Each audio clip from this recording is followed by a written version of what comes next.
favor, utilizar as técnicas da ATTN, por favor, please preserve.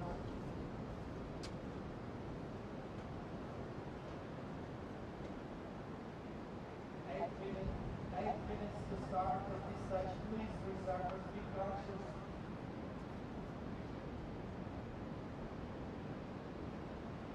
Oito minutos para dar a vida, por favor, reservas. Tem que ser imediatamente parado, por favor.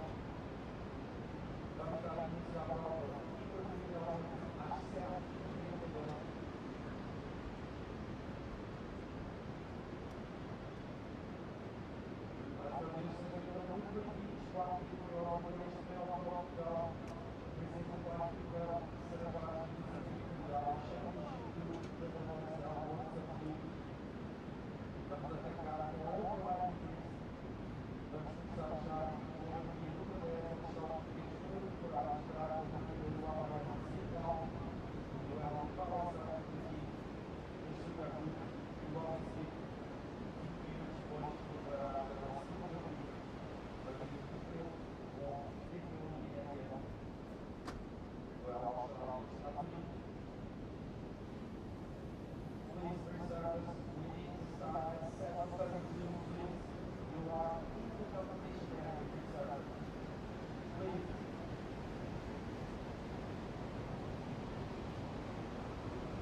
politician, I gotta do what I gotta do.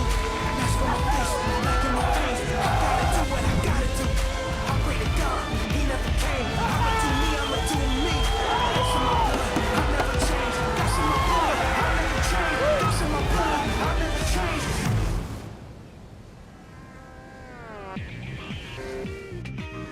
Bon dia, good morning, and welcome to the Sambazon Morning Update here at Super Tubos for the MEO Pro Portugal, presented by Rip Curl. Stop number 3 of the season, and we wake up to cold weather, about 48 degrees Fahrenheit, about 9 degrees Celsius.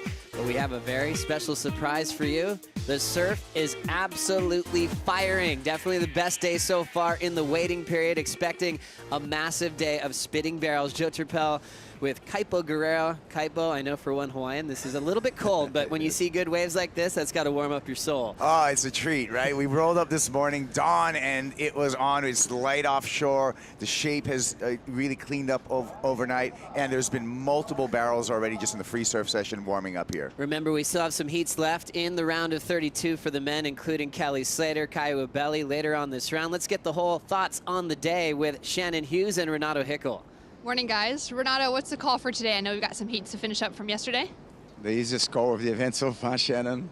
Dream conditions today, offshore wind, sunny, 4 to 6 surf, pumping. We have 3 separate peaks, so we're going to overlap this morning. We will try to do those 15 hits of the men, round 32 and round of 16. We're still going to have to deal with that low tide at 11 o'clock, but if hopeful with a lower coefficient, we can go through it. And if we do, then we can put some quarterfinals today, this afternoon in the water. This well fades through the day, but we're hopeful we're going to be incredible surf. Fantastic. And what are the judges looking like, maybe different from what we saw in the conditions yesterday? I think we're going to have some amazing barrels today, massive turns, and hopefully some airs too. Full show. What an exciting day of surfing ahead of us. Thank you so much, Shannon. As we already hear the horn going off to kick off a massive day of action here at Super Tubos, Jadson Andres is getting his last wave in. Might as well get piped on your way into the sand. Jaddy had a really special free surf this morning as he's coming up later on today in this round against Griffin Colapinto. That'll be an incredible heat, but we'll start off the morning. Ezekiel Lau and Frederico Moraes matched up here in pumping conditions. Lau now 10th in the world, Moraes 27th in the world, and obviously the local favorite. He'll be trying to will the fans to get down here nice and early in the cold to show the support for their favorite surfer on tour.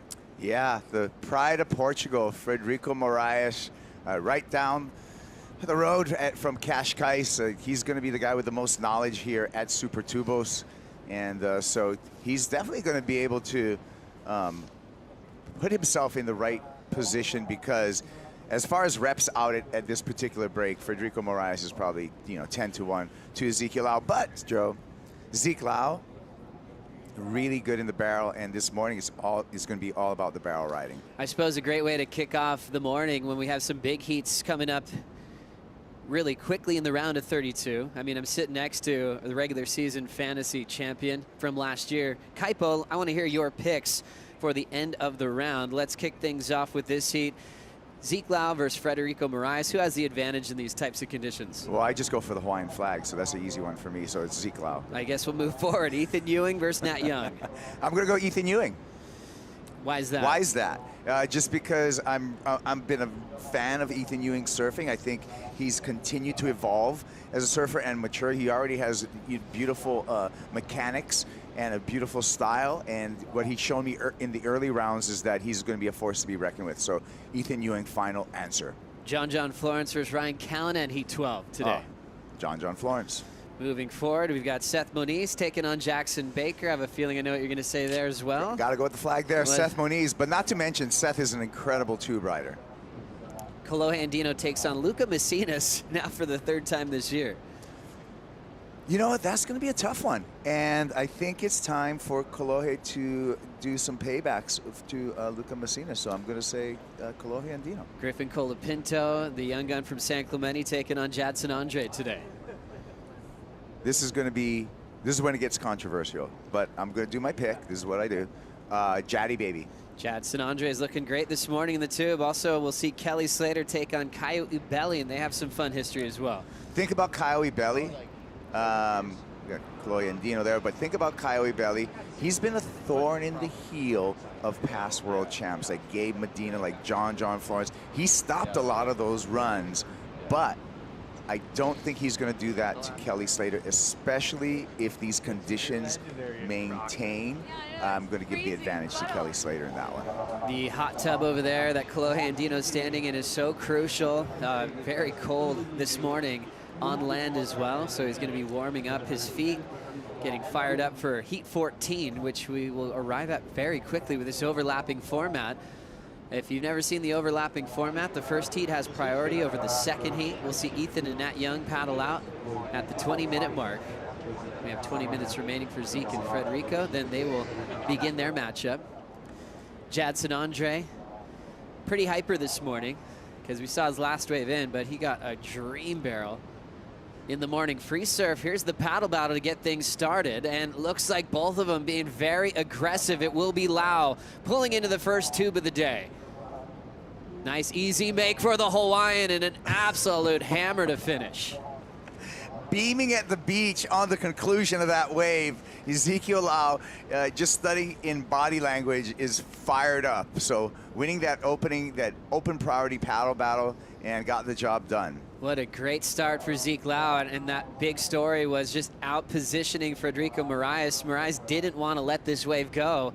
How did Zeke accomplish position here? Look at that, hitting elbows, and then Frederico says, hey, I'm just gonna stay out of the way. Threads the barrel, no problem, but this is impressive. Timing it on the oncoming section, gliding through the lip, but right here, look at the elbows are getting tangled up on each other, and Frederico, not wanting to get a non-priority interference, just backs off, smart. But Zeke Lau, just a nice opener for him. It's going to be interesting to see as we watch the closer. That little glide and push on the tail. It's going to be interesting to see where the number goes here, because first wave of the morning, this is really where the judges have to set the number, set the scale for the day. And it's such an interesting point because this doesn't compare to any other day we've had in the lead up. The judges do get here on dark. They have to be here first thing, and they check the conditions. They see what's available as far as sets are concerned. They're aware of the swell forecast as well. So they've seen some big barrels today. They know what the sets are looking like. So they'll set that first number based on really what they've seen in the morning so far, as they've got a good idea what the conditions are looking like. Deep on this one, Frederico Moraes tried to really establish an opening tube ride from way deep. He'll go down there. And Zeke Lau still in the lead. What happened here? He got the pump in, right? But then everything kind of compressed for Frederico Moraes. So did his best to get that quick pump off the bomb, try to accelerate his board through the barrel. But the barrel just kind of compressed down the line, not giving him any exit. So an exciting heat just getting started. Frederico Moraes had a few wild card appearances here in Peniche before he officially qualified for the championship tour. And he had a breakthrough finish on finals day, getting all the way to the quarterfinals when he ended up going down to Brett Simpson. As we check out the forecast, brought to you by Surfline. They're always telling us that today, Sunday, was going to be incredible. Yeah, and good conditions. The swell's going to fade a bit through today. Monday's going to be much smaller, but then we got a new series of west-northwest swells Tuesday through Sunday. The problem with that is going to be, as you see, the wind starts shifting offshore all day long. Afternoon, it's going to start clocking around to a side shore wind right about 4 p.m. at that high tide. And then as we look into the future, Monday, that variable wind, but small size, big waves coming for Tuesday and Wednesday. But the onshore and side shore may be problematic. So we have no shortage of swell in the forecast. What we're going to have to play around with is the wind conditions and be very reactive to what's happening here with the wind. And today, just the day with offshore wind. After this, it's a lot of onshore, a lot of wind from the south, which can be pretty challenging. So after today, it'll be basically showing up in the morning and trying to figure out the best conditions to crown champions. Zeke Lau opens with a 6.5. Hustled to get that start, really aggressive. Frederico doesn't like to give up the first wave either. And Frederico then took the next wave and went down as he's chasing Zeke, needing a 5.58. Now let's say a big good morning to Paul Evans, who finds himself in the Red Bull Athlete Zone. Paul, what's the vibe like this morning when the waves are firing? Good morning, mate. The vibe's really good. We're continuing with that theme. Each morning when we come back, things have improved slightly from what we left the night before, and that's definitely what we got here this morning. It is fresh, though. Pretty chilly, as you mentioned. We have got the heating cranked in the Red Bull Athlete Zone, so it is the most comfortable place to watch the surf. And I see John Florence in here checking it out, Tyler Wright as well, and anticipation for a really big day. We love it, Paul. Looks like everyone's trying to get really motivated and fired up behind you. Everyone's really cool, stoked to see everyone getting spit out of barrels. Looks pretty intense in that locker room, I mean, with a lot of serious action on the line. Yeah, and always in the morning you do have that kind of sort of air of anticipation as well. So people get ready for early heats with their game faces on, and then people surfing a bit later on in the day. They can afford to be a little bit more relaxed, but always keeping one eye on conditions. Good man, Paul. Thank you so much. Going into some backside action from Frederico Moraes, deciding to go to turns. Fell in the barrel on the right, now getting a score on the board with a great reaction time to those power blows in the pocket. It's fun when you notice the Red Bull Athlete Zone cam's on and everyone wants to shot on cam. It was pretty classic what was going on behind Paul there as we go back to Freddie's wave. So Frederico Moraes just kind of swinging through this wave, a nice tempo, similar turns, however, for Moraes, but just that heel-toe movement really smooth as we come from above, and you can see the arc and the lines on this backside surfing. It's going to be interesting to see where the judges go with this, however, with a lot of emphasis this morning on the barrel. We're going to see how it contrasts to the turns, but a study in slow motion here, Joe, of really smooth top to bottom surfing by Frederico Moraes. First heat always is interesting because they kind of have to set the pace of what's going to be scoring on a day like today. Our first thought is always going to be it's all about the barrel. We saw some crazy rides this morning, but now that things are going a little bit slow, Freddie wisely just gets some turns done, just in case he's going to need a number like that at the tail end of this heat. Renato did mention this morning you're looking for everything. So big barrels, big turns, huge airs, and that's what makes Super Tubo so fun to watch. Offshore wind, you're thinking it's really going to cater to real clean tube rides, and that's what Zeke's counting so far with a 6.5 on his start compared to a 5.0 for the back end of Moraes. Wise decision taking that wave. Yeah, so Frederico right in the game with that 5-point ride, but you can see a 1.5 difference between basically a 4 maneuver wave, and they were great. It was great backhand surfing by Frederico Moraes versus a barrel and then a punchy closeout move by Ezekiel Lau. A 1.5 advantage for Ezekiel Lau because of that barrel. These two have met 2 times in the past in one-on-one heats. Frederico's won both of those meetings, once at Trestles back in 2017 and once at Snapper Rocks in 2018. Zeke, though, did have a win off him in Frederico's home country at the QS level down in Cascais in a one-on-one heat, and it was also a semi-final. For Freddie being home, that might have stung, maybe just like it would have been on the CT. Yeah, and Ezekiel Lau actually went on to win that event in Cascais, and that was a big part of him getting on tour. Portugal has been great for Zeke Lau. Great results here in the past on that qualifying series. Great to see him return in the Challenger Series last year and take top honors along with Luana Silva to get his spot back on tour. Just like Tia Blanco, he won the Ultimate Surfer. We saw Tia in this event. Didn't even need those wild cards that he earned from winning that show. Yeah, because of his dominant performance in those 4 events on the Challenger Series last year. It was funny, before the conclusion of the Challenger Series, I was talking to Zeke Lau. I'm all, great job. You got some wild cards. And he's just straight-faced looked at me and says, I don't want the wild cards. I want to be on tour full-time. I'm going to get on tour full-time. And he already, he manifested that in the conversation and accomplished that. So he, threw away those Ultimate Surfer wild cards. Didn't need them. It was cool too, talking to Zeke about the tour and coming back, and he was bringing up some memories of some events he's looking forward to, and he brought up Bells right away. He said that's got to be his favorite stop on tour. He loves that big right-hander. He's had great success there, and he's happy that that's going to be the next stop of the season. So he's got some success the next couple events on tour. But after falling off and have some close decisions at the end of the year, he wants to really feel comfortable before that mid-season cut. Yeah, one thing Ezekiel has learned, I think, as he's evolved as a championship tour surfer is you can't make it close. You can't leave it up to those fractional wins or losses. Riders in motion, small backhand tube for Zeke Lau. Off the bottom, that snap looking solid. Fits in a second snap, and now a third following the tube ride. That'll go right into his second scoring ride. Frederico was also looking for a moment there as he was just up and out. So fun-sized tubes to kick things off. We definitely saw some bigger sets this morning. This is what Freddie did on the split.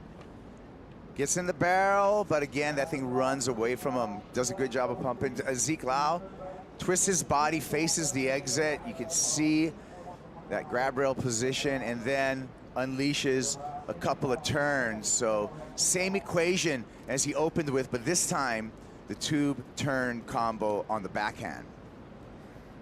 Zeke Lau has had a special year in his life, recently getting married. He seems like he's in such a happy place. He seems like he gets bigger and stronger every time you see him as well. He has such a strong work ethic, which is great to see. And similar to Freddie's family, we got Frederico Moraes, his father Nuno, in the Red Bull Athlete Zone. Amazing rugby background there.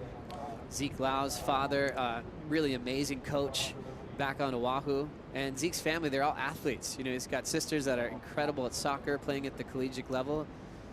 So I think on their days off, they're training together as a family and preparing for their sports that they love. Big open face to work with for Frederico Moraes. Hammers the first section.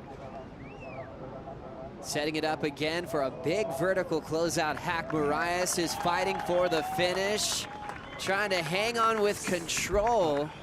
Kaipo, did he ride out of that last turn? No, he didn't, and that's really unfortunate because he battled for that finish, and that was a strong performance, a strong wave, and you can see this on the replay, just putting a lot of power into that bottom turn and a lot of aggression. Vert up in the lip, gets this carve here and knows he needs a big dynamic finish and does so, but has had to fight through this whitewater, and all of that regurgitation there just gets him caught up. Is one more time from above. Nice snap there, has to make up some ground down the line, eyeing up this closing section, wants to put the exclamation mark on it, gets a bit on his toes as those two waves kind of converge, and that just gets his board all caught up. But look at this, on the bottom turn, low and straight up, bang. I know it's early in the morning, but the lunch bell just rang there. That was 12 o'clock. And Frederico Moraes with great surfing, but you can see he's gonna be on his toes right here. The convergence of the water kind of in his face, and that slows down his board, grabs his board from underneath him. He's fighting for that finish, but unable to ride in front of the whitewater for completion. A lot of points disappeared when he ended up incomplete. Last score for Frederico turns into a 4.37. Oh, wow. When he was on his way to probably the best number of the matchup if he pulls that off. 5.0 is his high score, still chasing Zeke Lau. And Frederico needing a 5.74 to move on into the round of 16. We still had some round of 32 heats to run. Yesterday we finished with heat number 9. That was the heat where Kano Igarashi moved above Baron Mamiya on the leaderboard. And he's already waiting for his competition in the round of 16. It'll be the winner of this heat. So far, Zeke Lau out in front with a 6.5 and a 4.23. Frederico chasing, needing a 5.74 to make a comeback. Return to Peniche and Super Tubos right after this.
We are still into the first heat of the morning, but we're well into the round of 32. Heat number 10 with Zeke Lau and Frederico Moraes looking for a spot into the round of 16. Ethan Ewing and Nat Young are about to get started with their heat as well in this overlapping format. Here comes the Hawaiian driving deep on this right, and it's going to shut down on the sandbar. But he had some nice speed on that Tokoro and ends up getting clamped on the end section. I feel like Zeke's always been dangerous in big open ocean type surf. We mentioned Bells, we mentioned Sunset Beach all the time. I feel like the biggest improvement I've seen in Zeke is in hollow waves. He had some crazy rides this season on the North Shore of Oahu in really hollow sections. During the break, Frederico Moraes got another left, Kaipo. Yeah, does a good job, similar to his 4.3, his 5-point ride that he opened up with.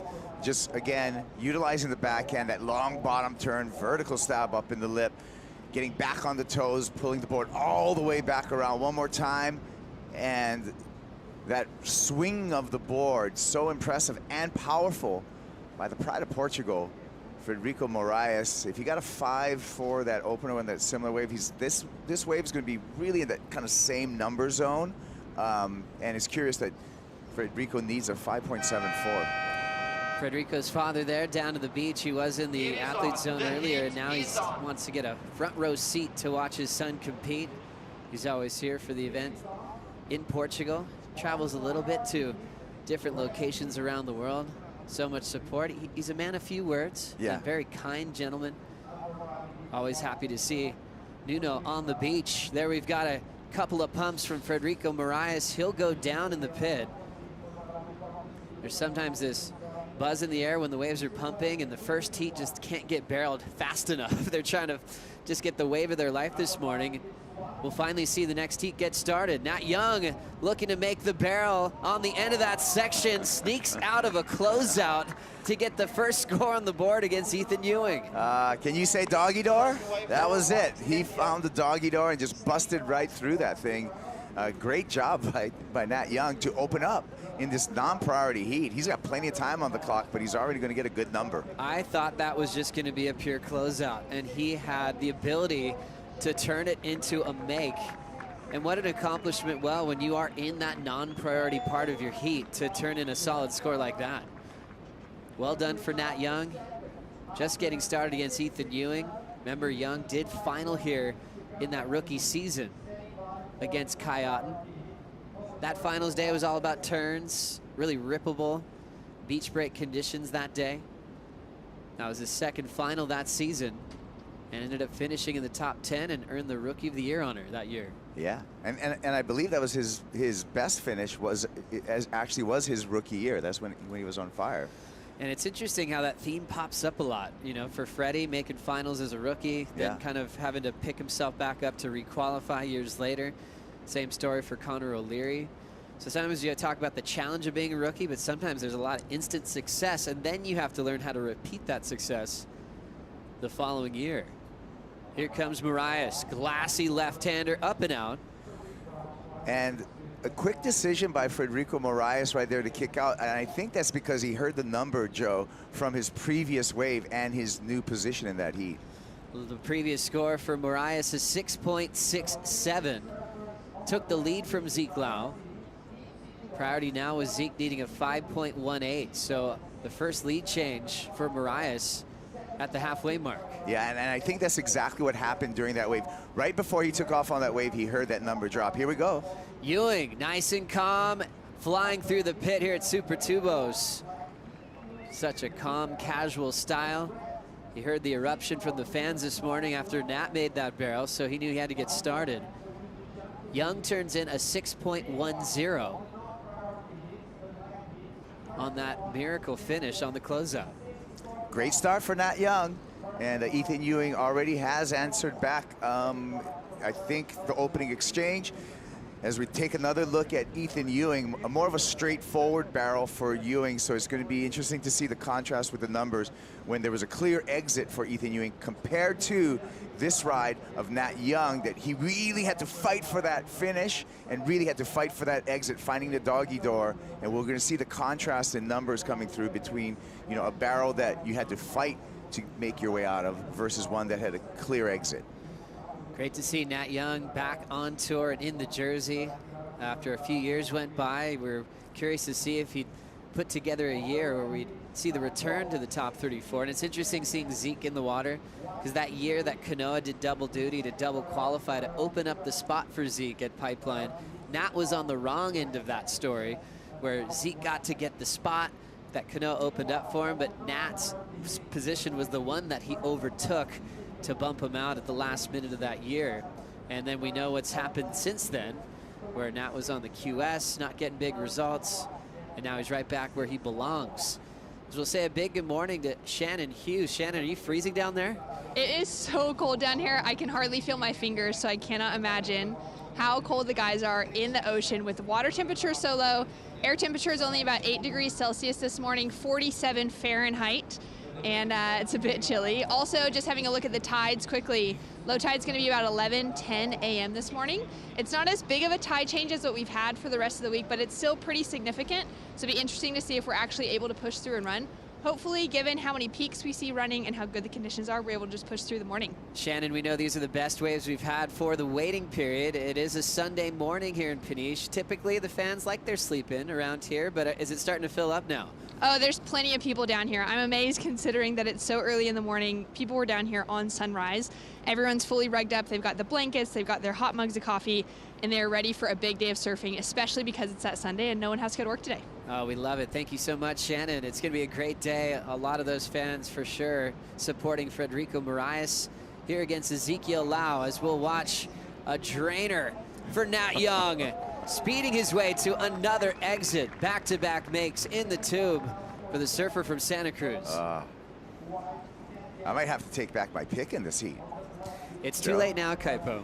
We already wrote that down this morning. That was brilliant. That was absolutely brilliant by Nat Young, and seeking out those lefts, finding them, and just maximizing his time in the barrel. That was a technical barrel ride for Nat Young, and well done. He's going to really put the pressure on Ethan Ewing at this point. I'm sure this colder environment is just making Nat Young think about home in Santa Cruz. Early mornings in Santa Cruz, it's frigid, and that's where he was born and raised. He absolutely loves it. Hollow pit now setting up for Frederico Moraes. Hits it hard off the lip, and he'll step off. So he took the lead already off Zeke. Now trying to better a 5.0 as one of our favorite fans, Dolly. Dolly's here. Has made the trip here to Portugal once again. I don't think she's missed a single event in Peniche over the last decade. That is so great. Dolly lands here, and she's one of our super fans. We love her. She keeps up with surfing, and that's yeah, we appreciate all of our fans, but the super fans, they're the ones. Here we go.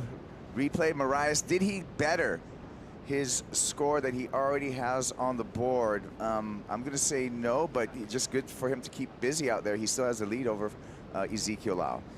13 minutes on the clock in the priority heat. Zeke Lau started off well, really was confident and aggressive to start with his 6.5. Using the barrel, and then had the combination of that front side hack. Then got a left-hand tube. Snapped it a couple times on a smaller section and was held to a 4.23. Frederico's been finding the bigger sets. And now getting a nice combination of scores, 6, 6, 7, and a 5 for the lead. More waves on the way. Nat Young now decided to get barreled on his backhand. He's got 2 makes on his front side. Might as well connect this one all the way through. Perfect strike rate for Nat Young. 3 waves, 3 barrels. What a way to start your morning. That was, again, a technical barrel ride. Now on the backhand. He had to change his line a couple times. He even worked in a pump on the backhand. Here we go, live action. Ewing looking for an answer. Stand-up cave for Ewing. And the kid from Stradbroke Island is very used to getting barreled in beach break conditions. He does that all day long when he's at home. He's got such a calm approach, and he's enjoying his best year ever on the tour so far. What'd you think here, Kipes? Again, it was a really clean, wide open barrel. Ethan Ewing really didn't have to do much. In contrast, check out Nat Young, what he had to do. Pulls up on that rail, pulls up again, pulls up a 3rd time, actually like helping himself pump through the barrel on the backhand by just yanking up on that outside rail. And you can see it here again as we fly above the, basically the gyrations that he had to do in that barrel to make enough speed, to get enough speed to have the exit. That was super impressive. Not to mention just the compression that he had to put on his body to fit in there. It's an interesting technique, isn't it, when you see a backside barrel rider that can actually lift up and pump as they're inside the tube. I remember watching Chris Ward with a similar technique on a big section at Pipeline. There's a lot of different ways to ride the barrel, and Nat Young is incredibly talented at it. 2 makes on the forehand, a 6.10 and a 6.6. We'll wait to see what they thought about the right. Ethan Ewing starting off with a 3.67. And now his last barrel about to be scored. As we'll see Frederico hung up on the takeoff. He'll recover though, deep in the pit. He's got the speed to make it out of the barrel, but without control. So that won't be much of a score. But a recovery from getting hung up on the takeoff. Yeah, good for him to make it to the bottom, pull into the barrel. And Frederico Moraes, what he's doing, he's under this guy's priority, but here we go, Zeke Lau. Zeke Lau pulling in under the hood, and big section. He's trying to fight his way for the finish, but no exit there for Lau. The wave was kind of trimming in size into that really shallow part of the bank, and he didn't have room for the make. Now to 9:50 on the clock. He's trying to get his first win of his career off Frederico Moraes, as Ryan Callanan prepares for John Florence. That's what I love about this overlapping format. You can see the players coming out over and over again, and it's really quick reps that we see new faces on the lineup. Every 20 minutes, we're going to see a new set of competitors go out there, and so that's why I'm a big fan of this overlapping format. Oh, it's such an awesome format. You see a lot of action on a day like today. It's just going to be a barrel fest. Callanan has John. Obviously, John, one of the best surfers in the world, maybe the best free surfer, barrel rider. Ryan knows he has his hands full, but Callanan is incredible in the tube as well, and he's definitely hungry for a big result after missing Pipeline because of the wrist injury.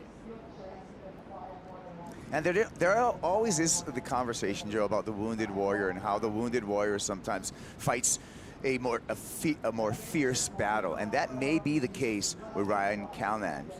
And just being freed up with nothing to lose. I mean, we saw John as the favorite at Sunset. He went down to rookie Jake Marshall there. As we see Nat Young again, will he be perfect with his barrel makes? One more make for Nat Young. What a read he has on this lineup. And maybe just freed up being the non-priority heat. He has gotten so barreled. His right-hand tube came in at a 4.33. Let's have another look here. Yeah, a couple of pumps there. Comes through that no problem. Nat Young has the barrels on lock this morning, just has them dialed in. And the point that you made, Joe, is maybe his comfort in this frigid water is paying off, because he's not cold at all. He's fire, he's on fire, he's coming out hot. Let's see if he can maintain this through the final. You know, he's still got 27 more minutes on the clock in his matchup. When they used to have the CT event in Santa Cruz at Steamer Lane, you know, a lot of surfers from different parts of the world and warmer climates would try to figure out how to wear booties or how to stay warm. For Nat Young, he welcomes that. He likes putting on suits that makes him feel really comfortable. And it's kind of cool. We have this like cold water venue on tour, moving it from October, where we saw warmer waters, warmer weather typically. Now we have a nice opportunity to see a venue in colder conditions, and look how perfect it is. Yeah, and it shows, you know, range and versatility that the surfers need to have to be successful on the championship tour. So I think that element, when you look at the entire tour, is an element that you, at the end of the year, the world champ is truly going to be the best surfer of the year. Here comes Zeke. Little bit deep behind this left. So he's going to have to kick out of there, maybe using it to reposition a bit. Yeah, I think that was a repositioning tactic from Zeke Lau, just to get away from Frederico Moraes and Frederico's priority. So moving down the beach, Nat Young waving his hands in the air, seeing what the numbers are and what his standings is. Such a smart competitor. He's listening thoughtfully, remembering the 4 barrels he's had in this heat. And he's hearing that the last 2 have not changed his lead. So now he'll have a game plan for the back end of this heat, knowing what they're liking, So now when he takes off, he can have a better chance of increasing that total against Ethan Ewing. Ewing at the moment needs a 7.7 for the win. Yeah, and another information that's going to go through Nat Young's head is he won't even look at a wave that's not going to better what he already has. So he'll be judging a wave's scoring potential before he even takes off. Here we go, Ethan Ewing. Beautiful approach for Ewing. The kid from Strati throws down a backhand carve to celebrate another pit, chasing a 7.7. Here comes Nat Young on the next opportunity. Real deep in that left, spit out again, and Nat Young remains perfect. With every wave he takes on, he gets barreled and gets spit out. Yeah, so having a great morning, Nat Young. I don't know if that's gonna better his situation, but just, you know, taking chances out there, and why not? He's been successful so far. Here on the replay, we see Ethan Ewing deep in the barrel, hanging on, some foam to deal with, and he does it masterfully, gets that little carve at the end to show control and put in another maneuver. Meanwhile, Nat Young has to go through some froth here, keeps the fins in the water, doesn't get any of that aeration, slides out of the barrel. Another completion for Nat Young. The judges are always want big sections. They look at the technical factor of where they enter the wave as well. If it's a big airdrop, and like you mentioned, if there's air under your board and make it real dramatic, they're going to reward that. But obviously they want you very deep. If you're on the foam ball, you'll get rewarded in the excellent range. If you guys remember John's wave the other day, where he opened up over Zeke Lau, it was just a below sea level airdrop into the barrel, and he got above the 9s. One of the highest scoring athletes on tour when it comes to excellent range numbers. John paddling out in 4.5 minutes to take on Ryan Cownan. Yeah, John, you could see the swagger as he was walking down the beach, Joe, and that was just like a really confident walk that I saw from John Florence. He's looking at a playground, you know, one of those days where he's just loving his job, surfing perfect barreling conditions at Super Tubos. On the paddle here, we look like, again, Zeke Lau trying to, you know, get some space, get away from Frederico Moraes. Moraes with that priority. You can see him hunting him down, Joe. Very interesting. Zeke had such a strong start. Now he's chasing to get into the next round. Deep approach from Ethan Ewing. No chance of a make there, but he had to take a look. Hope that board's in one piece. That end section was mongrelly, and looks like the equipment's still in one piece. See him just in that shallow sandbank. There's no room to even duck dive. He just had to eject real quick. Well, I said for now, just because he just took another one on the head. Ethan Ewing getting some great boards from Darren Hanley. He's worked out a fine recipe, and the biggest thing that they had to work on was getting the volume to increase because he put on about 10 pounds in the off season of good weight, strength. He's a lot bigger than he was last season. 255 Kaipo, priority still with Frederico, and Zeke is just trying to get out of here. But Frederico is right on his heels. This heat started off very aggressive, and it's going to finish in the same way. We've seen this game played throughout this event, this game of cat and mouse, this paddle battle in multiple heats, and the themes continue again with Frederico Moraes just chasing down Zeke Lau right on his heels, doesn't want to give him any space at all. And Zeke just paddling down the beach, just trying to shake Frederico. And Frederico's not buying into it at all. He's going to stay right with him. This is a tough part for Zeke Lau, but he's an absolute warrior. In his head, he's still confident, knowing that he can come back if he gets a shot. It might be decision time for Frederico with priority, but they're still out of position for the left. But meanwhile, Nat Young is in a cave. One more section, he comes flying out. Front side roundhouse complete for the Californian on a morning that has been absolutely perfect. 100% make rate for Nat Young this morning at Super Tubos. Well, the bar has been set this morning, and that was so well put together. Let's take a look at this. He's got the headlamp on. He's in the cave spelunkering through this entire tunnel and makes an exit out there, exploring the innards of Super Tubos.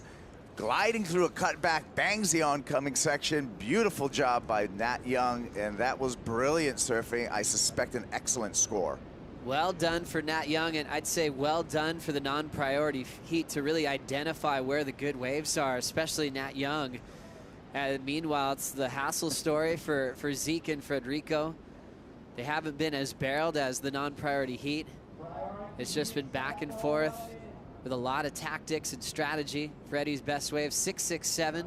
Zeke's best wave, 6.5. And still just chasing a 5.18, but without him getting some space, he's almost out of time. Yeah, Ezekiel is going to be the victim of the clock right now, with Frederico Moraes so close to him and the countdown just down to seconds. As we look at the hassle continue, 25 seconds. Numbers coming through for the non-priority heat. Nat Young throws down a 9-point ride on that bomb at Super Tubos. Ethan Ewing got up there as well with a 7-point ride. But Nat Young is unstoppable. He's counting a low score of a 6.6, all on barrels throughout this heat. And this heat coming to a close. Freddie will use priority to shut this one down. He remains undefeated over Zeke Lau at the championship tour level, now making it 3 in a row as he moves on to the round of 16. We're going to hear a loud beach when Kikas hits the sand right now, because the local crowd sees their champ advance into the round of 16. Impressive match from Frederico as he moves on. John Florence and Ryan Callanan about to get started here at the MEO Pro Portugal, presented by Rip Curl.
Okay, the last upright next game of the priority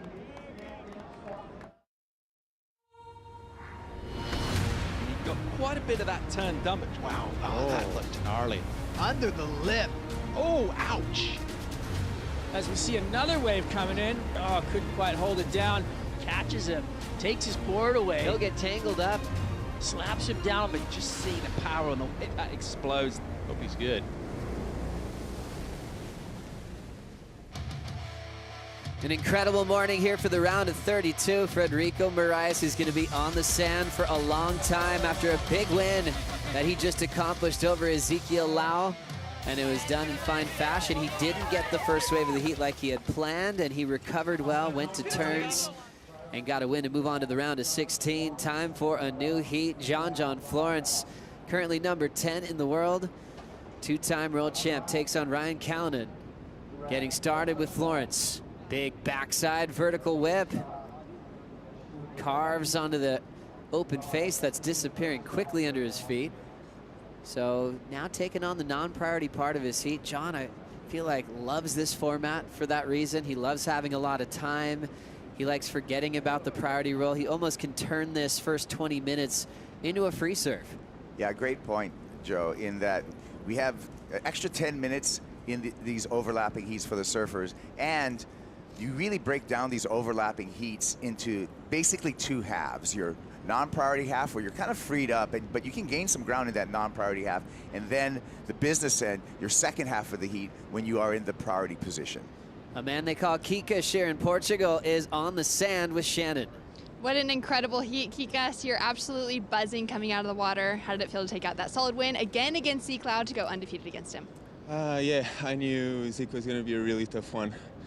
He's just really good in the barrel, really powerful turns. He can do huge airs as well. But it's kind of tricky out there. Like, you see plenty of waves from here, and then when you're out there, it's just like hit and miss kind of. Like, it just feels like you're on the other side of the peak all the time. Then with a non-priority hit with Ethan and Nat, you just start hearing stories like, should I be there, should I be here? So felt good to get my 2 scores and then kind of control towards the end. Yeah, stoked to make it into the next round. And being here at home in Portugal, are you feeling the pressure, or do you feel more freed up because of it? Well, I feel like it's a good pressure. Everyone's just buzzing and cheering, and everyone's so stoked to have the event back. So am I. So yeah, stoked to be here, really happy. A bit of pressure, but it's good to deal with. Would you like to say something to your fans here in Portugal that are tuning in around the country? Yeah, sure. Muito obrigado a todos pelo apoio, vocês são incríveis, é bom estar de volta a casa e bora com isso. Well done. Back to you. Thanks so much, Shannon. Freddie, happy to be moving on into the round of 16. He's had a quarterfinal out here in the past. He wants to do that again and be a part of finals day here in Peniche. Scores coming through early for John. The backside snap, 3.33. Ryan Callinan just took a look, 0.23 as this one's just getting started. Now the priority heat is Nat Young and Ethan Ewing. A 9-point ride for Nat, a 6.5 is a low score, and a lot of tube rides. 6 waves ridden for Nat, all barrels that he made. He's having a blast at Super Tubos today, but it's a common feeling at a beach break. They call it sometimes the down the beach syndrome, when you feel like you're always in the wrong spot, Kaipo, and you keep chasing your tail, going down the beach, up the beach, and try to find yourself in the right spot at the right time. Yeah, that mirage that it's always better down the beach because you're looking into the waves and it looks like there's more tapered shoulders and there's more barrel opportunities, but really it is that jigsaw puzzle, right, Joe, that you have to figure out while you're out there. And a lot of this is just instinct. It's improv. You have to do this at a moment's notice, and sometimes, you know, it's just a gut feeling on where you have to be sitting. And just being in tune with the lineup, it is a relationship. You can tell Nat Young was very connected from his first wave this morning. Former Rookie of the Year, had some big heats besides his finals. Also made finals day at Karamas, where that backhand was continued to be celebrated. And making the pit down the beach, another incredible ride. First thing in the morning.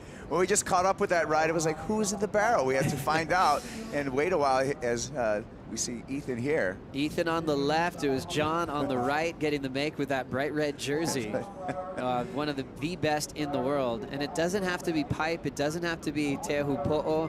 It can be beach breaks where he is just unstoppable in barrels. Yeah, I talked about it before with Ethan Ewing taking a couple of poundings and stuff, and it looks like he did break his board. Here's another look at John Florence completely disappearing. Where is he? Who is he? Who's in the barrel? It's John coming out. I just love this takeoff where he steps up onto his feet and just pulls straight up and under. Look at that high line that he takes, and that's part of his success is that he doesn't even get to the bottom of the wave. He just stays in that upper third, that speed section. And here's a look at Ethan Ewing on the backhand barrel. So makes that, comes to this section, but right there after where he jumped off his board, the lip came down square in the middle of his board.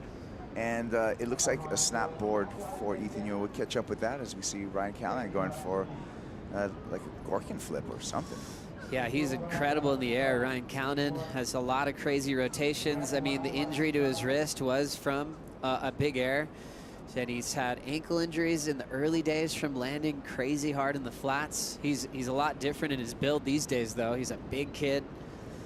Always surfs so hard. His style is so unique. He doesn't look like anyone else. Maybe he just looks like a combination of the people that came before him. He's got a little bit of Luke Egan in there. He's got a little bit of a style from one of his best friends, Craig Anderson. But then he has his own spin on it as well. He's such a fun surfer to watch. He's got every weapon in the game when it comes to airs and tube riding. Yeah,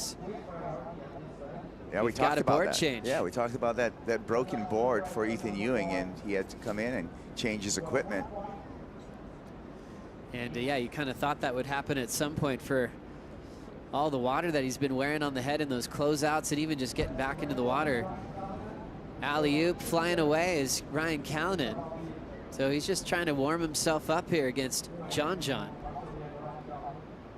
Florence still waiting to be scored from that long right-hand tube where he snuck out to get the completion. I'm thinking there's going to be a big number coming in for John on that right-hand barrel. The judges taking their time.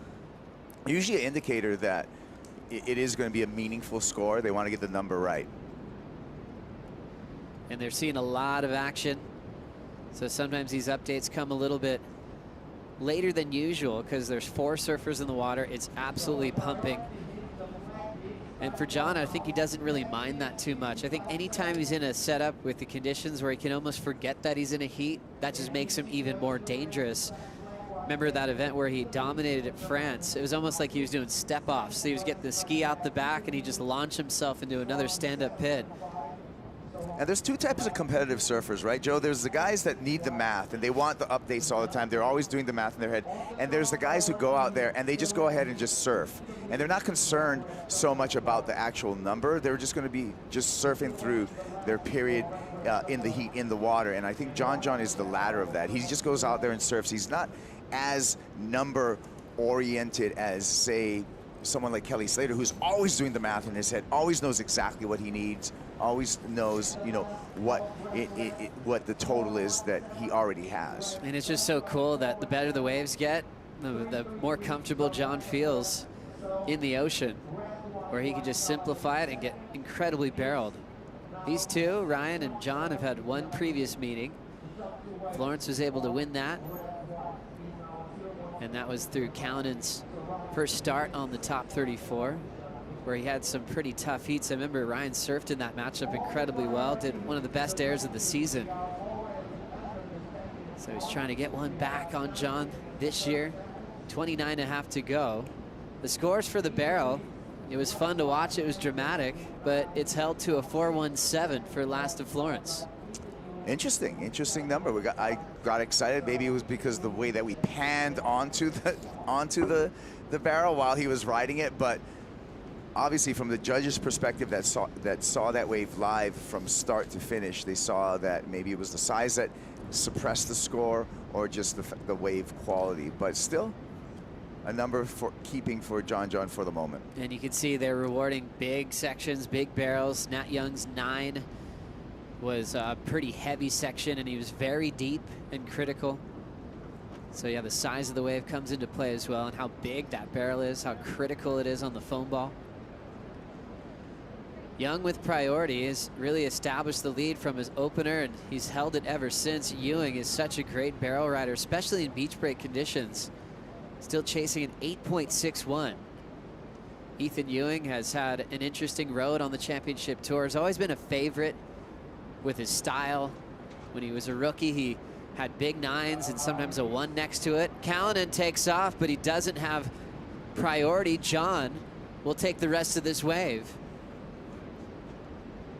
And now hammers the finishing section. John Florence, well aware of the situation, holding priority over Ryan Callanan. That was a bit. That was a little bit of a defense and offense. I mean, he swung through some nice backhand turns, but realizing that was actually a smart play by John Florence. Drainer running through this inside sandbank. You can see how beautiful the conditions are. Ethan Ewing going for another backhand tube ride attempt. Already changing boards, wearing a lot of water on the head.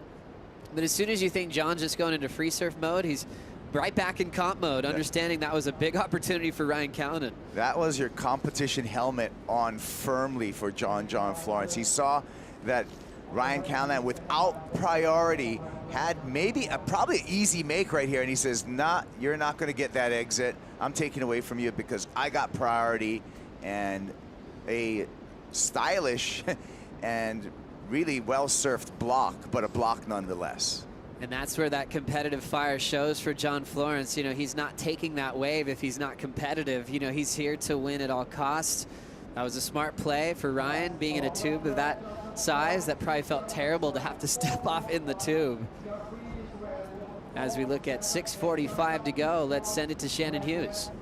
Down here with Mitch Ross. Mitch, we saw Ethan's board break, and he's got a big requirement on the scoreboard. What's going through your mind right now? Well, he's actually on a wave now. It's, he has to sort of you know, had an opportunity with a big right before. He got the wave, but it's maybe a little too deep. But the plan is now to sort of wait for another, you know, a Nat Young looking wave. The 9-point ride sort of needs one of the bigger waves to come through in the morning to have a chance. Yeah. All right, well, thanks so much. There we go. Yeah. Wave selection, all about it, and just keeping his mind in the right spot. Thanks a lot, Shannon. Mitch Ross, longtime pro surfer from Newcastle, the same region as Ryan Callanan. And he helps out a lot of great surfers, even surfers like 5-time world champ Carissa Moore as well. A happy guy, always laughing, an incredible surfer. But yeah, trying to simplify it as well. He knows Nat has that 9. He wants Ethan to be patient and wait for a bigger wave. He's had a lot of smaller tube rides, but they're not really breaking that 5-point mark too easily. His best score is 7.0. Still needs an 8.61 to turn this one around. Yeah, big number for Ethan Ewing. And you know, the fact that Ethan Ewing does not have priority, so he's under Nat Young on the priority ladder. So there's 2 challenges for Ethan Ewing at this point. One, he needs an excellent score. 2, he needs to do it under Nat Young's priority. Just keep away from your good Jackson Baker Keep away. probably looked up to Mitch Ross growing up in Newcastle. Jackson, the rookie on tour, will take on Seth Moniz shortly. Under the hood and getting spit out here, Ryan Callanan throwing down the roundhouse cutback. Oh, had to step off on the block from John. He had tried a couple of aerial kickouts, really. So that's his first real make. Smaller tube ride, probably felt good, but he knows he's got some work to do. Yeah, just off the size of that wave, that's going to keep that score a bit suppressed. And you know, had a beautiful roundhouse cutback at the end of that wave, but generally those roundhouses and those just long onto the shoulder back into the whitewater type of turns aren't very high scoring maneuvers compared to a vertical attack in the lip, and that wave didn't offer him anything. We'll take a look at this right here. Does a good job, does a double hand drag to slow down, nice control in the barrel, comes out, he's got a ton of speed, gets way out on the shoulder here, grabs a rail, but this is just your roundhouse that feels really good with that rebound, but it's not as dynamic as, say, there was a closeout section for him to do something really, really explosive off of. So Ryan just getting warmed up out here against John Florence. John with a 4.5 and now a 4.17.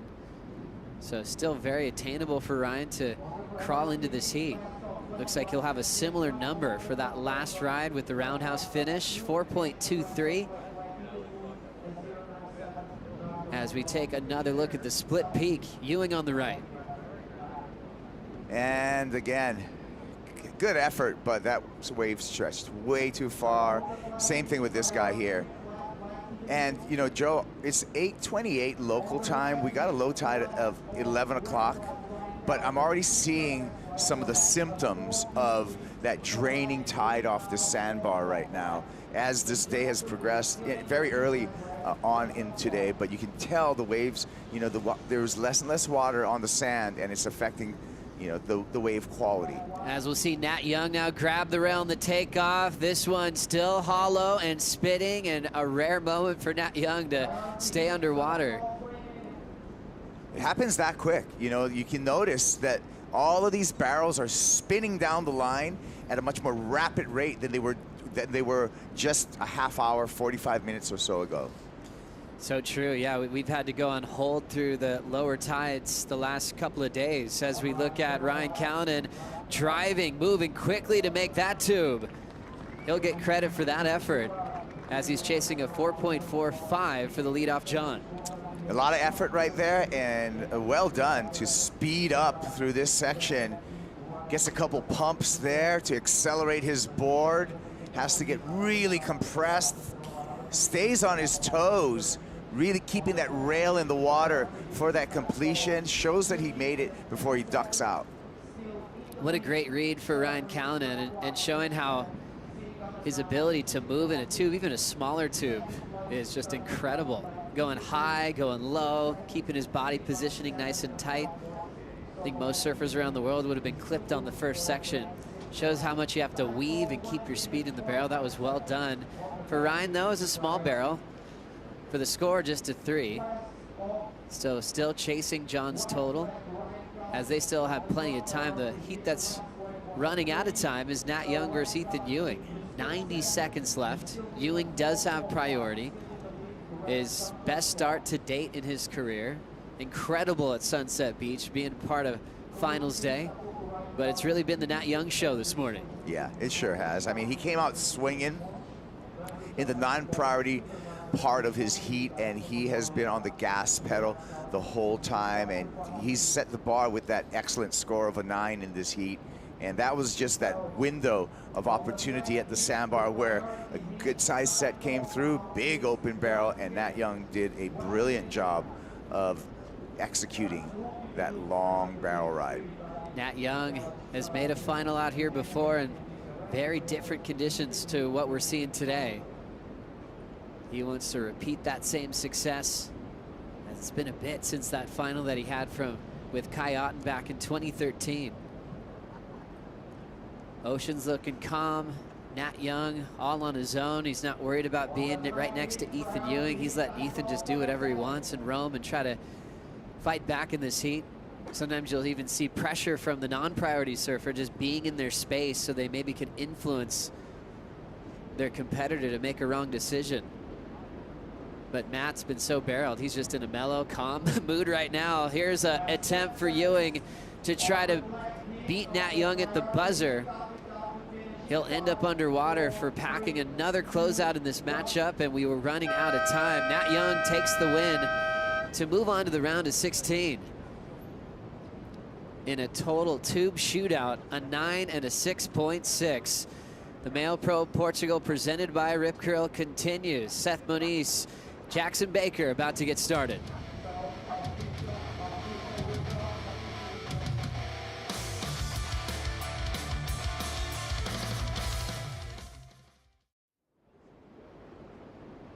So right now the priority is the red heat between Jacko, Florence, orange, and Ryan Gallagher, red, white. And the non-priority heat is now the black heat between the black Seth Moniz and the black white Jackson Baker.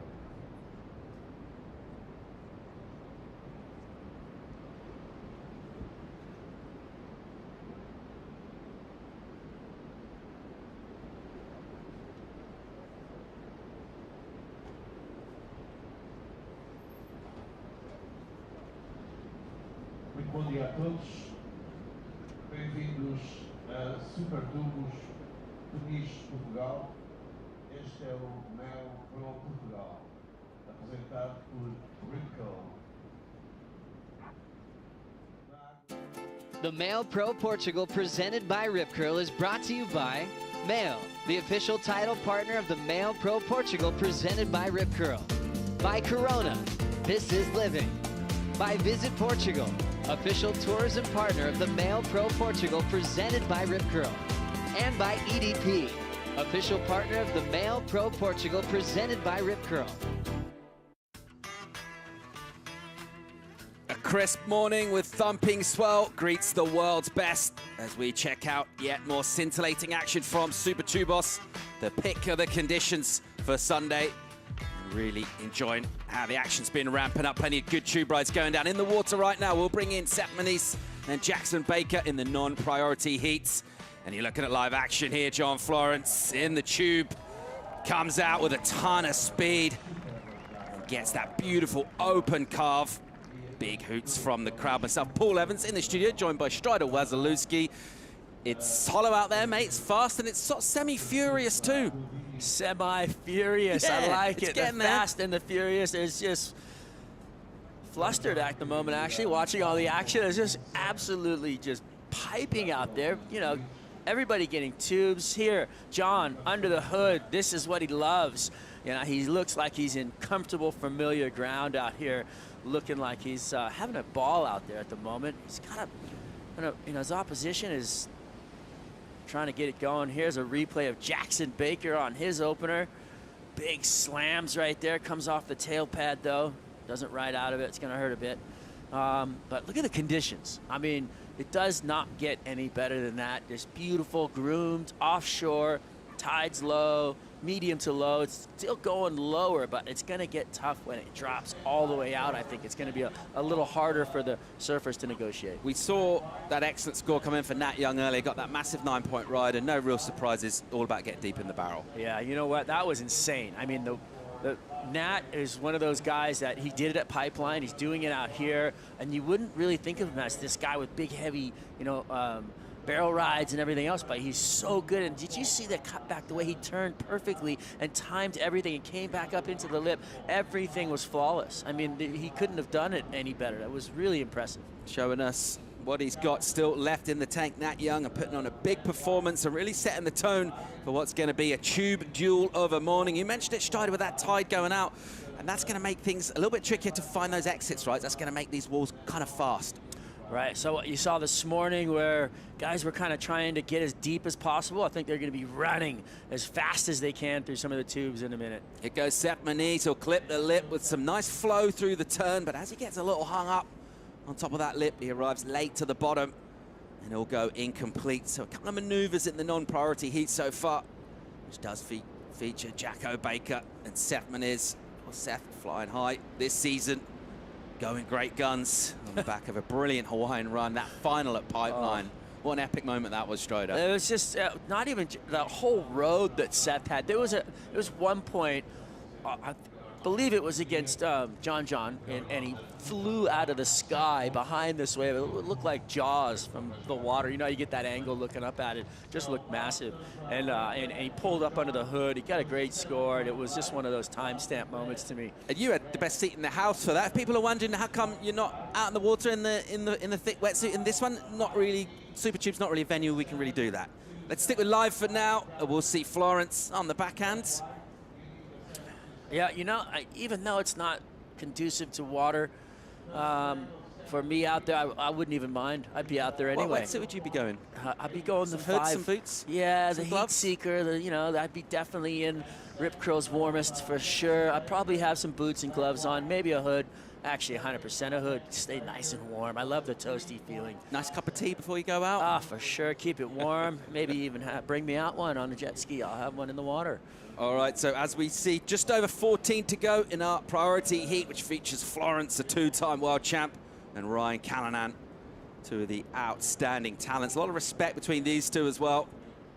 So far, not that number coming in now for Florence. It's a 7 for that last ride. So Ryan Callanan unable to get much, but John now just edging himself away. That's a good number. Yeah, and you know, how exciting is this overlapping system? I mean, all these waves being ridden and just flurries of action, you know, and I'm you know, as a competitor, is it advantageous or is it harder? I know for the judges it'd be harder because there's a lot more action and you're doing twice the work. Should we keep it real? Do you wish we'd been doing this yesterday? Let's stick with live for now as we see Seth Moniz on the backhand. This one's a drainer and he comes out, nicely done. And here goes John, gets a pump backhand. And that one will also run away from him. Some good travel time from him. That was a rare moment for John not coming out of a backhand barrel. Huh? We're so used to him exiting or Brexiting these tubes. Florence now will make his way back out. He won't add to his total of that, but he's got that 7 behind him. Let's get a look at the backhand technique. So he gets a quick pump in, but needed just a touch more. You see how it kind of got smaller, the tube there? And what happened there is that if you were looking in, you'd be able to see the foam ball kind of gather around him. And once that happens, it slows you right down. This is Seth Moniz on his. He gets a nice clean exit. See how he was just on the gas the whole time, getting through that. They didn't have to deal with that foam ball much, and you know, he got the exit really clean. Nice work there for Seth Moniz. But John, I think that he is one of the best tube riders in the world, if not the best. Busy as a bee, a little smaller one for him. And nevertheless, he'll swing around. It's crisp work on the figure 8. He'll go down on the rebound. A smaller tube for him. Don't know if he'll threaten his top too much. That 4-5 is the backup. That 7's a pretty solid number, and it's very quiet from Callanan so far. Yeah, it's just a rhythm thing. I think once he finds it, he'll be good. He's got some time left in this heat, though. Ooh. And we see the spit emerge, but no surfer on that one. So that'll be an incompletion, and it's just a frenzy of activity, this overlapping format, making use of these double peaks, there's waves going down all the time. Well, so traditionally, Super Tubos has 3 peaks. You've got one up on the north, you've got that main center peak, and then you've got the one down to the south that kind of brings up those lefts, and there's a little right off of it. So there's a lot of option at this venue. And then for, you know, us as viewers, it's nothing but exciting because there's so much action happening out there. And, you know, for the cameramen, more work. For the judges, more work. But I think for the surfers and the viewers, it's better. Statement performance for Nat Young in the previous heat. Got that massive number for a brilliant tube. Some great work out there. Let's hear from him. He's with Shannon. Nat, that 9-point ride was so beautiful and fun to watch. What was it like to experience it? It was pretty fun. Felt like a late takeoff and then kind of pumped through a couple sections, and it was good to come out for sure. It was just a lot of fun. There's so many waves out there, and serving a heat like that is definitely, you know, what we all do this for, so it was really fun. And how was it to share a heat with Ethan Ewing?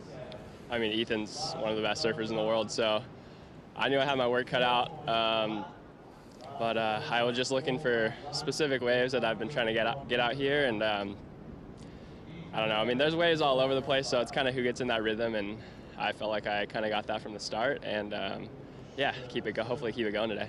Yeah, you definitely had that rhythm. And talk to me about the significance of the name that's on your jersey right now, Rose. Yeah, I picked Rose Namajunas. She's a UFC fighter that I'm a fan of the UFC, and she seems like a great person, and you know, she just seems like she has good values and is a nice person, and I'm a fan of her work. So yeah, I chose her, and it's awesome. Yeah. Well, thanks so much. Best of luck in the next round. We'll go back to you guys. Thank you, Shannon. Great work from Nat Young. Let's pick up live here. Florence in the tube. And he will come out and once again just tag that lip. I just had the funniest thought. You think about, you know, John, he's out there. He's probably just having the best time ever, right? He's just getting barreled, coming out, doing hacks in a rhythm, getting paid, obviously, as a surfer, getting paid to make it through heats.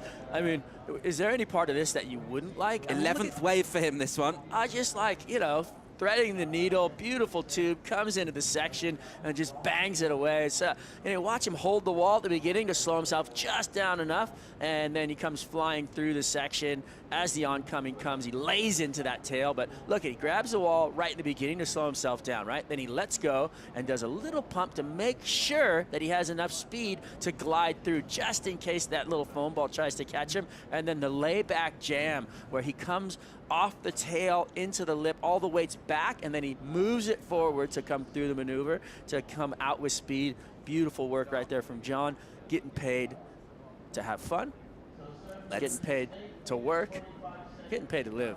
Let's see how the judges pay out that score. It could well be a solid one. He's already got a 7. And the morning from Ryan Callanan might deteriorate somewhat when this score gets read out. Let's see what we got as we're watching Ryan. He'll go the pig dog through a sort of throaty section, and he'll come out and go a little lip line maneuver. So Ryan trying to come back at John Florence, and he's going to need more of that energy. 7.43 in for John. His total 14.43. And Callanan, prior to that last score, he's in a combination right now, and he's got just over 8 minutes. Yes, it's tough. I mean, that wave that Ryan just had, like we talked about, I feel like John obviously has a rhythm. We heard Nat talking about the fact that he thought it was about rhythm out there. But, you know, Ryan doing a great job grabbing the rail, hand on the wall for the gauge to see how, you know, far away from the wall he is there, staying under the hood, trying to get a little bit of action off the end, but the wave kind of let him down a bit on the end of that because there wasn't a lot. It was messy water, so it's really hard to negotiate and have a nice clean ride. Here's our peak just triangulated, and here's Seth Moniz with a good pump off the bottom, and he emerges. We're just seeing just a tube frenzy going down right now. This is really enjoyable to watch. Be interesting to see the scores that are going to drop. That was a deep tube ride. He was really far behind it, but the water in front of where he took off had a lot of undulated surface. It had a little brown water on it, so it made the wave kind of not as hollow as it could have been. See right there where it kind of has that little crumble on it? And I don't think that the judges love that feel. I feel like they want to see that nice open water wave. Definitely a technical ride, deep tube, hard to push through over this foam for sure. And Seth having kind of more of a rhythm on the non-priority side of things against Jackson Baker. Thinking of finding that balance between stalling to make sure you're deep enough and pumping to make sure you make it. Speed really important. How does that play in score-wise, Strider, for our judges? Well, the judges don't want to see you hit the brakes, but if it's technically savvy work that you're doing, they don't mind it if the wave is super round and hollow and you put yourself deep enough behind the lip line and you completely disappear. But for the most part, let's just say, like, for instance, at Pipeline, you know, they were judging off of these rides that they were getting where they were coming in from behind the heavy section, driving through that, and then coming out the other side. So if you are taking off on the heavy section and you're having to slow yourself down, it's kind of, it's not frowned upon, but you're not going to get as big of a score as if you went behind it, drove through the heavy section, you know, never trying to slow down, always on the gas and coming out with speed.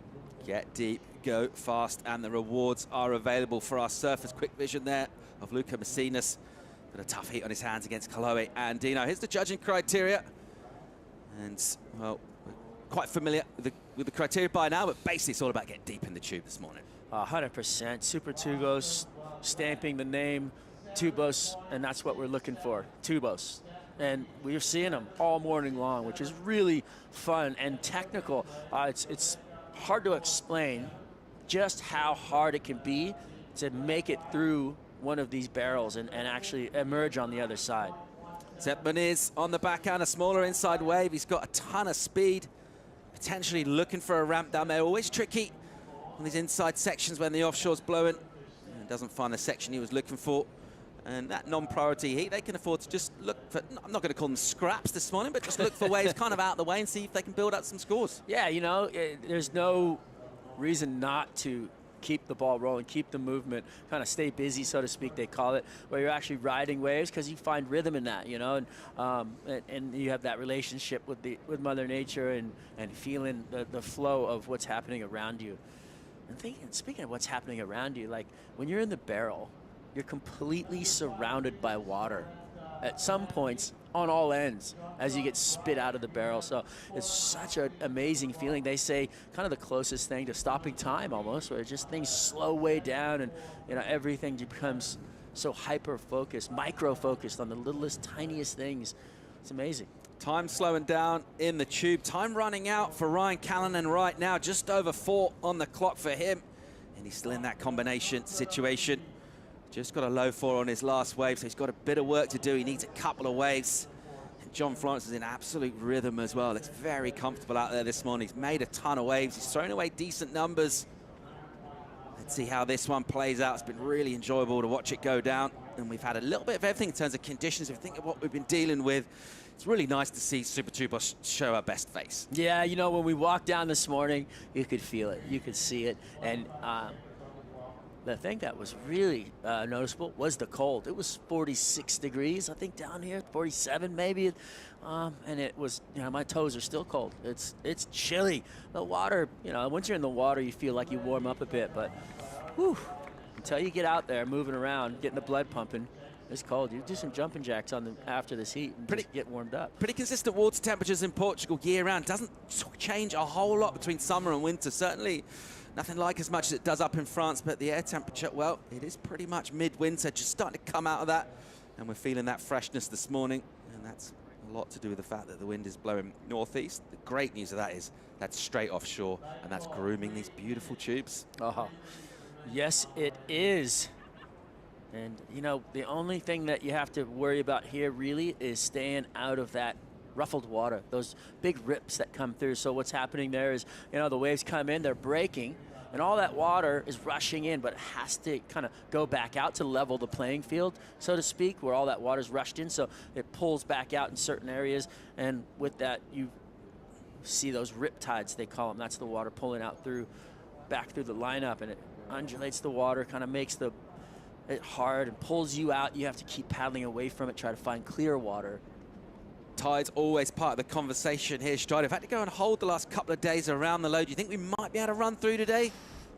It'd be hard. It's a little bit of a higher low tide, if that makes any sense. It's at 1.5 yesterday at the low. Today, we're looking at a 2.0. So it's a half a foot more water on the sandbar there, which can be actually quite a bit if you think about it.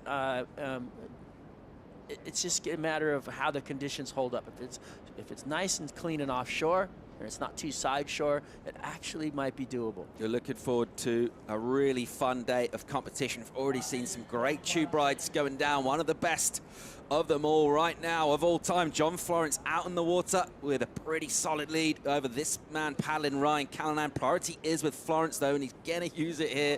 He'll go left on a smaller wave. Here's some speed. What's he gonna do with it? He's looking for a section, and he'll go into a backhand rotation. Almost a slightly, I'm not gonna say a lazy feel to that, but never really pushing and committing too much to that rotation. This is an interesting call there by John. You know, there's, what, 1:12 left on the clock. He's opponent's in a combination situation, and he doesn't want Ryan to catch a 2-footer. Brutal. That was you know, an interesting go, Adam. It's just not giving him an inch. It just goes to show you, like, John is not having it. He's bang up for this encounter into the final minute now, and it looks like Florence will be heading through to our round of 16. Very difficult for Ryan Callanan to do much now. Not enough time left on the clock, and he's not really found the rhythm either. Maybe you think sometimes you see surfers and sort of rhythm they got, they could spend another hour out there and still might not be able to get the scores they need. It's been really fun having the overlapping heats, seeing our surfers a chance to throw up scores in the non-priority. Not loads of action in our non-priority. Moniz and Baker haven't been able to do much. We do have that big score for Seth Moniz. He's only ridden 4 waves, but he has got that high number. But in our priority heat, it's John Florence. He's gonna take this strider, and a job well done. Yeah, solid work right there, John. He's gonna stomp on through, and he needs it. He needs to put himself in a better position on the leaderboard. John Florence taking down Ryan Callanan. He'll go through to the round of 16, so nice tube time for him this morning. A chilly morning. Waves looking really nice. We'll be right back after the break.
Morning, bom dia. Welcome back to Portugal. The MEO Pro Portugal will now see Kalohe Andino, Luca Messina's take to the water. Heat 14 of the round of 32, the overlapping format, allowing us to see 4 surfers out in the water and make the most of the riches that the North Atlantic is endowing us with this morning.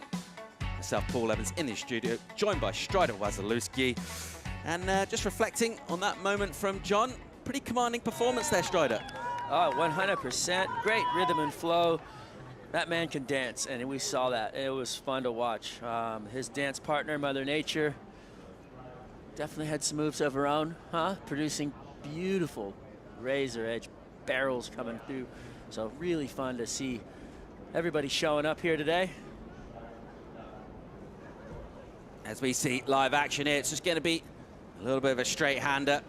Nothing really on offer. We might see a little bit more of that as these waves run away. Here goes Jacko Baker on the backhand and unable to get an entry into that. And a little bit of a flamboyant dismount from him as that thing just explodes around him. That might be a little bit key. Look at those gargles coming up. It's getting shallower and shallower as we run down the tide, Strider. Yeah, the conditions are going to get tougher and tougher. So staying away from those rips and being in that clear water is going to be paramount. Time for some insights from John Florence. He's with Louisa. Yeah, guys, don't kill my game. Luisa Florence, Jojo Florence, what's up, guys? You haven't been here since 2017. How good is to be back at Super Tubos and getting those tubes up there? Yeah, super happy to be back. It feels like it's been a while now, and it was exciting to wake up this morning and see how clean the waves were and some nice barrels coming in. And, yeah, happy to make it through that heat. You already got 2 perfect 10s here before. What do you think it has to happen for you to repeat those moments? We'll see in this event. I mean, right now it could be a really big barrel with an air or something, but it's got to be something big for sure. Do you think you can read the wave and have a plan ahead? It's hard to have a plan because the peak moves up and down the beach as the tide's going out, and the tide's kind of going out pretty quickly. So, yeah, the plan's just kind of always changing. Okay, well, good luck, and we'll see you next time. Thank you so much. Back to you guys. John Florence with the debrief from the heat, taking it all in his stride and looking to get his performances focusing in towards the pointy end of competition. That's what it's going to take here. As we'll pick up Seth Moniz, and he'll just swing very acrobatically. Look how nimble he is as he just parks that board inside the tube and comes out swinging. Just loses those fins completely. Loses control a little bit, but very rubbery and nimble and limber, and it's going to take a bit of that. These are stretching out now a little bit, these waves, Strider, and maybe we're going to have to wait for that tide to come back in for optimal conditions again. It's ever a threat here with that tide swinging out, and it is starting to get pretty shallow. It is, but I feel like we really do have a lot of great waves still on hand that we'll be able to find. Ryan Callanan still chipper and smiling with the fans down there as they walk up through the gates. One of the beautiful moments that we have with pro surfing and the beach and the walk out and the walk in. I really enjoy that part of it. It's kind of like going through the tunnel, say, at the stadiums for the athletes coming in and out, and all the fans kind of hanging over. But you get to be a little bit closer here on the beach, and you can actually run up to them in the shallow water, and it's a great user experience being here at the beach and a part of our arenas, which are ever changing and moving and all over the place. It's really a good feel. Portuguese surf fans getting rewarded for an early start and braving the chill to check out the world's best at close quarters. Speaking of which, out in the water right now, Seth Moniz. He's had a great start to his campaign in 2022. He's had a solid start and managed to get that 7.67 in the non-priority heat. How good is that to come in? And now you got your 20 minutes. You've already got a big score on the board. He got a bigger score than any of John's waves in his heat for that wave. That's a big moment. So that obviously the judges deemed that wave a very hard wave to ride, and they loved what they saw. And they gave him a really big reward for it. That reward could be enough to get him over the top of Jackson Baker at the end of this. And if it is, he is going to have to take that yellow jersey and cut it in halves, because Kanoa's going to have it, and so is he, because they're both going to be sitting on the same points, and that means they're both running for the world title. And at the end of this event, we're going to see, who's going to be wearing the yellow jersey. Here goes Jacko Baker, good-looking right-hander. It's super late from him. He just slips in beautifully under the lip. There's the look back. I don't mind it at all. Big hack from Baker as well. And he'll tag it on the inside. Yes, please. That was showsman. I mean, I love the showmanship that he brings. And look at the competitors area feeling the same way. I feel like this is the kind of stuff that Jackson Baker has been waiting to do his whole life, Look at this, drops under the hood, super late, critical drop, disappears, then gets out in front of it, gives a look back at the wave like, thank you very much, and then comes out and then hammers it home to finish. And then as he's finished, he looks up at the judges, but actually, I think he's more looking at the competitors area there going, that's right, boys, I got one. Seth Moniz put him against the ropes with that good number of that 7. And Baker answering back. Let's see where this goes score-wise from a judging panel. Ever the entertainer, Baker's got great energy around him. A real cool addition to have on tour. And now putting himself at least back in contention in this heat. There were some moments at sunset where I saw him absolutely attack the lip line. And when you're at sunset, you have to really attack power for power. But look at this. This is a replay. Under the lip there, disappears. But the board, you can see kind of the whole time. Only for a nanosecond did it disappear. So that will hold the score back just a bit. I don't think it's going to be up there around the 6 or the 7-6-7 that we saw. Oh, and Dino gets hosed out of the tube, and just as we're admiring his exit, he somehow loses the fins off the bottom. Will score for the tube, unable to add anything and get that finish to sign off that wave. Nice to see him getting breathed out of one, and loads of good opportunities still out there, Strider. Oh man, this is the entertainment you came for. This is what we wanted to see, and I just love seeing all the action, and with 4 surfers in the water, it's really fun. The replay grabs the wall, stalls just enough, comes out with the spit, and he's going to the turn there, and it looks like his back foot just slipped off the tail pad. You'd want to have the stickiest wax you could possibly get on your board, even on your tail pad on a day like today. All right, live action and a meaty looking section here. And we will see that one just shut down. So no exit available for Luca Macinas. Meanwhile, right behind him, Baker, a late drop from him. A big tube, gets a little clip on the head, but survives it. And will he come out? He does. Baker with a mental tube. An absolute drainer comes out down the beach. The Aussies love it. We're enjoying it too. What a heat, Strider. Jackson Baker, the candlestick maker, came and just laying the bricks down. Did you see that wall he plowed through? That was insane. And the drop to get under that thing almost guillotined him and took his head off. And he just pulls it up. That was some really incredible work. So he dropped a pretty solid score before that. Right? Got a number in the 6-8-3. How's right this? There. Look at that wave was on his shoulder, literally tapping him, and then he pushes through. He's just looking back at his mates in the area. He'll be ready for a cold one. Really, really enjoying this. Baker with the 6-8-3. This guy, he's enjoying it too. Kelly Slater got the beanie and the scarf going, keeping off the chill, and very much enjoying a display of tube riding. You know, and for me, I like that one better than Seth's.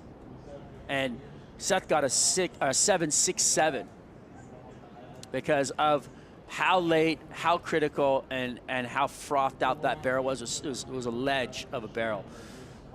Let's see if the judges preferred it too. They're going to have a little look at that, check some replays, and give a number for Jackson Baker, who was quiet throughout the non-priority portion of his time slot.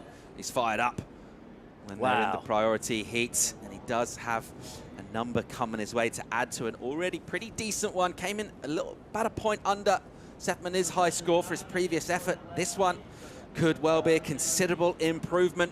Doesn't need a massive number for the lead. Pretty likely to get that. Just 5.52 the requirement. Just waiting for a last judge to throw down. It looks like an excellent number coming in. It is 8.6 for Jackson Baker. Yeah, really solid. You know, he's splashing the water out there because he's pumped. But look at this, drops in, gets under the hood. That thing's spinning while he's in there, and he comes out. So it's just very technical. The wave was frothed out. That was really ledgy, just troughing at the bottom. I mean, as the tide goes down, these waves are getting harder and harder to make. And that was a great effort and a beautiful display of technical surfing. I think the judges rewarding the sort of jeopardy as well. It's one of those tubes where you never really know if he's going to come out. So as you see someone get a good pump through, and although they're deep, you're thinking they always look like they're coming out. We never knew with that if he's going to make it, and that makes it super entertaining. It was a 50-50 chance, I feel like, for Baker there, whether he was coming out or not. Right, let's check out on the backhand. Macinas belts it hard. Doesn't seem to be massive points on offer for taking on the lip and going with the turns compared to the tube riding. But when you're in the non-priority, you're just looking for those opportunities. If the wave's not barreling, why not tag the lip? Doesn't come off for him that time. He'll make his way back out. So looking at this heat, the priority heat, you've got plenty of time, right? Seth's he's got priority.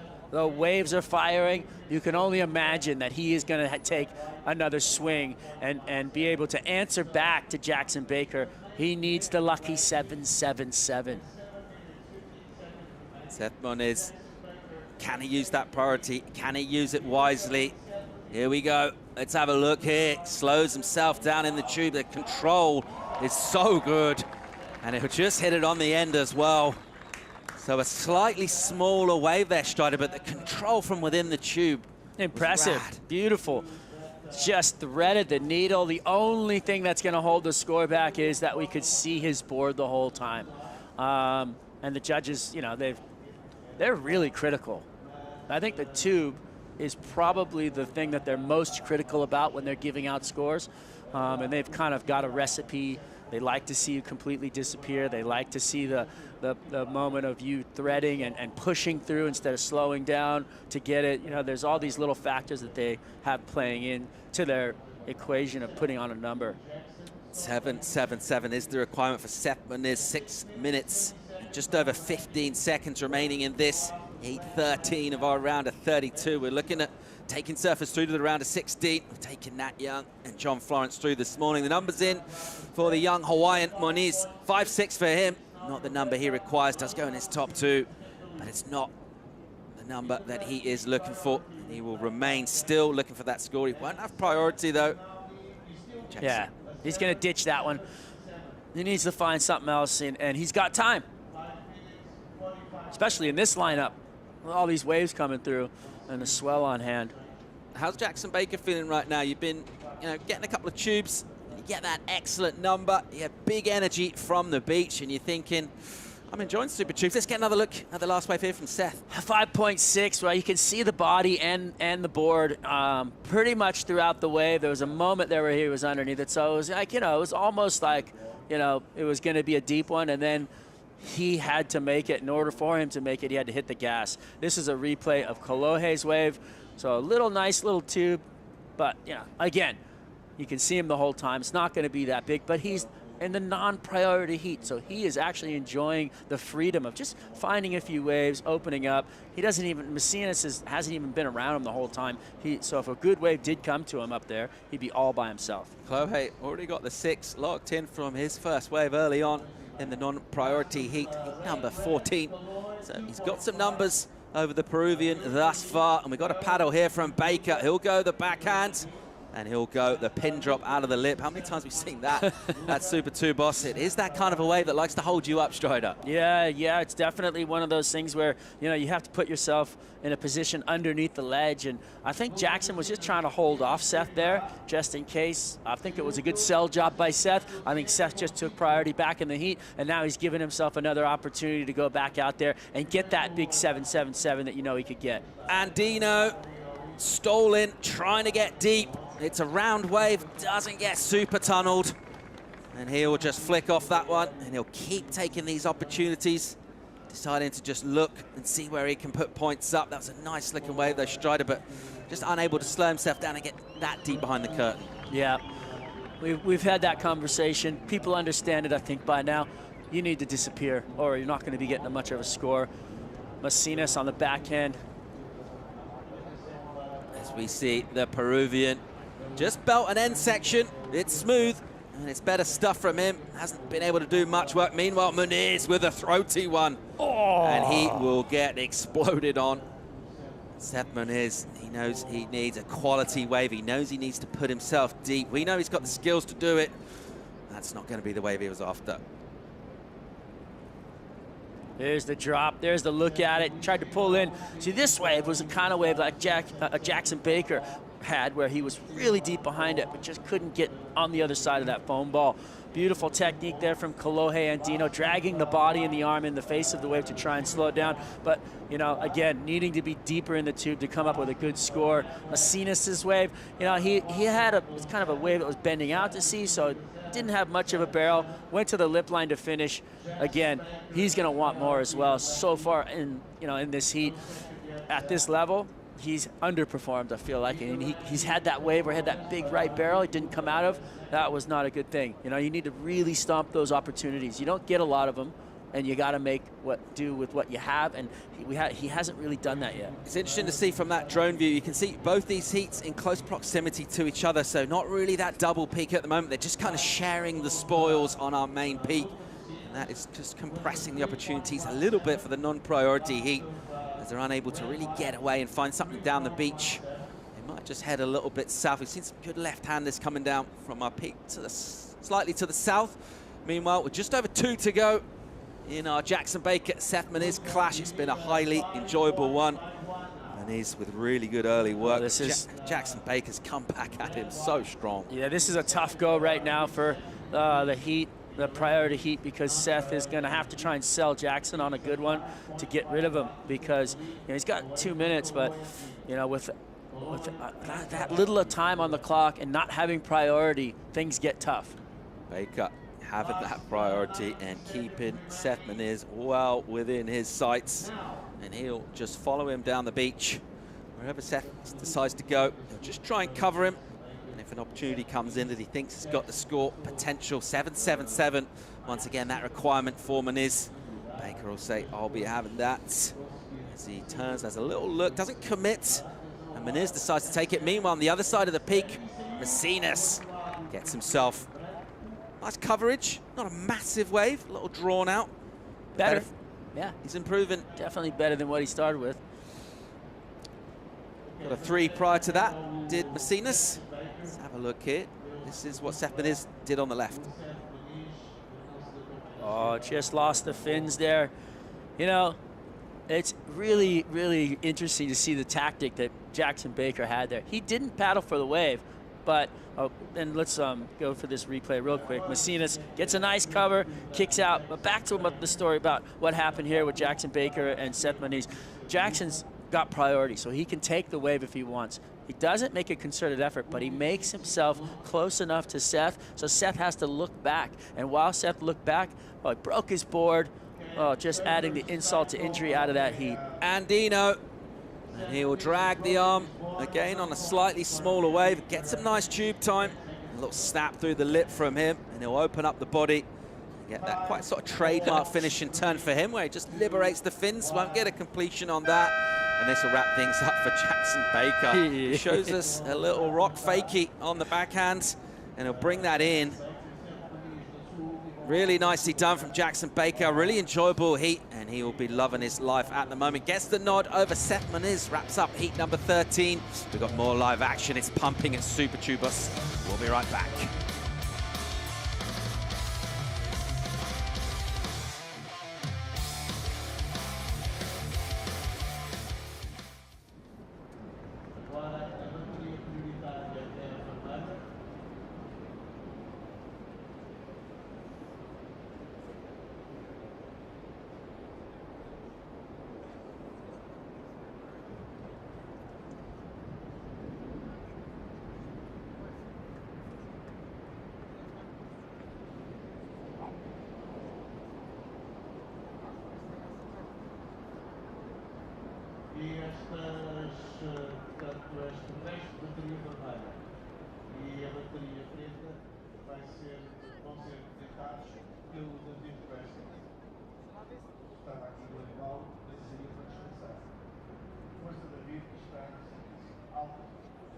É verdade, esperamos na semana inteira para estas condições e estão elas. Muito bom dia a todos, good morning to all of you.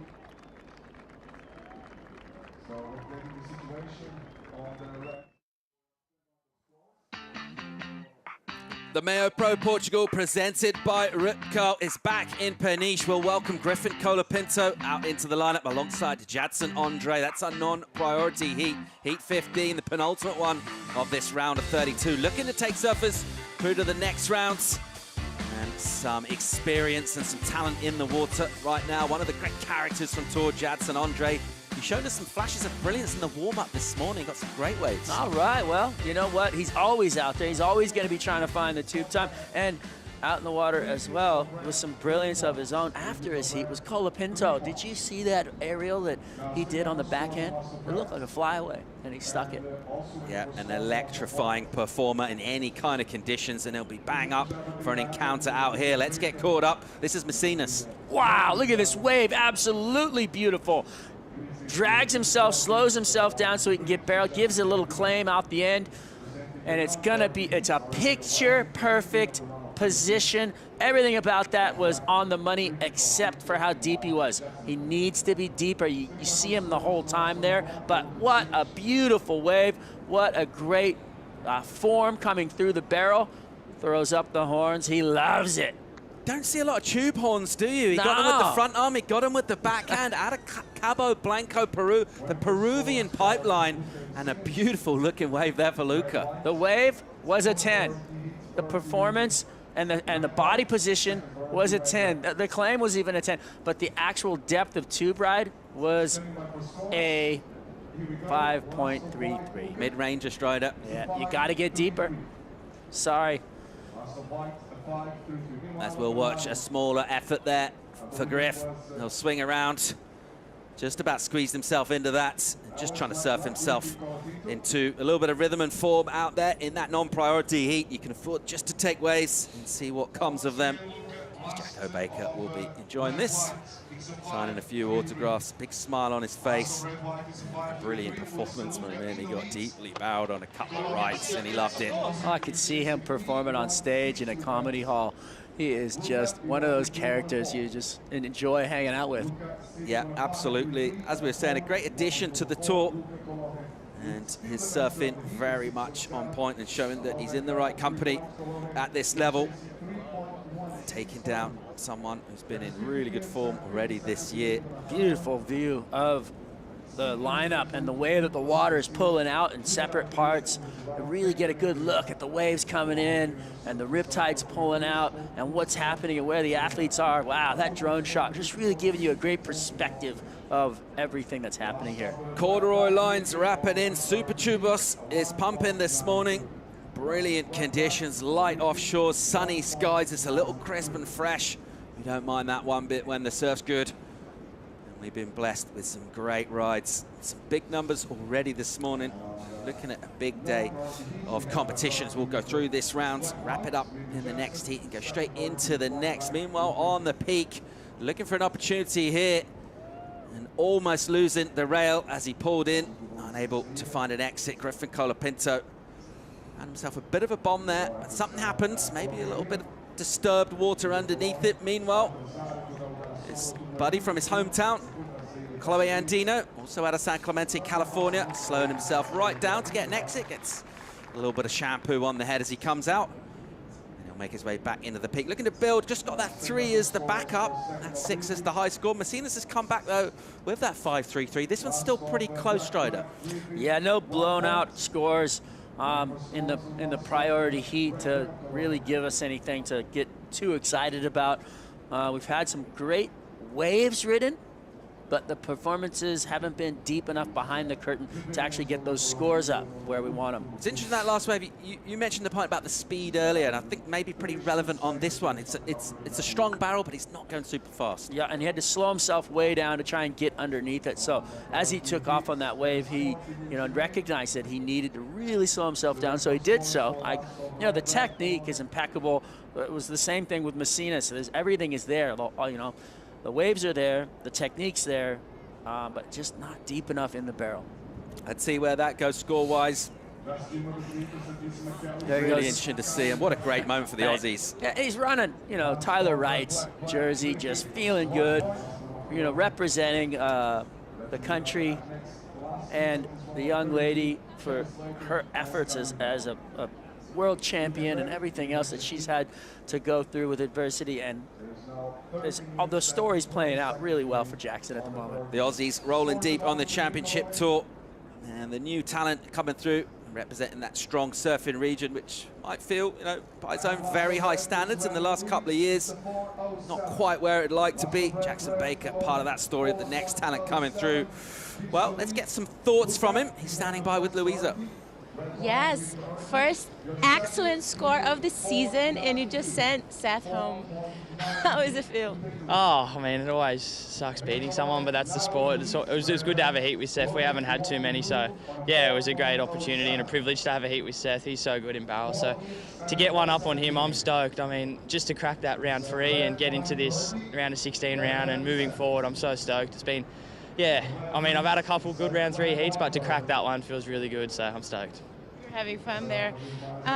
Newcastle has a lot of beach breaks. Do you think that's helping you here? I think Hawaii helped a lot. I think this is very similar to like somewhere like off the wall or Rockies, like really shallow. It's not as scary because it's just sand, but it still hurts. But yeah, I mean, I just took that pipe backdoor practice to out here, and yeah, it seemed to work. So chose the right board and got under a couple. So yeah, I'm stoked. And you chose Tyler Wright to surf for on this event.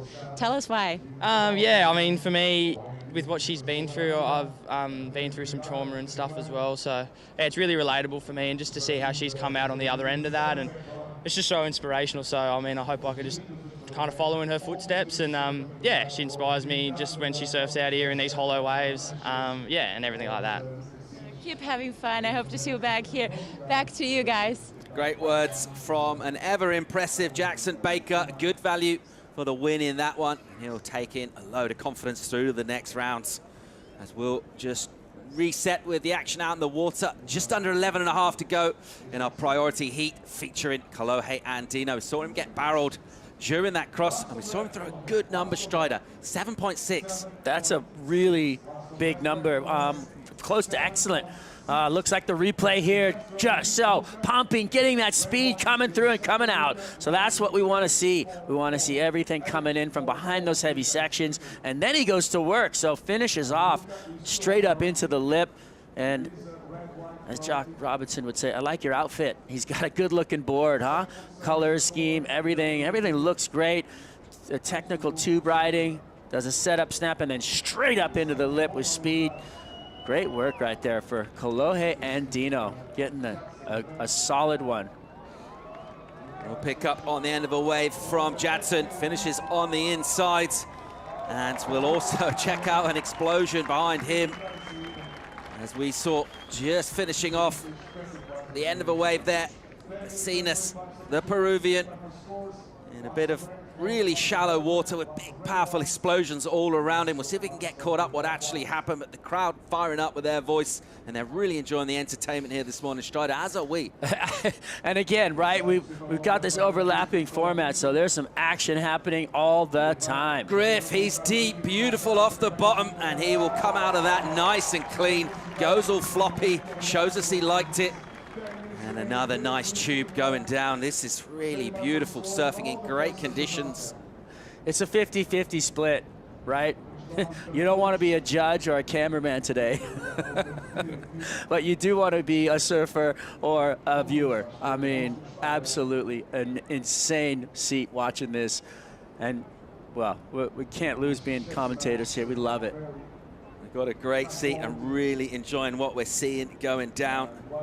So, a couple of exchanges here. First of all, Jadson. Oh, how was that drop? That was a really steep wave, and he negotiated it really well. Beautiful surfing off the back. That's going to be a great warm-up wave. It's not going to be a massive score just because he wasn't deep behind the barrel, but the waves are on fire. Unfortunately for, again, Messinas, not deep enough. Here is the wave. Here's a wave that got behind the curtain. Did not disappear completely, but definitely did a great job to get as deep as possible and then still come out of the tube. All right, wait for numbers to come in. Still got pumping swell, delivering great looking peaks at Super Tubos. Kolohe Andino at the apex of the peak right now, decides he's too deep on that one. Meanwhile, here goes Griff, and he parks it again, puts himself behind the curtain. He comes out, makes room at the bottom, flicks one off the top. And another decent wave for him. His previous to that is the score we went for come in. So a couple of numbers to drop for Colapinto. That's an interesting scenario there. You know, there's two, you know, Kolohe and Colapinto not in the same heat, but, you know, from the same town. And the apprentice, you know, looking up at his teacher, and his teacher saying, hey, go, you know. I wonder if he actually said, you know, go for that one. He was too deep, you know, Kolohe, so he couldn't have made it from where he was, but his buddy down the line picks it up, gets himself a nice little tube, probably a good little backup score. Just under 8 minutes to go in the priority heat, which features Kolohe Andino with a pretty solid lead over the Peruvian Luca Messinas, requiring that 8.44, a number to come in for Kolohe. He's got some decent total on the board of 13.77, and he's kind of bookended his heats really with that score coming for his very first wave and then his last one, just turning the screw, so to speak, making that requirement difficult for the Peruvian. His number came in for the last wave. It was a bomb, unable to get really deep in it. Just a 4-5 for him. So not the score he's after. Time will tick away. Priority will remain with Chloe Andino as well. The Colapinto, Jadson Andre heat, the non-priority, is also shown as flashes. It's going to be a really enjoyable encounter to see it go down. Seeing those surfers more or less holding that same position. First of all, we saw some good lefts coming through. Some great looking rights as well. It's pretty much evenly matched, Strider. Yeah, you know, I'm actually seeing the highest scores being dropped on the rights. And that's in, you know, the waves are bending on each other and they're on themselves and they're really guttering out. The tide's going down, the wind's blowing up the face, and you know, you're looking into the sun on those rights. It's really, there's a lot of elements coming at you with that, and I feel like all of that's playing into the scores that are being dropped. Chloe Andino, his high score there at the moment is a 7.6, but it looks like there's something dropping it. At the moment, because there is a score of note about to come in for Chloe Andino. It's going to be a big one. We'll just wait for it to drop in. But this is going to be, wow, okay, it comes in. He goes into the excellent range, 8-1-7 for Chloe Andino. Dominant in this heat against Luca Macinas, who is now looking for a combination. He's got about 6 minutes to get himself 2 scores, Strider. Well, this can be a very hard ask. I would say this thing's in the refrigerator. I'm sorry, Luca, but I'm not thinking in the time allowed that you can be able to find those deep tubes that, well, you know, anything can happen, but so far the performance that Luca's put on, he hasn't found himself behind that curtain far enough. Positioning on the wave, I feel like, has let him down. Well, let's hope he gets more opportunity. It's been a busy one, that heat, in terms of the number of waves ridden.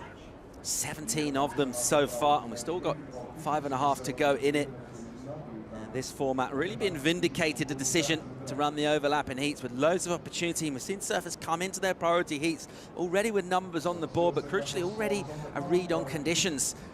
And we've seen quite often those scores obviously coming in the priority heat. By the time you've spent longer in the water, you've already put something on the board and you can just add value. That's what Chloe's doing here. He's going from strength to strength. 100% building the rhythm, finding the waves, really just, you know, tapping in. He's going to be smart. He's going to go sit on his opponent, I'm sure, just to make sure that he closes this one out. A sea of blue and crisp lines wrapping in at Super Tubos. It is the MEO Pro Portugal presented by Rip Curl. The break's called Super Tubos for a reason. It's all about the barrels. Having a little bit of wind disturbance earlier on in our waiting period, having some scores really going down to maneuvers. Today is all about getting under that lip, crucially getting out. And surfers who can do that, can get deep, are going to get rewarded. We've seen a number of excellent scores go down already today. Super Sunday. And how fun is this format? Everybody just getting involved. Surfers catching some of their higher scores on the non-priority side of heats. There's Kyle Abelli getting ready to go out right through the competitors' area. We got that sneaky camera over there that we've seen you talking on. All right, well, we've been talking about the crowd and what they bring in terms of the energy. Let's go down and get a little update from the beach. Louisa Florence is down there on the sand. Yeah, guys, the sun is out, and look at this. The people are starting to arrive. It's Sunday overall. Peniche is, is stoked to have the surf. All the fans are lining up. Caio Belli is coming out right now, facing the GOAT, Kelly Slater. And look at this. It's so beautiful to see. And by the end of the day, this is going to be completely full of people. Thanks, Louisa. Just picking up live action from out in the water as we see Chloe Andino finish off a deep tube. He comes out a considerable distance up the beach, gets behind the curtain, and he is having a great heat here, Strider. Yeah, he is on fire, but this man right here, he's coming out. That you can hear the cheers, and we were wondering if it was a wave, but no, it's just Kelly Slater, the 11-time world champion, riding the forefin, the GOAT coming out. He's up against a tough opponent, though. Kyle Abelli is a giant killer, and he has been known to take down some massive names, He was kind of John Florence's Achilles heel, and it's tough, But look at this guy. He's coming down. He's ready. He's psyched. He's probably been watching on the cams this morning and thinking about what he needs to do. Watching, obviously, in the competitors' area, seeing everybody get barreled. You'd have to kind of mellow out your froth, kind of come into a place of competitive mindset and prowess. Get yourself into a place where you know you can go out, settle in, and do your work. Great moments for our spectators, getting a chance to check out the GOAT. He's about to take to the water. There's a couple of minutes to go in the priority heat right now that features Andino Messinas. And a big combo posted by Chloe. Andino Messinas is struggling here. Let's get another look at that last wave from Chloe. Yeah, beautiful. Drops in, grabs the rail instantly. He moved his front foot up so he could drive further and harder on that front rail. And he's got his hand on the wall and just gauging the distance away from the face of the wave. Beautiful, well executed backhand tube ride. Goes for the snap, but you can see he came into some frothy water there, a little off kilter. Well, it's testament to his performance that he gets a 7-2 for that, and it doesn't even count. He throws that away, and how dearly Luca Messinas would love a 7 of his own to unlock this combo and give himself a shot. 90 seconds on the clock. He's got priority now. Not sure he's got enough time to get 2 waves of that order. Nah, he didn't have enough time at 5 minutes.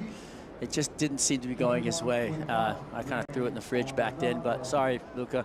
Didn't mean to throw it that soon, but it was over. Chloe Andino, a dominant performance from him. He would love to go deep here. Trying to go deep as well. It's Griffin Colapinto, and he does that. Some great travel time.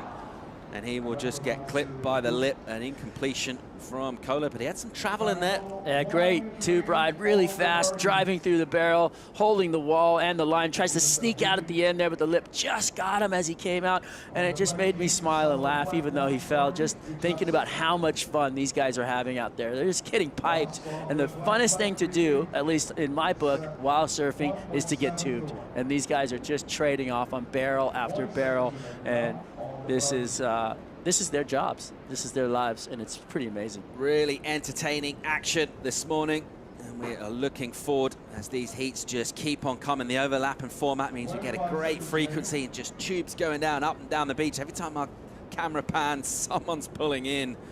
It's been epic to see. So far, so good tide-wise. Wind looking great. It's even warming up a little bit, Strider. How dare you say it? It's pretty chilly, though. I need some toe warmers. You know when you go to the snow and you buy those little heat packs? I'm in for a couple of those. Chloe Andino looks to be feeling very comfortable temperature-wise. He'll just bring this one in here. And a great performance from him. A commanding total of 15.77. He'll get the win over Messinas.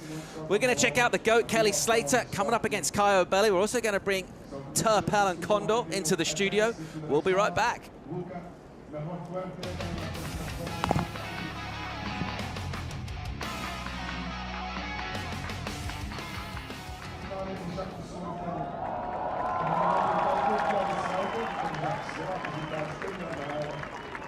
Already presenting himself on a battle alliance was Kelly Slater, wearing the red singlets together with Caio Belli, now on the red team.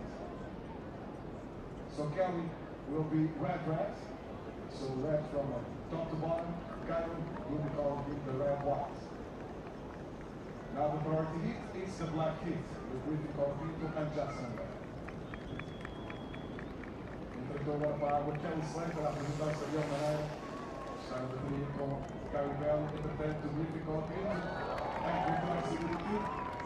Para o Seth baixo livre para atualizar para passar mais algum tempo à sombra, e agora atrás é vez do Jackson. Muita velocidade do Jackson, do tubo a apertar muito a saída. Vai dar a oportunidade para completar. Super Tubos continues to fire here in the round of 32. Griffin Colapinto, Jadson Andre are now the priority heat. And just getting started with the greatest of all time, Kelly Slater taking on Caio Belli in pumping, hollow conditions, just the way you want it here at Super Tubos. Joe Turpel with Peter Mel, aka the Condor. As we check out these conditions, 18 minutes on the priority heat. Kelly just getting started with Caio, both sitting inside the final 5 for the time being. This is going to be a tube shootout, Pete. I would say it better be. Man, it is blowing out each side. Lefts, rights, up and down the beach. It's everywhere. The overlapping heats are very exciting. Tons of surf happening. And I would say that every surfer that still has a chance to wear a jersey today is ultra excited, along with the fans and us. This is why you want to qualify for the Dream Tour, to get conditions like this. Looks like Kelly's opting for that forefin once again. This was the start of the heat for Kelly. Nice quick tube. There's the finish, but the crowd went bananas, just like it was a perfect 10. Griffin Colapinto against Jadson Andre got this one during the break. Yeah, and he's been riding a ton of waves in this heat, and he just keeps building and having more fun. He's got a pair of 6s right now. Jadson behind him, a bit too deep, but look at how hollow the conditions are with this tide dropping out. It still feels like to me that we could run through this low tide because it is so peaky. Here comes Jadson again. Nice hollow cave. Gets a completion. Quick reaction off the lip. He'll lose the finishing move. But he's been nice and barreled this morning. He got out there on dark, got a lot of trainers, and was well prepared for the heat with Griffin Colapinto. Let's see what happened here. Well, Jaddy, looking at these lefts, I mean, that's the thing that's pretty cool is that there's equal lefts and right barrels. It doesn't feel like one's favored over the other. So there's opportunity for both the goofy foots and the regular foots. And just tried to get that move done. Got a little high side and went down. Kind of an awkward fall. But how good are the conditions? I mean, and this is what we come to Super Tubos for, because it's got that nice north wind. It'll take it and just blow offshore, and it'll happen all day long. This is as good as it gets, so what a dream to have the world's best scoring conditions on a Sunday here in Portugal, where it's top to bottom spitting barrels, and also another chance to see Kelly Slater at 50 years of age competing as the greatest of all time. Expectations for Kelly at this point, Pete, to win another event this season, or is it all glory at this point after his win at Pipeline? No, I would hope to see him do it again. I mean, I'm a fan. I want to see this legacy keep unfolding. It keeps unfolding already, so why can't it keep going? Here comes Jaddy up and out, battling with Colapinto. Still here in the round of 32. Round of 16, we got there quickly, is already on deck with Italo and Miguel Pupo stacked up in the draw. Kelly's opener comes in at a 5.0. Remember, he had a lot of success here when this event really popped up on the calendar. First, it was a search event. He got knocked out early. But then in 2010, he took a big win over Jordy Smith in the final. Next year, showed up, made back-to-back finals, was runner-up to Adriano de Souza. The interesting part about Kelly, though, is the other 7 events, he hasn't made it to finals day.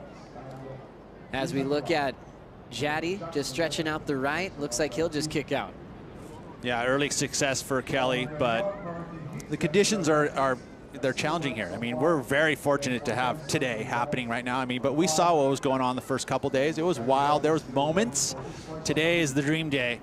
But it could be, you know, on shore. It can be just like beach break. I mean, it changes so much because of the tides. We've been harping on that all week long, and we'll keep doing it as we come back to this venue. But it is days like this is why we're here.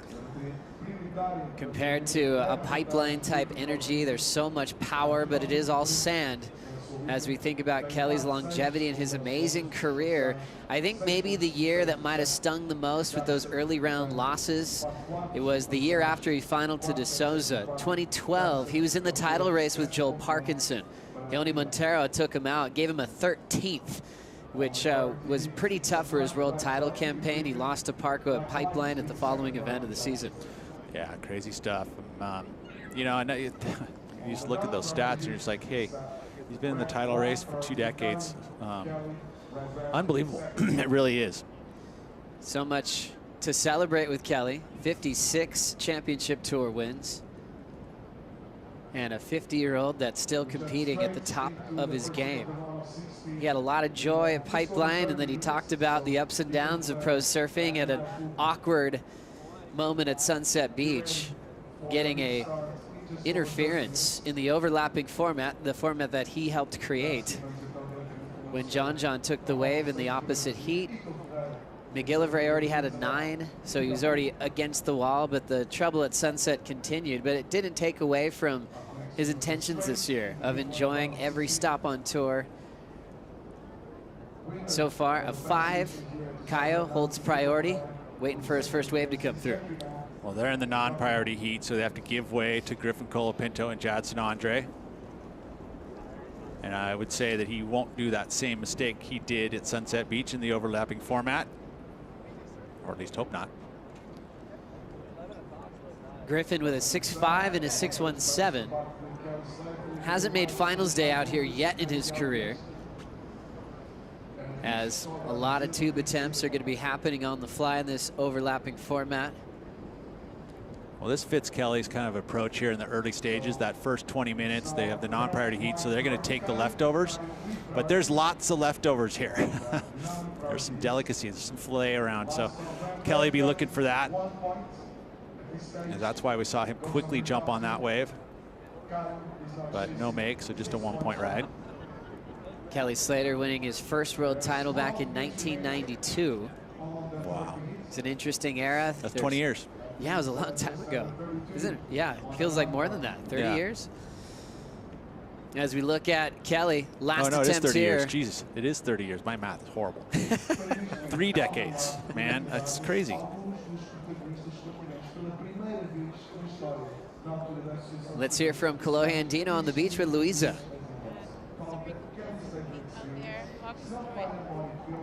Yeah, I don't know. It's just really hard out there, but then the waves are really good if you get in the right spot. So, yeah, no, it's kind of just a roll of the dice.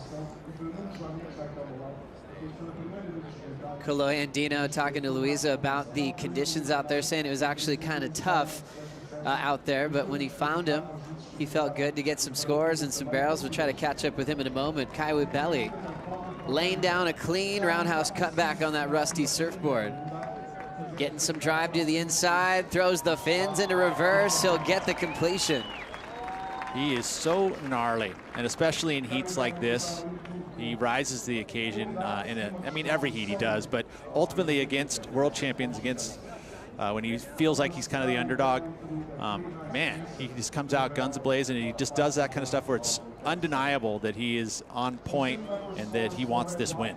2016 Rookie of the Year, a replacement wild card, getting the call up with Medina's absence this year. What'd you think, Pete? Deep, came through pretty quick, but then the carve all the way around, the wraparound cutback, such a cool maneuver, especially when you keep the speed like he has done. And then last section surprises us with a little punch of the fins into reverse. So it gets 2 maneuvers done plus the barrel. Combination of major moves, that's part of the criteria. Using some progression with that little punt to the end. I mean, all the elements are ticked there. Kaiwi Belly has had a very interesting story in his career. Remember, he got injured at Margaret River in competition, had to miss a lot of events.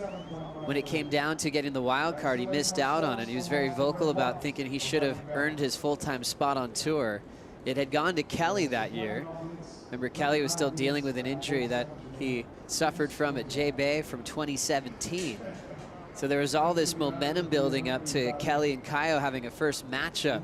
Kaio did get involved in that event at Margaret River in 2019 as the injury replacement, and he got the win over Kelly, and it was a pretty emotional victory for Kaio. He'd been holding all that in of wanting to have his spot over Kelly full-time, and he got a chance to go head-to-head. Meanwhile, Jadson goes straight down on the takeoff. Tripped up. And the power Super Tubos getting the best of Jaddy there. And I think we'll have a good opportunity to catch up to Kolohe once again with Louisa. Now, Kolohe was a super convincing heat out there, but walk us through it. Yeah, I don't know. The waves are really good, but it's also tricky to figure out where they're going to come in. Yeah, so you just got to kind of roll the dice and just move around. What are you riding out there? I rode a 6.0, Matt Biolis, my shaper. Yeah, works good. And it's cold. Is this thick enough? It's a 2 mil. I was warming my heat, but when I got out, the wind kind of made me cold, and we've been standing here for a little bit. Well, going forward, do you have a plan ahead? Yeah, I guess. I mean, hopefully later the waves stay fun and the wind stays clean, and we'll see what happens on the low tide. But yeah, I'm excited to advance this morning. Amazing. Let's see what happens next. Back to you guys. Thanks a lot. Kolohe Andino, you can tell he's freezing. A 2 mil, he probably thought he'd just be out there for a quick heat and come back into the hot tub in the Red Bull Athlete Zone. But Kolohe's had a lot of success, not just in Portugal, but in Europe. France, Portugal were always his best events in his first few years on tour. Now that he's approaching almost a decade on tour, he's always been reliable out here. You think of his last 3 of 4 events in Portugal, he's made finals day. Back to Kelly here, Pete. Kelly working to get into this one. Late drop. Can he get underneath it? There's that technique. Gets low to his board. And then the whitewater froth. That little touch of the lip, ever so slightly, took his arm off that rail there and ended up going down pretty quickly. Now stalling in the tube, trying to run after an exit on the left. Looked like Caio Ibelli quickly trying to get a score on that left-hand barrel. Ibelli, an incredible tube rider, and we saw that displayed at Pipeline at the start of the season. Turning in his best start to date as a wild card. Scores coming in for Ibelli's start, 5.67. That was the tube to Roundhouse cutback. So just better than Kelly's 5.0. Here comes Jaddy up and out. How much action is there, Joe? It's just nonstop. The cameramen are just probably head on a swivel. Actually, I guess there would be a camera on a tripod. Whipping it around. But I mean, yeah, it's I would imagine with all the action happening, and these surfers are making quick decisions too, right? So it's like instantly they're deciding, oh, this looks like a good one. Thinking about Kelly and Caio, we mentioned the heat at Margaret River in 2019 that Caio won, but Kelly did get redemption later on that same season at Jeffreys Bay. So they enter this heat, 1 win apiece. This will break the tie. Rolling in now, Kelly down to the bottom, wide open pit, gets the exit. Stretches this one out for a backside blast off the closeout, stays on his feet. He'll get the lead with that wave. Really cool. I mean, again, taking a wave that's like mid-size set, but technique was all there. Maximize the barrel, and then a beautiful hanging backside hook snap off the top to finish it. Gonna be another mid-range score, but just you can tell he's on point this morning, and this is why he can be inspired. Offshore conditions, opportunity to just get drained. I mean, that's exactly what the conditions that Kelly's been wanting to surf in this whole entire week. See that technique again, just being able to be so flexible at 50 years old to be able to just coil up, get super small through the barrel, but then extend out through his maneuvers. On point, Kelly. I mean, it is gonna be a small wave, so it's not gonna be a gigantic score, but probably in the good range. But a solid combination of maneuvers there for Kelly. 6.4 for that wave. Jaddy just trying to create some space under Griffin Colapinto's priority. Jaddy still chasing a pretty big number of a 7.9.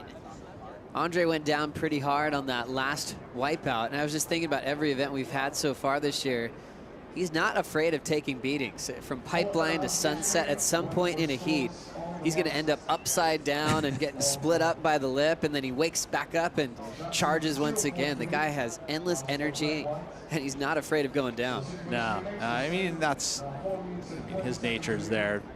Exactly that. Plus, he's basically matured and grown up on this tour and learning to ride those types of waves, you know, from Sunset Beach all the way to Pipeline to here. You know, in his first year when he came on tour and he was able to get that big win, I mean, that was incredible in his home break. But then all of the other stuff, he's always learning and growing. As we see now, another surfer doing the exact same thing, learning and growing, and already has a world title. One of Jaddy's best friends, Italo, coming up next. And getting the make is Caio Ibelli. Outside of the barrel now, big front side float in the flats. Oh. Falling backwards. Did he hang on long enough to get credit for it? I would say at this point, thinking about the panel upstairs, they are critical, need complete control to really sell it. We'll see here again, but look how deep he is, disappears from view for a long time. So this is gonna be a good scoring barrel because of how deep he was. And then the big float, I think maybe, yeah, we could probably give it to him. What do you think? He had control and then almost looked like he just kind of fell off. It's very close. I mean, sometimes if there's a reason to show it incomplete, you'll see the score reflected that way. Yeah. But I like, he did stomp it. He rode away for a bit, so I think there is a chance he could get credit for that finishing move. Well, and no matter what, the barrel was you know, not a huge set wave, but the fact was he was super deep, made the exit fairly clean, but the depth of the barrel is going to be where the majority of the points will come from. Kelly throwing his hand up, wants an update on the situation. Back to Griffin's wave, Pete. Wow, again, from behind it, bigger wave, and just see the spit comes out. That's the kind of intensity of the wave. When you have that kind of vapor coming out the end, you know the wave was intense and very hollow, so that helps the score.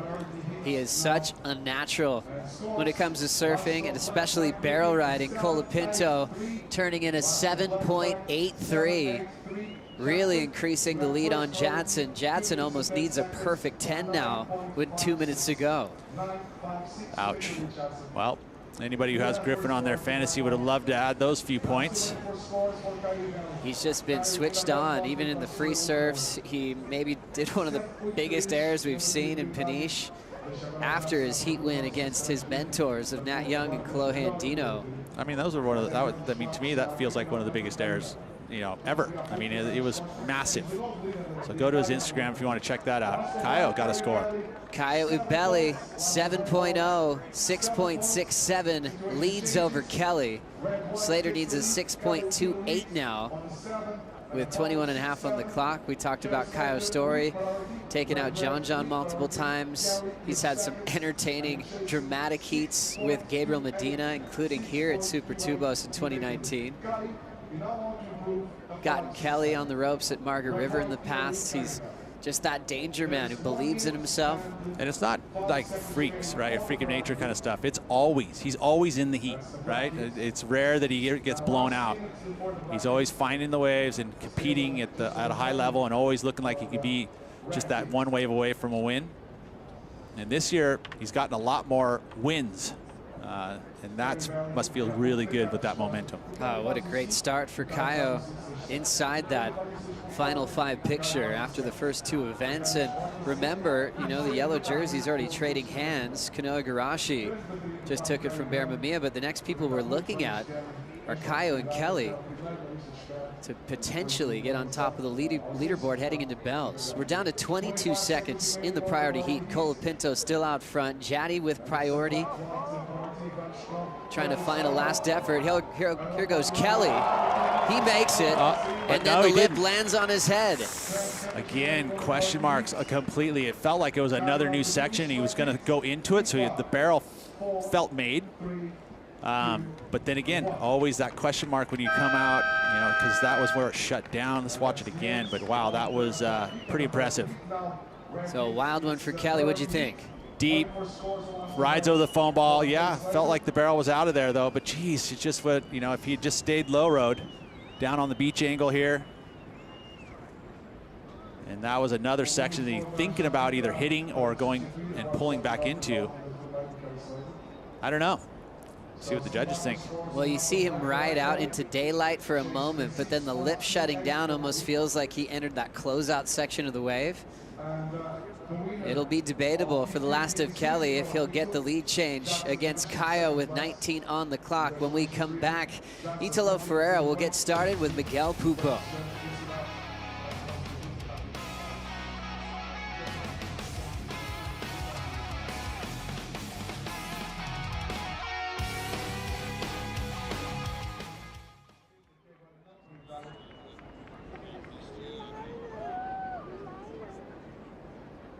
Agora ainda não tem para a última de Kelly Slater. Vou entretanto passar os comandos dos comentários para Bruno Lisboa. Bruno, eu dei-lhe 8 em 10 pontos para a qualidade que temos dos espetáculos do jogo. Obrigado, David. Assim que eu acho que pelo menos 8 pontos, sem dúvida.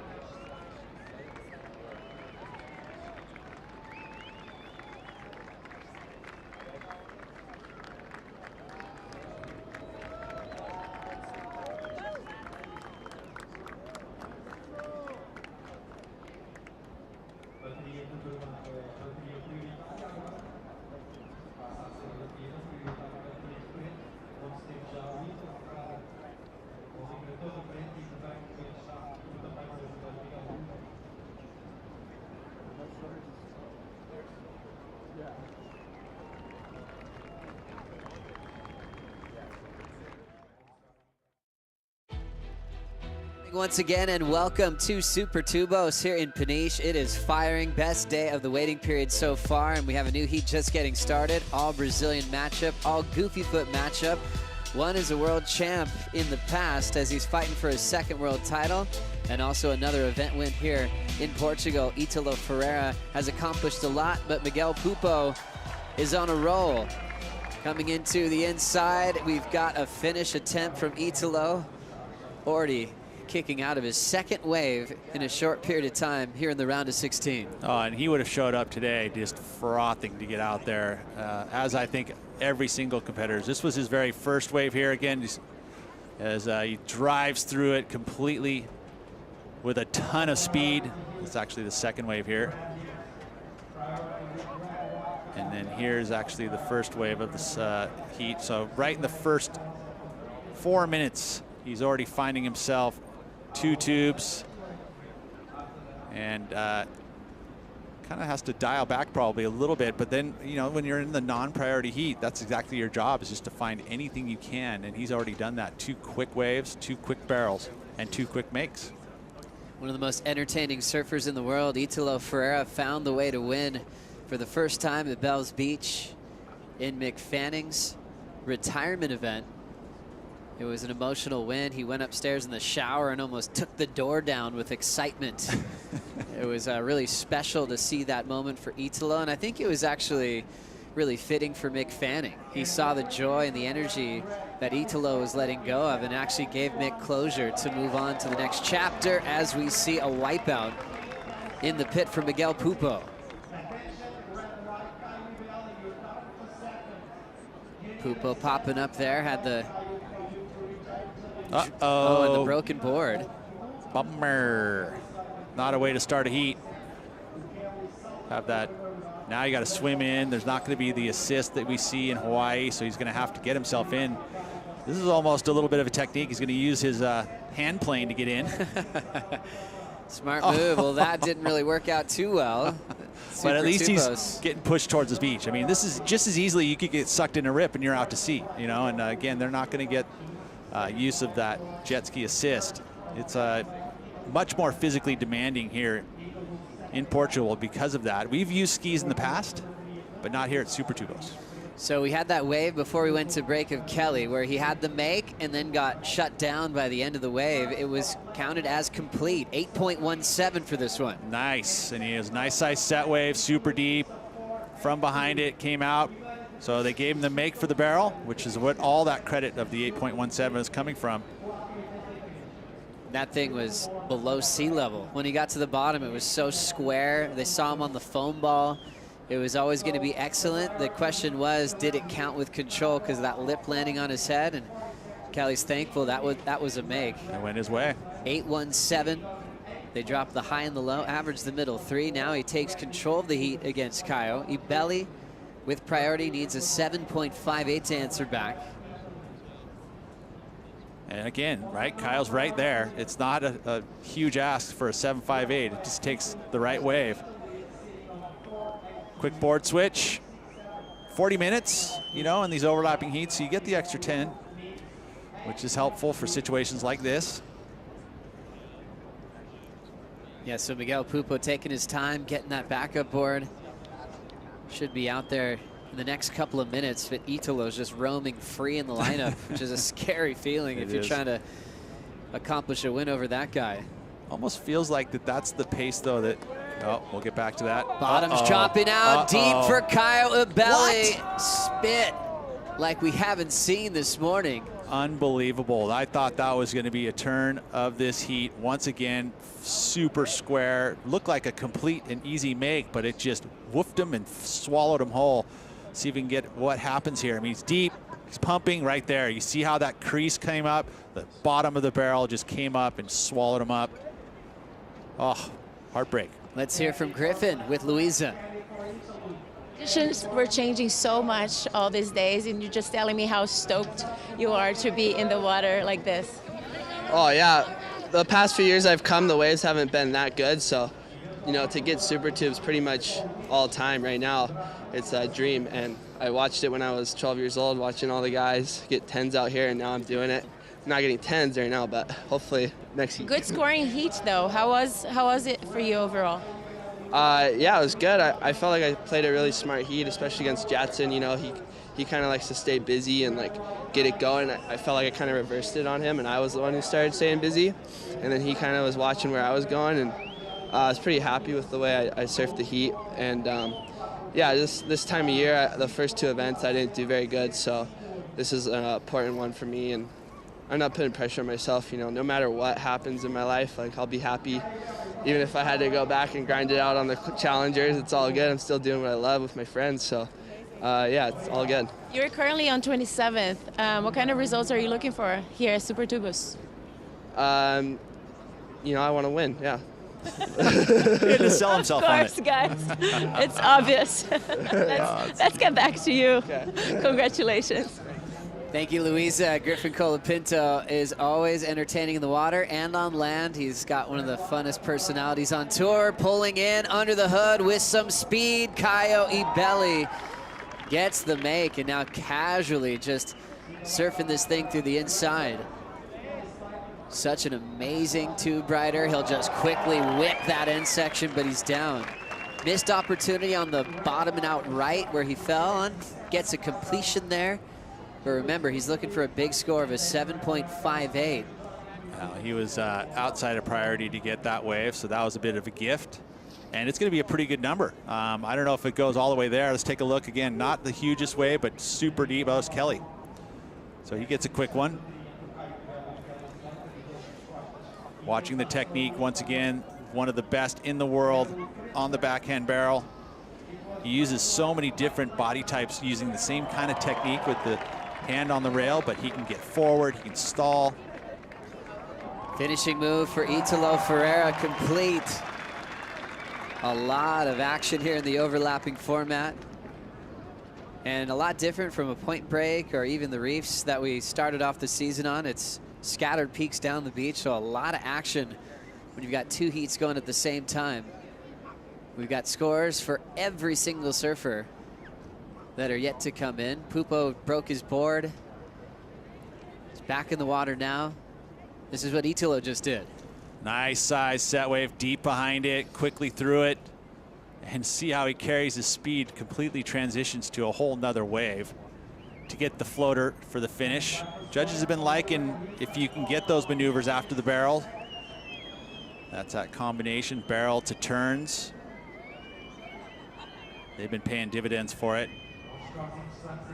Big frothy float, no worries for him to pull it down. Stomps it easily. This is that wave we were talking about. Look at the forward momentum that he had, leaning completely forward. That allowed him to go through that full section for Caio. Just didn't get the final move to get the finish. Probably would have added another half point there if he'd gotten up and over it. Scores in for Caio. Last left, a 6.13. Not enough for the lead. Still needs a 7.58. As you see all the fans here wide awake on Sunday. They're trying to find a place to park, hiking down the trail. It's a bit of a commitment to get all the way down here to where the wave is from where you park.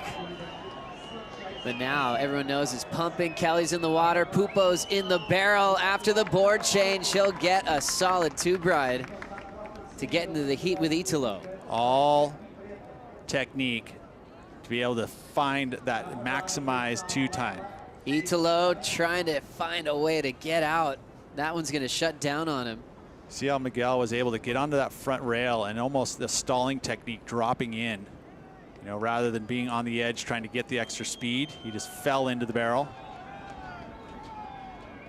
Such a cool style and approach for Pupo, and I like that he got a bigger wave, a bigger barrel to pull into. Let's take another look. See the stall there. He had everything, arm, toes, hanging over the edge of the rail to slow him down. Didn't want to outrun it.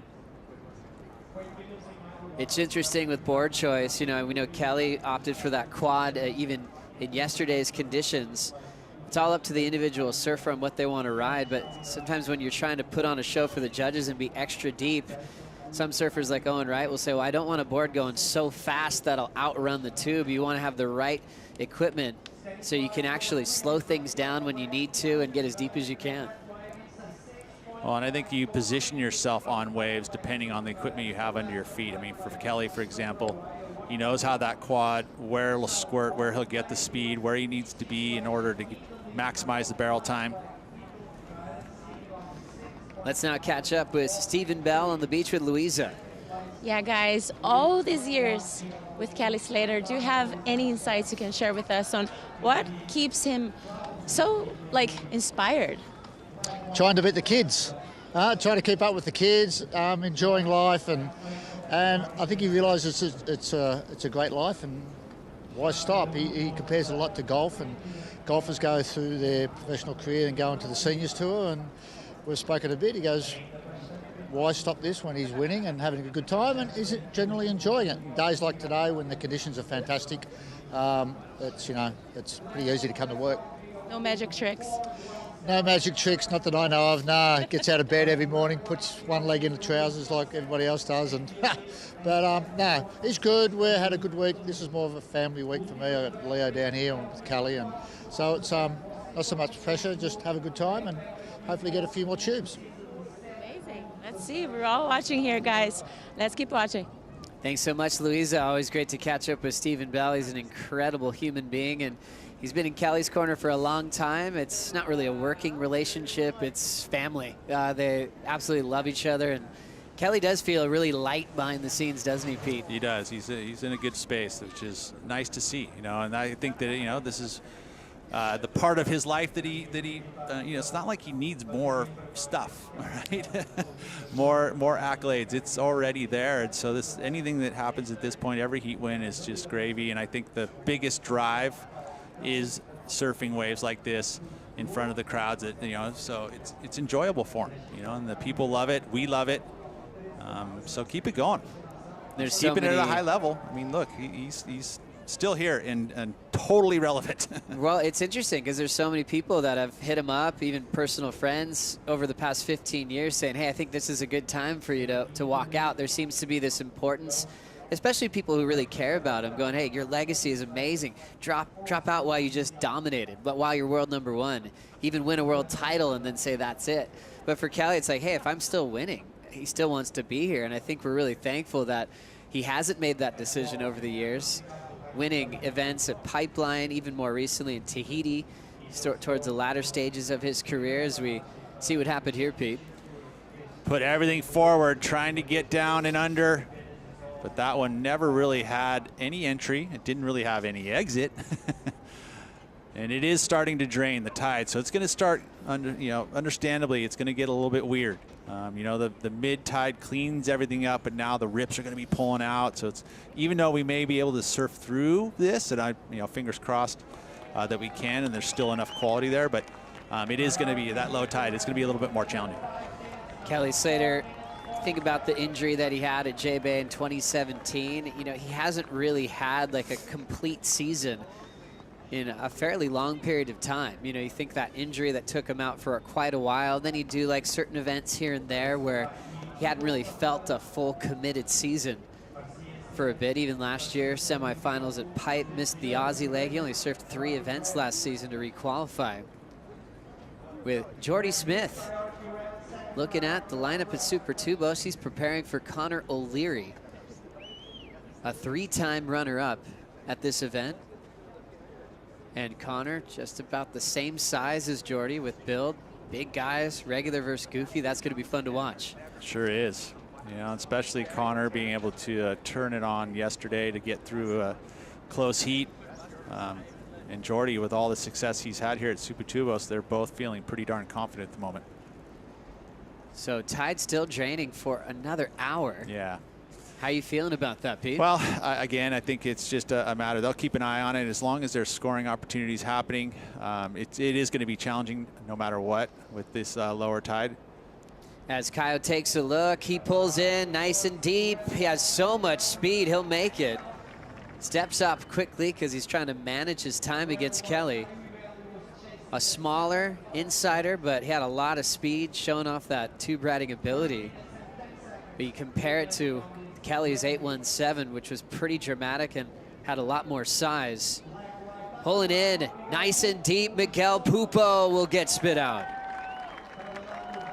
Nice clean roundhouse cut back, and he'll fall on the rebound.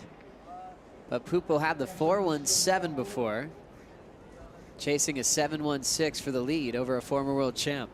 I think he'll match Italo's best at the 6.5, might surpass it. The wave was a bit more hollow, but then again, Italo had the maneuver to finish. Remember that barrel, it's a big float at the end. So the fall will probably affect this score, so it may come underneath that, but wow, that barrel was pretty nice. You see again, great technique with all the forehand stalling, maximizing the barrel time. Came out clean. You know, it didn't go into any white watery section, came out with the spit. Had me think of the Hobgoods, the way he was pulling in and arm barring that wave on his forehand. This one's draining down the line, and Kelly finds an exit before it closes out. Trying to better the 6.4. And the angle we had on it looked like he was pretty darn deep, but again, left us with a little question mark at the very end. See that? See how he is doing the exact same thing. He's got the handbrake on. And he does kind of show, but right there at the bottom, poof, knocked him off balance. I don't know if we'll see it go into that 6.4 range to better his situation. Be close. Staying incredibly active is Kelly Slater, catching 9 waves in the matchup against Kyle Belli. Remember, both tied 1 apiece in their history that is really focused on 2019. Kyle with the win at Margaret River, Kelly with the win later that season at Jeffreys Bay. Both having great starts to the year, sitting inside the top 5 picture for the time being, and also with an outside shot at that yellow jersey here at Portugal. Chasing a 7.58 was Caio, his last wave of 4.4. Kelly Slater's last is going to be a throwaway as well. Caio does have priority. The waves are pumping, so he's got a good shot at trying to turn this one around. Meanwhile, Italo will get shacked. Gets the make off the bottom, an aggressive float, and he gets it. Again, the barrel to maneuver always gets the judges excited, especially when you lip line float going 150 miles an hour like Italo was just doing. That was sketchy. And he just landed, no worries. And all of his work that he's been doing to do his maneuvers with such high rates of speed has trained him right for doing this kind of stuff.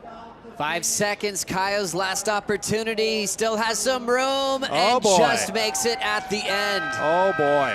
Caio Belli has one more score to come through. Crazy. As they have run out of time. Never gives up, does he? Left chasing a 7.58 for Kelly. He was sitting out the back, so he just has to wait and see what Caio accomplished through the inside. Oh, we'll take a look at the replay here. Definitely deep.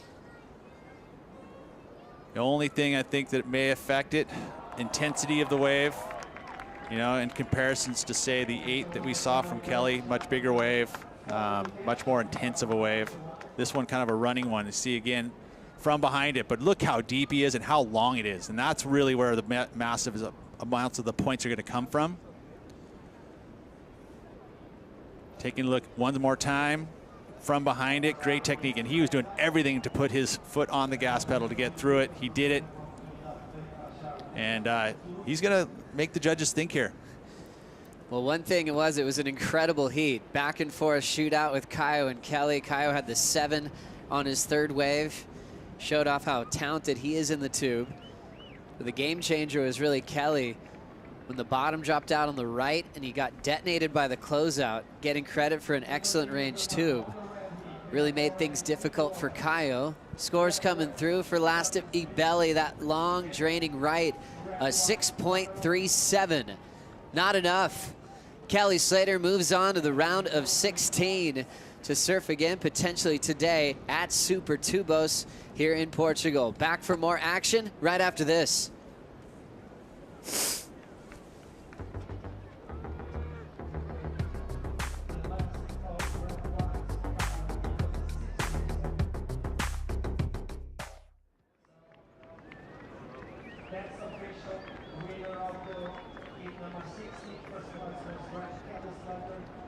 Second place was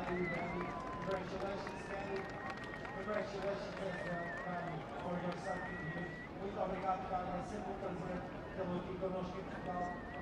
Grande abraço. Este voto foi obrigado pela sua presença aqui na nossa vida. Como eu tinha dito há pouco, então, não teoria, estava a repetir tudo mais, estava agora entre o Jacko Smith,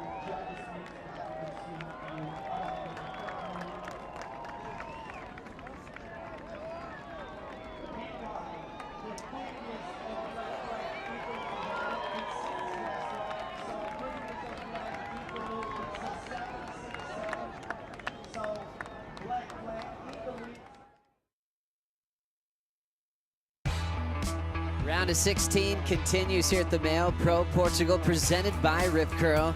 Kelly Slater just eliminated Caio Ibelli, both getting bombs, trading barrel for barrel, rights and lefts as we continue on with action. Jordy Smith in the water now, number 7th in the world, taking on Connor O'Leary, who's kicking off his year in fine fashion.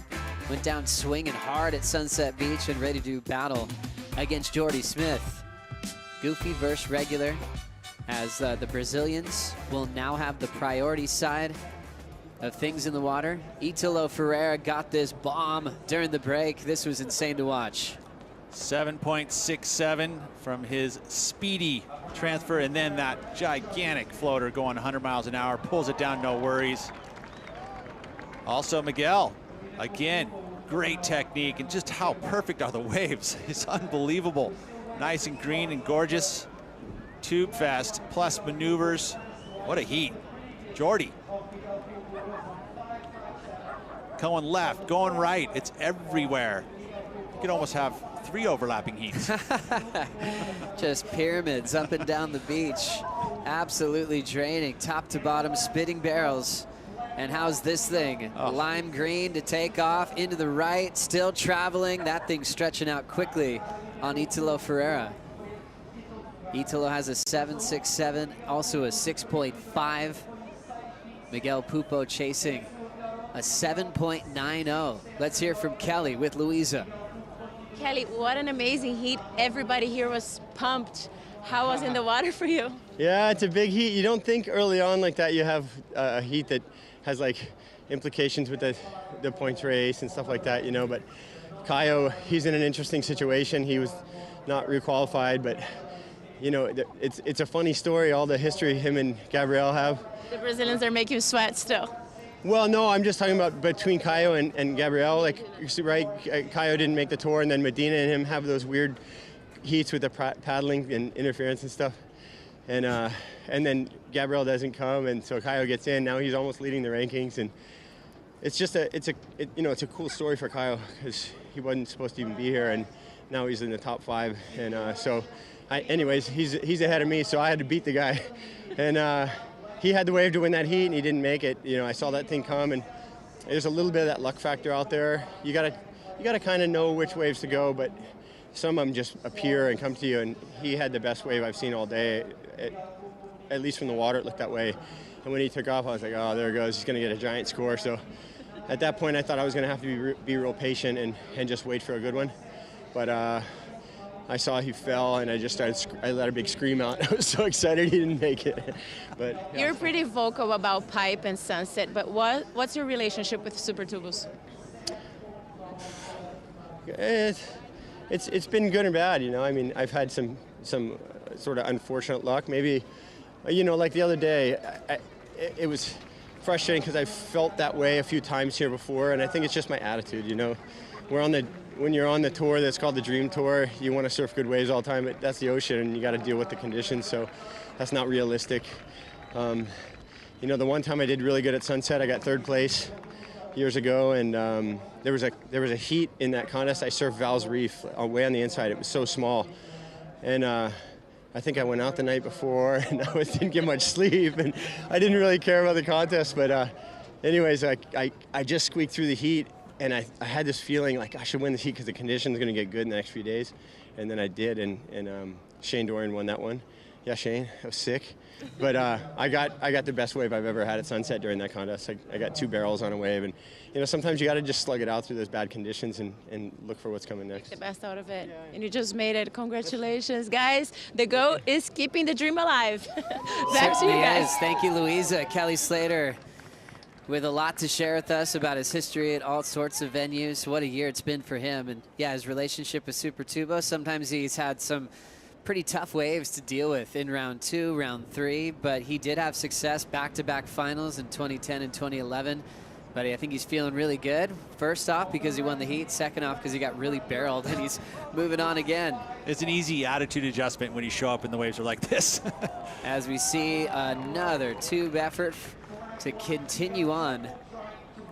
Connor O'Leary jumping off at the end of his first wave. Jordy already has 2 scores, a 5 and a 4.67. But even for Kelly, with all of his experience, he knows so well how you could have 1 round heat where you've got to really be scrappy to get a heat win. And then hopefully your next heat is actually those dreamy conditions that we always are trying to get on tour. So true. Connor not as deep as he would have liked.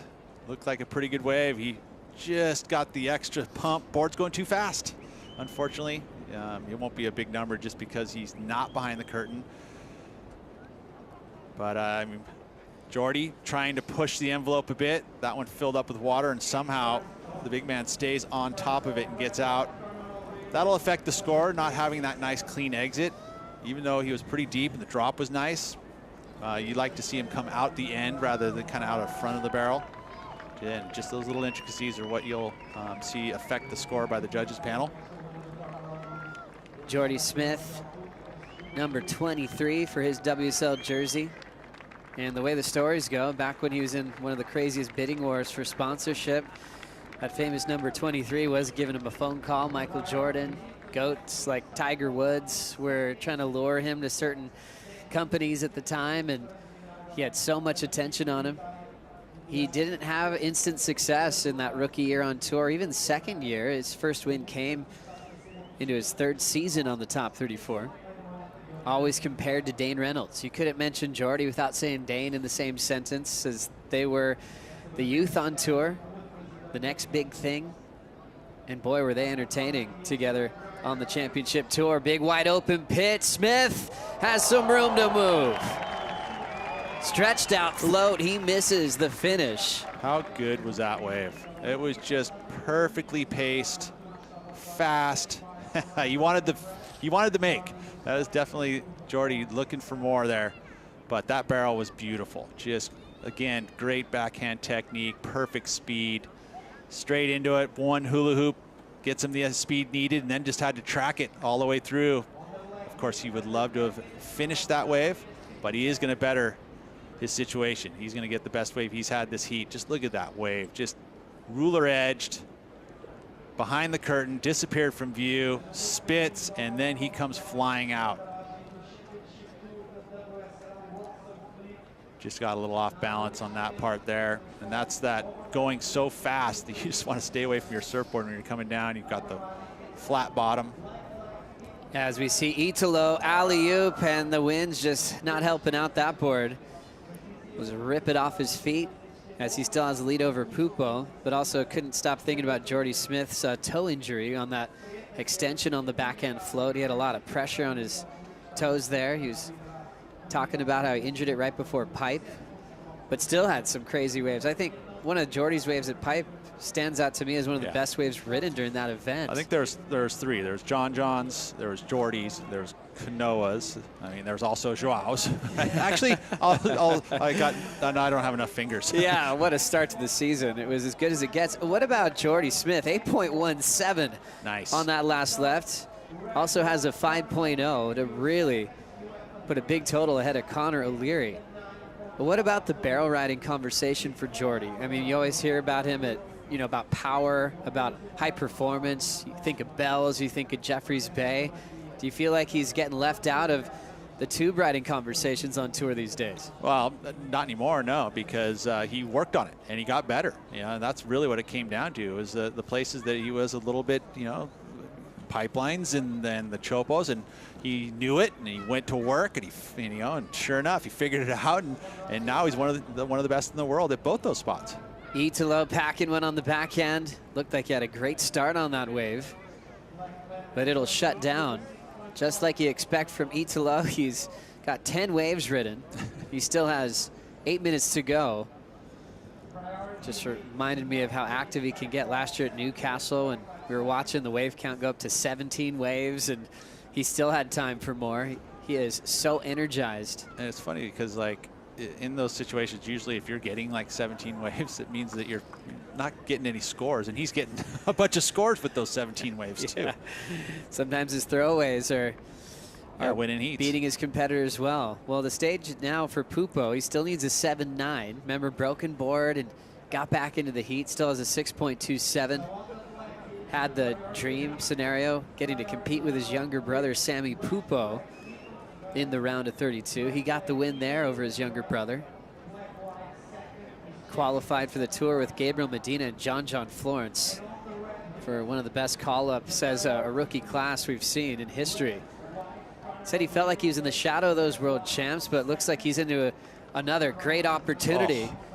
Oh. Crazy stretched out right, going bottomless at Super Tubos.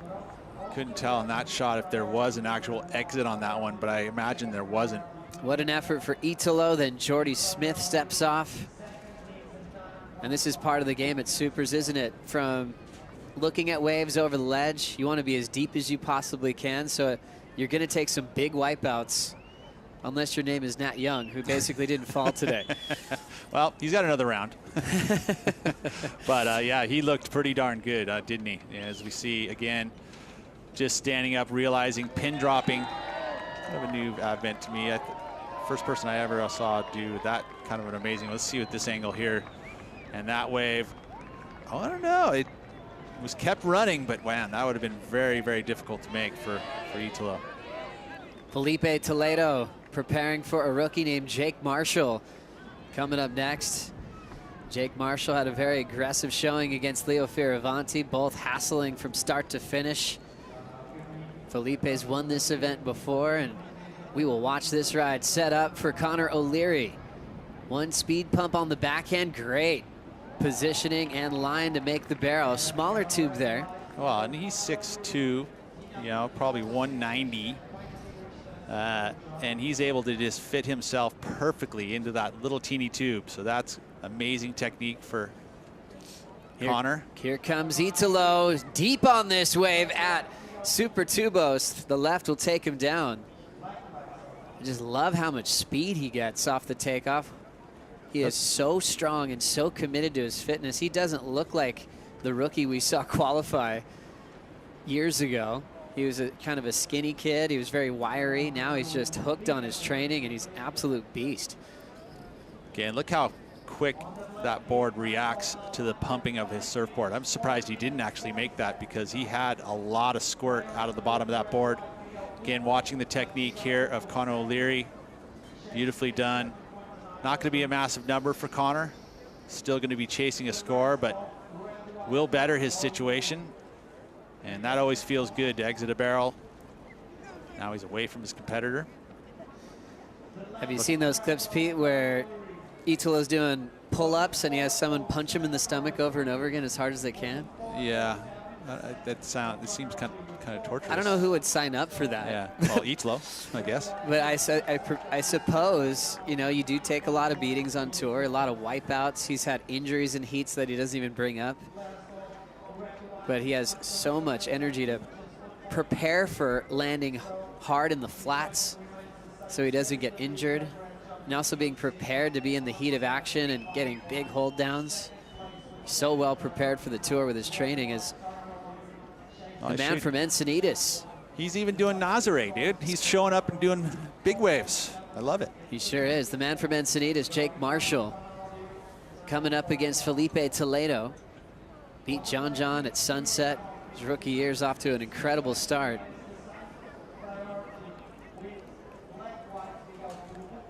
And we did have some of the contenders in the rookie class go down, from Imai Kalani, is expected to do well here. Joao Chianca went down yesterday to Connor Coffin. We'll see how Jake will handle these conditions in just a moment. Still looking like Italo has total control of the heat with Miguel Pupo. Pupo now looks like he might be dropping anchor with the time on the clock and just try to find one big wave to turn this one around, chasing a 7.9. And it definitely is going to have to be a special set wave. Catching up to an absolute drainer, stretching out to make that wave impossible to make. What number is that? 13? Yeah, Italo going for a crazy right-hand tube. 13 waves ridden for Ferreira, still keeping his score from his 4th ride and from his 6th wave, so he hasn't made an improvement in a very long time. Jordy just creating some space. Oh, that's funny because he had priority there. So maybe a bit of an error. And now looking at 2 minutes to go. Split peak. This was Miguel Pupo, Pete. Yeah, we did see that before we changed and followed Italo. Probably not going to be the 7.9. Look at Italo just pumping, no grab. That one was just way too fast for him, even for Italo. When you enter a big closeout section like that, Pete, what do you do? Just stand tall on your board, or do you have a plan to avoid injury and maybe avoid breaking your board? I mean, the first thing you do is get away from the board. You don't want to be, jumping on that and having fins and fiberglass around you. The next one is, how you control your body when you either are going to go over the falls or if you pin drop and go out the back. Generally, you're going to be close to the bottom, so stay away from the board and the bottom, and do whatever you can with your body in order to do that. So cool to hear the news that Seth's older brother, Josh Moniz, is surfing again after 4 months. Wow, good for him. He had a scary wipeout here at Super 4 Tubos. months, too. That's pretty quick. 55 seconds. Italo, 6'5", 7'6", You see all the waves he caught there and his keepers. Miguel had the tough start where he broke his board on wave number 2. Had an easy pace and improved on every wave he caught. But now he's down to 35 seconds. After that left we just saw, he's still has priority. And we're still waiting on one more score for Pupo. Now the numbers are in for Miguel, 6.57. So started with the 4, went to a 5, got a 6.27, then a 6.57. If he could keep that going, maybe he could take the lead, but he's down to 10 seconds. Well, it's got to be this wave right here, if anything. It doesn't look like it. And they're already closing this one out. What a show for Italo Ferreira. Able to take the win over Miguel Pupo. Remember, this is the round of 16, so Ferreira is now into the quarterfinals. After a slow start this year for Italo, number 16 in the world, will now make some ground here at Peniche, Portugal, where he's trying to make it 3 in a row for event wins at Super Tubos. We will take a quick break. More action to come. We'll bring in Paul Evans and Kaipo Guerrero for the call right after this.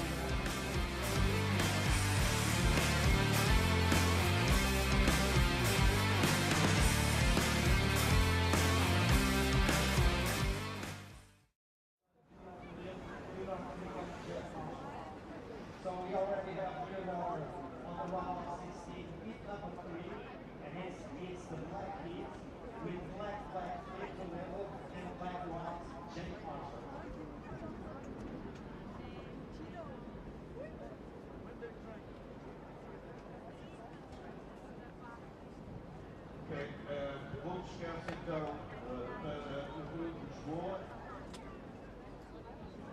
Olá a todos, principalmente aqueles que chegaram ultimamente bem-vindos, vamos então para terminar a bateria de Jordan Smith e Conor O'Leary, a bateria vermelha, que é prioridade agora. Jordan vai liderando, Conor precisa de uma onda muito alta, precisa de duas ondas. blazing sunshine, pumping swell, and the world's finest in town for your viewing pleasure. Italo Ferreira, a commanding performance into the last and through to the quarterfinals. Myself, Paul Evans, back in the studio, joined by Kaipo Guerrero. What an enjoyable morning so far. We've got loads yet to come, Kipes. The waves are firing here at Super Tubos, and Italo Ferreira coming out after inspired performance, showed complete control. Bravo, but we got another hot heat in the water right now, Paul. Yeah, let's check out Toledo, take in on Marshall.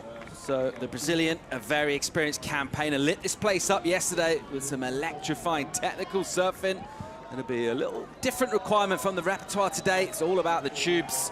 And we talked about that Jake Marshall performance. He showed us a load of grunt to get through against Leo. Yeah, that was really a tooth-to-tooth battle yesterday afternoon with Leo Fioravanti and Jake Marshall. Jake Marshall coming up on top of that. Very competitive heat.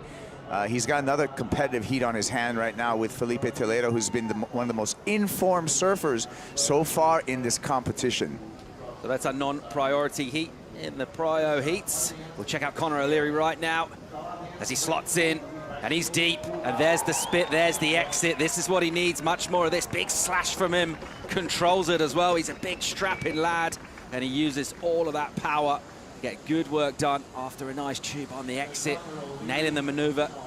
He's up against it though, needs an excellent score. Kaipo looking for that 9-1. Jordy's been pretty dominant in their clash so far. Take a look at this, some tube time, no problem. Comes out with the spit, has to get over that curb right there, splitting the wave. Little slash to finish, exclamation mark, and he's going to be right back in the game. You can see here, slow motion, slow down, speed up, and coming out with the spray. Skips over that session and throws a full rail gouge to redirect and kicks out in control. So that's going to be Connor O'Leary's best wave so far in this heat. Meanwhile, here goes Jordy, and he's deep as well. Gets a big pump in, completely disappears, and gets hosed out. He loves it. So a brilliant exchange there. A couple of clips on the end, but it's all about the tube here this morning. And another great ride from the South African veteran. So polished in a variety of conditions. Loves the tube. Such a natural performer. And his morning, which was going good already, was going excellent with that 8. Could be getting better still. It sure will, and looks like we got the number drop for Connor O'Leary. We'll get to that number because we're going to look at this replay way deep in the barrel for Jordy Smith. Foot on the gas pedal, celebrates for a bit, but then has to get to work over here, realizes, hey, I still got some work to do on this wave. The wave tapers out towards the end, but just a great job, and Jordy Smith will increase his score line with that ride. Well, the crucial moment in this heat, Connor O'Leary getting right back at this, getting the 7.33, so he's right back in contention. However, he was not for that long, Kaipo, because the numbers in for Jordy, 9.17 for Smith, a massive total, 17.34. And Connor O'Leary once again is looking at a combo. We'll check out Toledo here, and he'll drag one, put himself deep. Just a quick tube from him, slightly ungainly on the exit. Just looking to build up points in that non-priority heat. But Jordy Smith, how about that? For the briefest of moments, O'Leary's let back in. Jordy just slams the door. Yeah, you thought O'Leary with that 7.33 would be back in contention, but O'Leary still in a combination situation because that 9.17, 17.34 two-wave total for Jordy Smith, and that is excellent surfing by the South African. We're looking at a big old set just stomping down on our sandbar here at Super Tubos. These lines just keep on coming through. The offshore puffing wind just beautifully grooming this swell. And we're surfing down towards the bottom of the tide right now. There's still loads of good scoring opportunity. Crucially, we've got those corners on the waves as we'll pick up a paddle here. Well, we'll go with Jordy Smith, and again in a drainer. He will just get a little clipped towards the exit of that wave. So no sign of slowing down for Jordy. The highest heat total of the event so far already, and still very much in the hunt for more. Once he gets his eye in, he is very, very hard to beat at all kinds of ways, particularly in these kind of conditions. Connor O'Leary now needs a couple of numbers still. You wouldn't put it past him. Let's check out this from Jordy. Just knifes in there, gets that pump off the bottom, disappears completely. You can see the red jersey traveling through there. This time, no exit for Jordy. Connor O'Leary, steep drop, gets that pump off the bottom, mid-face there, caught up on the front foot, trying to hit the gas pedal again, the front part of the board, launches in front of the nose. That's just like when you're riding a bike downhill and you hit that front brake. Exactly what happened, just stopped in the front, got pitched through, and that was a pretty brutal wipeout for Conor O'Leary. That thing just going absolutely square underneath him, draining out. As these conditions are beautiful to watch, hard to surf unless you're a man like Philip Toledo, who makes it look very easy indeed. Quick adjustment from the feet. And again, really just going through the motions here, cruising through the gears, trying to put points up. As we'll stick with out the back, a backhand attempt here from Marshall. And he'll get in the tube, nice and smooth. Just the back foot and whips off the top. Used that turn to great effect yesterday. He's going to need to get himself deep in the tube against Philippe Toledo here. Plenty of time for them with that 20 minutes in non-priority. Just looking for opportunities that our surfers who take main stage don't want to take. Get something on the board already and bring momentum in to your part. That's how to get it done. Let's get a look at Felipe.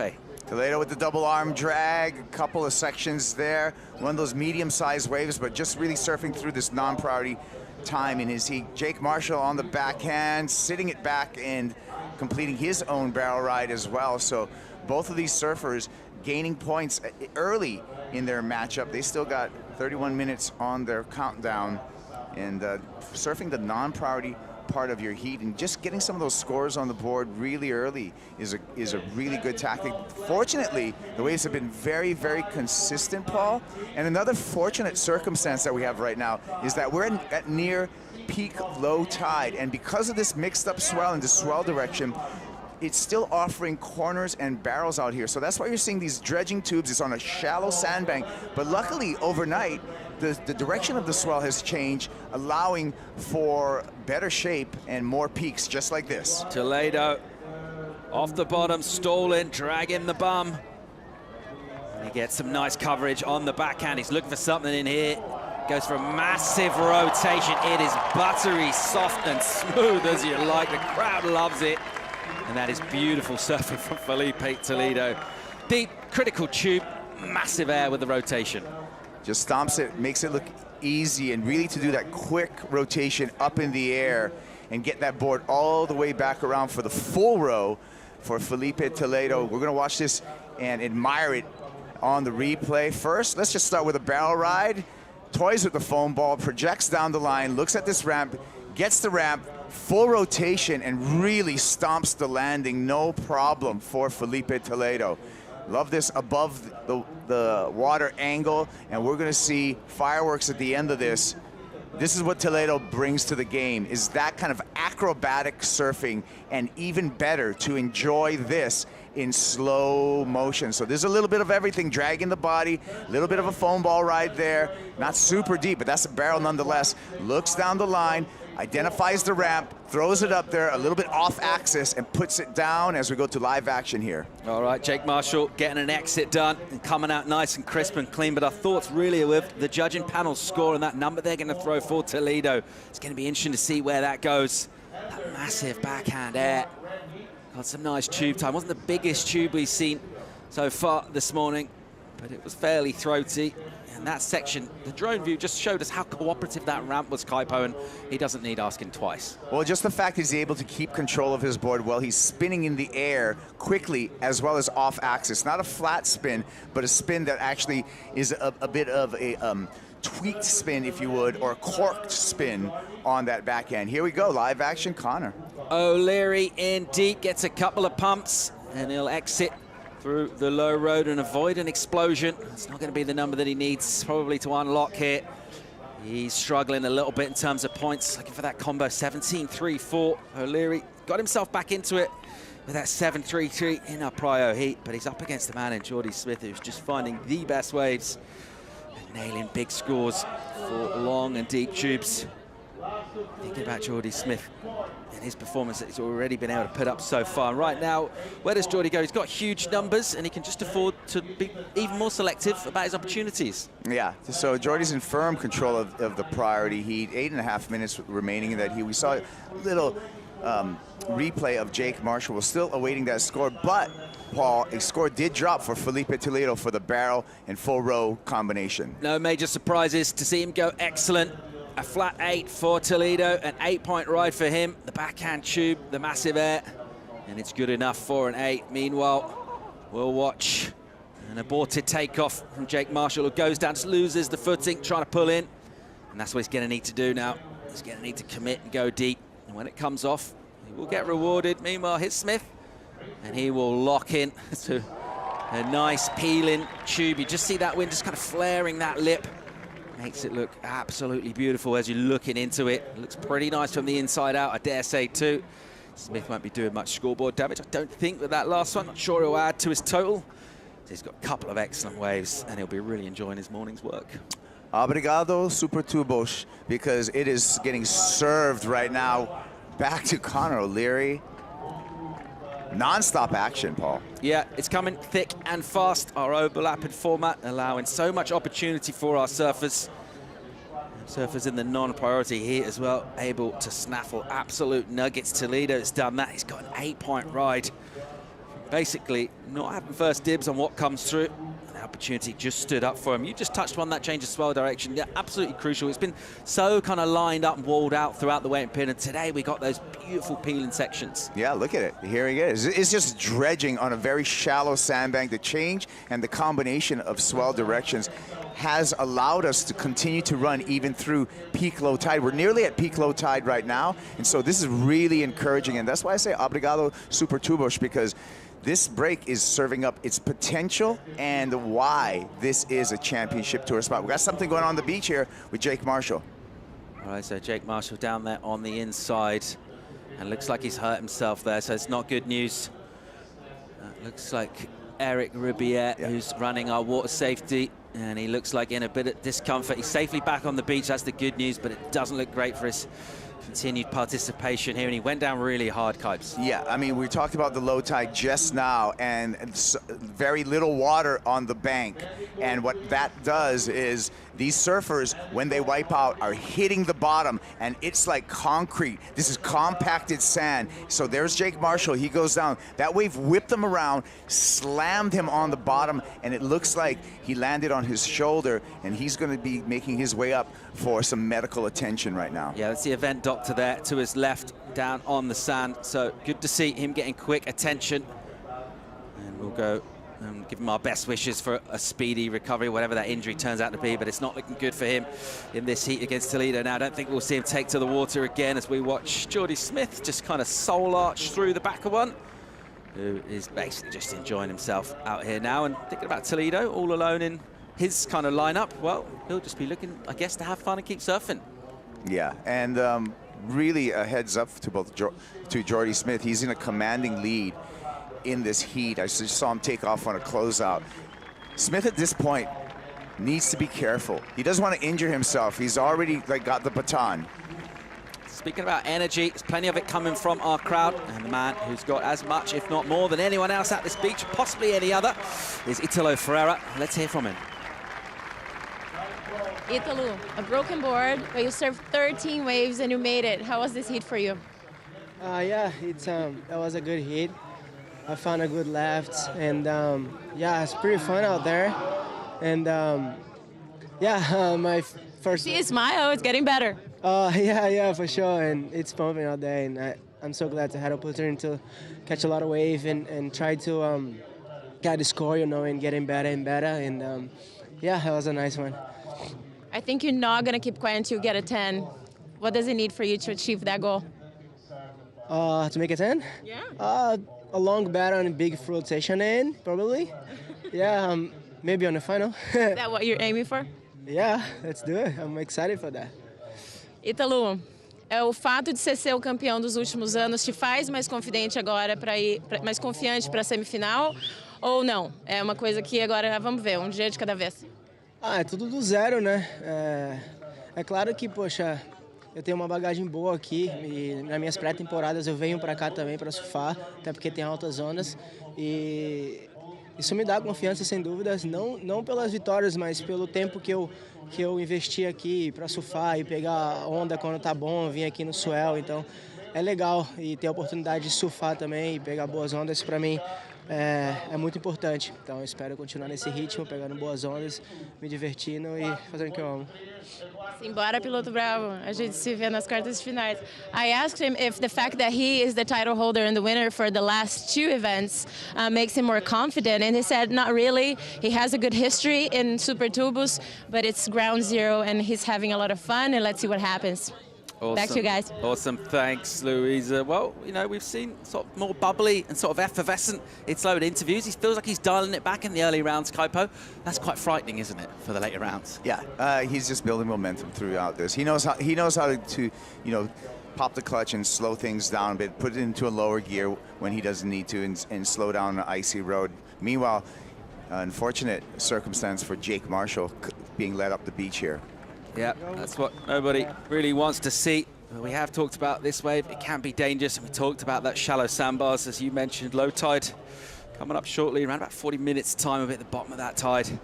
And there's not a lot of water underneath these tubes. As any tubing venue, you get shallow water, but you get injuries. It's unfortunate, it's part of the sport.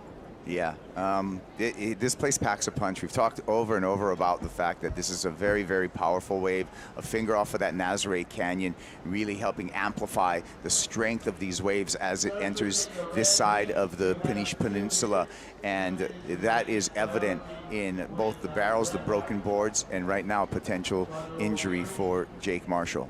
Yeah, we've got that big flat sandbar, particularly at low water. You see how evenly stretched out that sandbar is when we got the offshore wind blowing as well. It just holds that wave up just a little bit more as well, brings them into even shallower water. The spectacular effect is the tube rides that we see.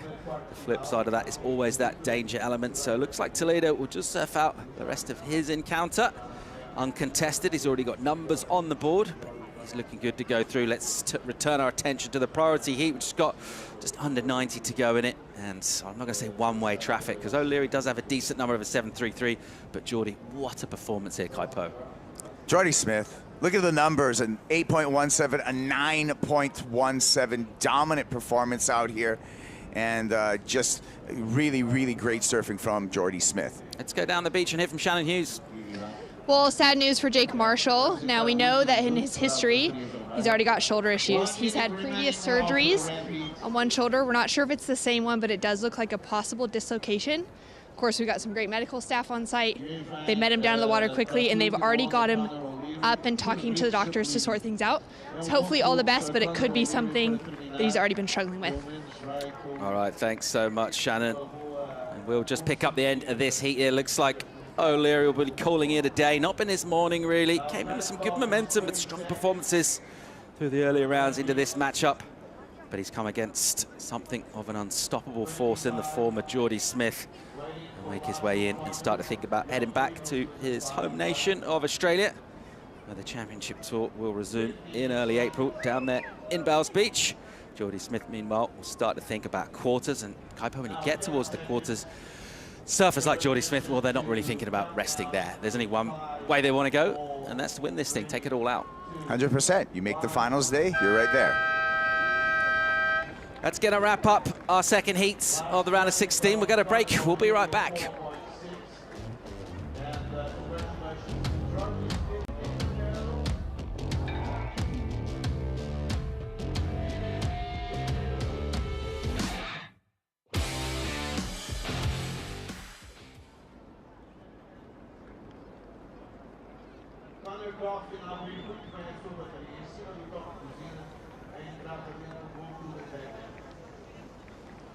Congratulations, let it move. Esta é a última bateria que voltava para a praia. Esta é o Jorge. E ele está com o ponto de Becker, foi o Frederico do Quarterfinals. Contra o qual está de vermelho e branco o Calvin Ross. Em as bandas vermelhas e corpo.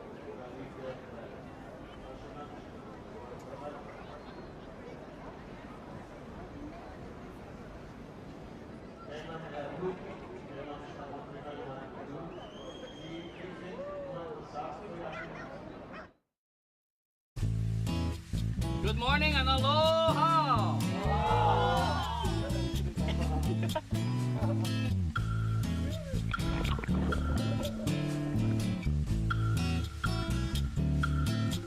Next level pokey right there. So good.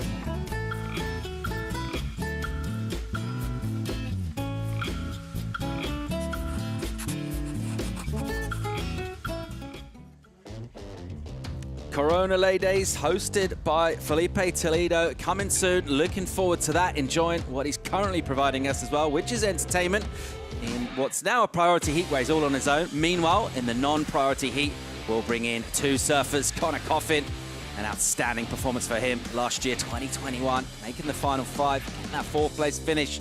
Taking on a rookie in the form of Callum Robson out of Australia. Callum coming with a slightly different kind of story from his surfing backgrounds. He's a rugby league player and in that sport until, well, pretty late in age, only really getting into surfing kind of seriously around about 14, 15 in terms of competing already on the championship tour, and already, Kaipo, giving a great account of himself. Oh, Callum Robson is one of those surfers that has come out from the shadows and really exposed himself last year in the Challenger Series. That's when you start taking notice of this young Australian. Made the championship tour, and since making the championship tour, has been a force to reckon with. Last heat, he took out in-form Jack Robinson, so Callum Robson really making a name for himself. Yeah, love those stories. All part of the sort of rich tapestry which makes up the championship tour. We see some of our athletes are kind of very touted for success from a really young age, and we get these stories, these kind of dark horse performers. We know a lot about this man, though. Jordy Smith has been a perennial standout on this tour, an outstanding surfer, and put in a massive total there, highest total of the event so far, and he's looking great. Sure is. Right now, we got Felipe Toledo. This is just a warm-up session. He's in the priority heat right now, all by himself, if you're just catching up with us. Felipe Toledo, let's just fill everyone in with some stuff that's going on with Toledo. He's been riding, caught up with him yesterday, and I wanted to ask him about the board. As I suspected, the Sharp Eye that he's riding is a Dark Arts technology. It's a 5.9, it's a quad, and we'll get more on that board because right now we're going to see how this JS performs for Connor O'Leary on this replay. Grabbing the rail coming through here and is able to sneak out there. Beautiful in the slow motion opener for Connor Coffin. This was a 6-point ride for Connor Coffin. Great way to start things off. Significant numbers, particularly for a non-priority heat. Getting that for your very first effort is a good way to get things going. A critical line through that. But yeah, really enjoyable about the equipment from Toledo, and it looks like it's working rather well. This just came in right here. You can see it coming through, and Felipe Toledo coming out. Most notably also, not only is the construction of the sport, but he's one of the few surfers riding a quad setup in competition here. So Kelly Slater would be another surfer riding that 4-fin setup, but Felipe Toledo, that is actually the same board that Toledo ran in the Rip Curl WSL Finals in 2021. So some trusted high-tech equipment for Felipe Toledo. Let's take a look at this replay here, and this is going to be the opener for Callum Robson. So Robson just finishing off an opening ride. He'll get himself a reasonable mid-number for that. That's our non-priority heat. Of course, the priority heat is just featuring one surfer. And that's the way things are going down as we get towards that low tide still. Some beautiful moments out in the water, some beautiful looking tubes. A man who found himself several of those for a massive total is Jordy Smith. He's with Shannon. That's so true. Standing tall in the tube, Jordy, that was what that heat was all about. Talk to me about finding that 817 and then backing it up with an even better 917. Oh, best feeling in the world when heats go your way. The rhythm. Yeah, Connor's a really good surfer, and there's actually a lot of lefts out there, so it was going to be pretty difficult to surf against him. But fortunately for me, I was just on those good ones. Talk to me about the consequence out there. It's low tide now. It's super shallow as well, and really critical to put yourself in that position. Yes, it's obviously a good thing that the waves hollow out so much, but a bad thing if you kind of hit the bottom or you get caught too far behind. But for the most part, you know, it's so clean and offshore, so you can really choose, especially when you got priority, on where you want to take off. But there is that fine line of being too deep and then just right on the money. Talk to me about traveling with your dad, Graham. Great to have the two of you back on the road together as a team. Yeah, we don't get to do a lot of trips together. Normally he always comes to this event. He loves it down here in Portugal. He does one or two throughout the year, but most of the time I'm traveling with my family. But yeah, stoked to be doing it with him. He always gives me shit, even if I win. So it's yeah, good to keep me humble. Amazing. Well done out there. Do you want to say anything back to your son and your wife? Yeah, just hi guys. Miss you and love you lots. Well done. We'll see you in the next round for more barrels. Back to you.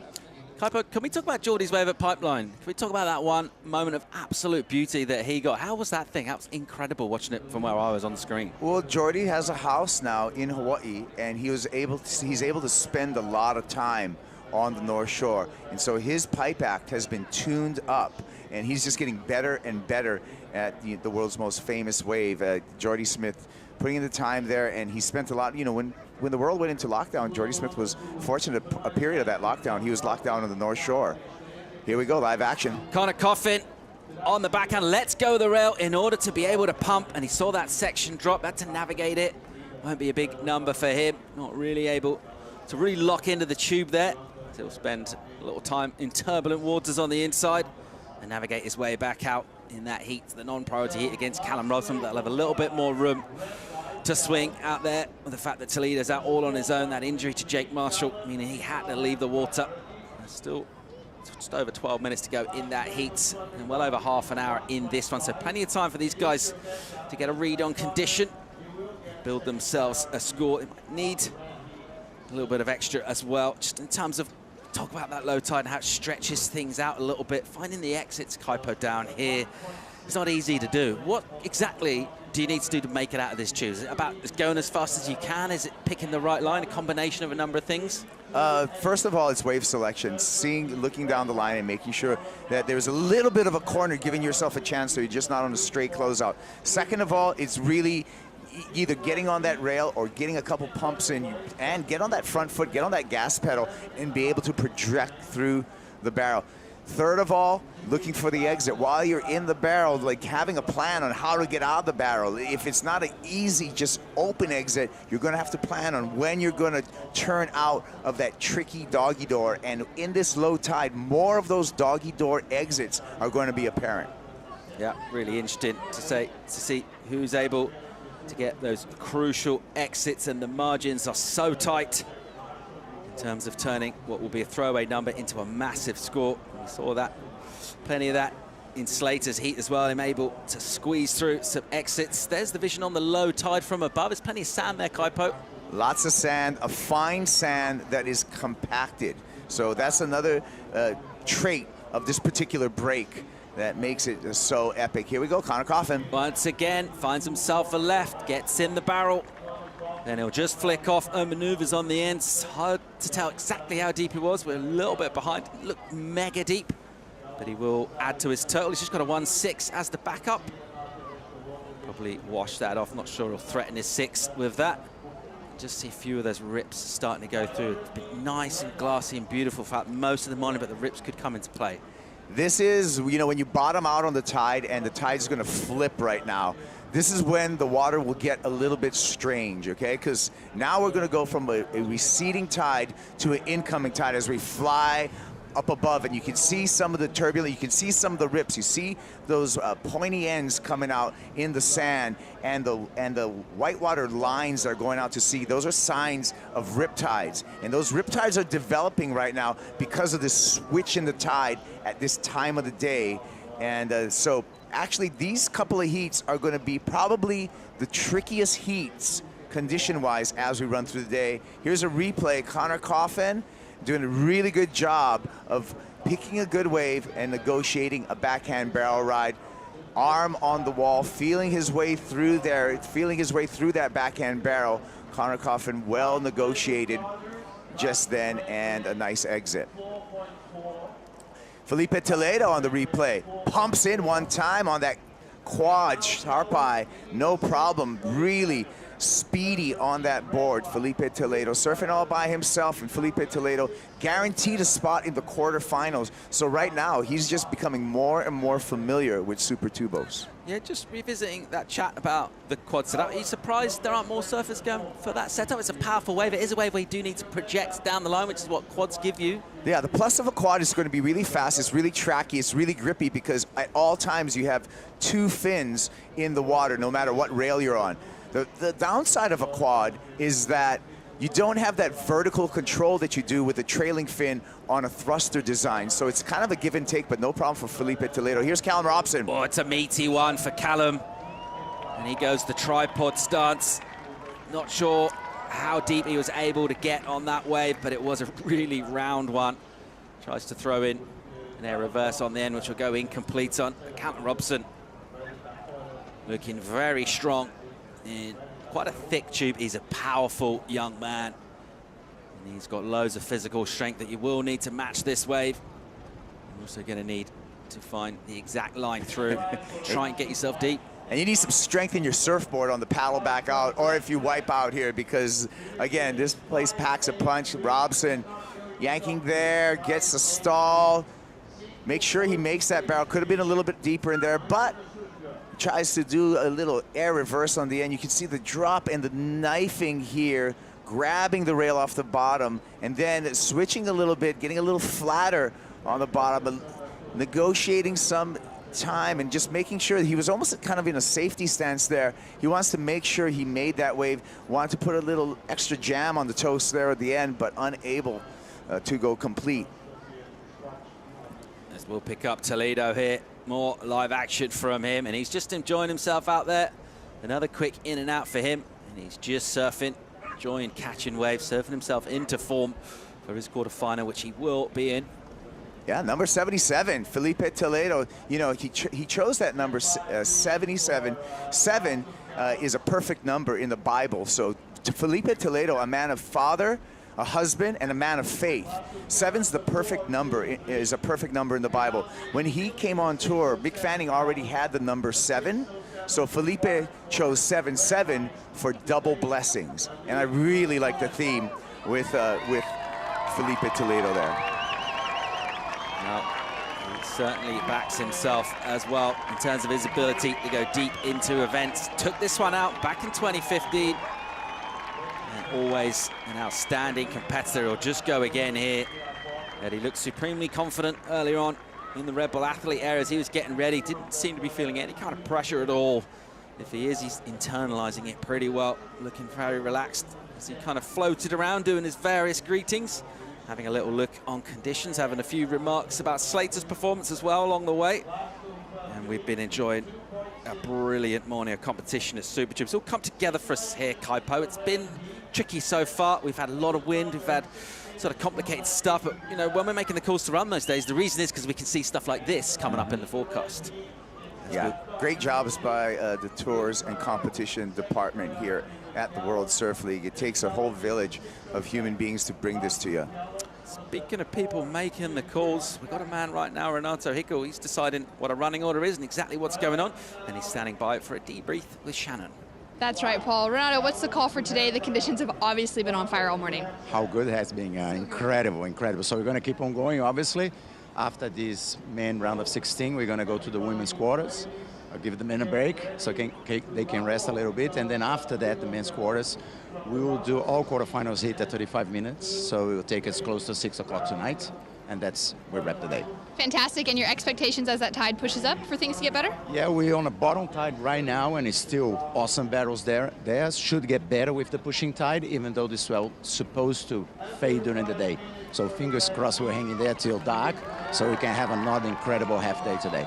Great, well, there we go. Quarterfinals are on. Very exciting. Thanks, Shannon. Well, Kaipo, we don't walk away from waves. Of course, we're going to keep going right into the quarters. Great news. Yeah, bird in the hand always, and an easy call, actually, because if we are still seeing conditions like this at the bottom low tide, it will get better as more tide fills in. Here's Felipe Toledo just having a good time out there now, Paul.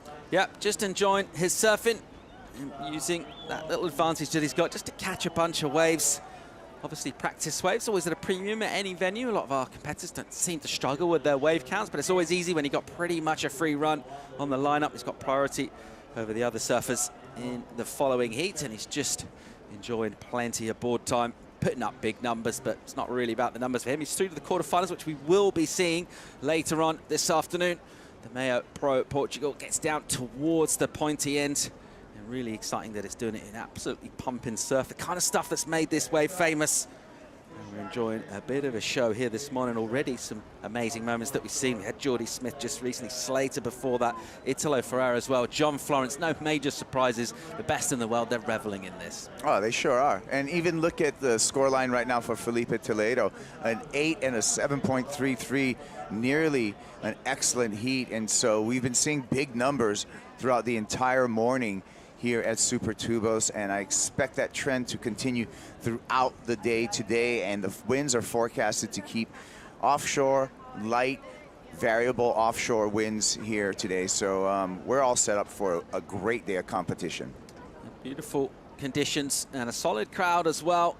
And they were here from early this morning. It was pretty fresh this morning as we were making our way in. And there were some hardy spectators already lining the sands pretty much before the sun had established itself from the dunes behind us.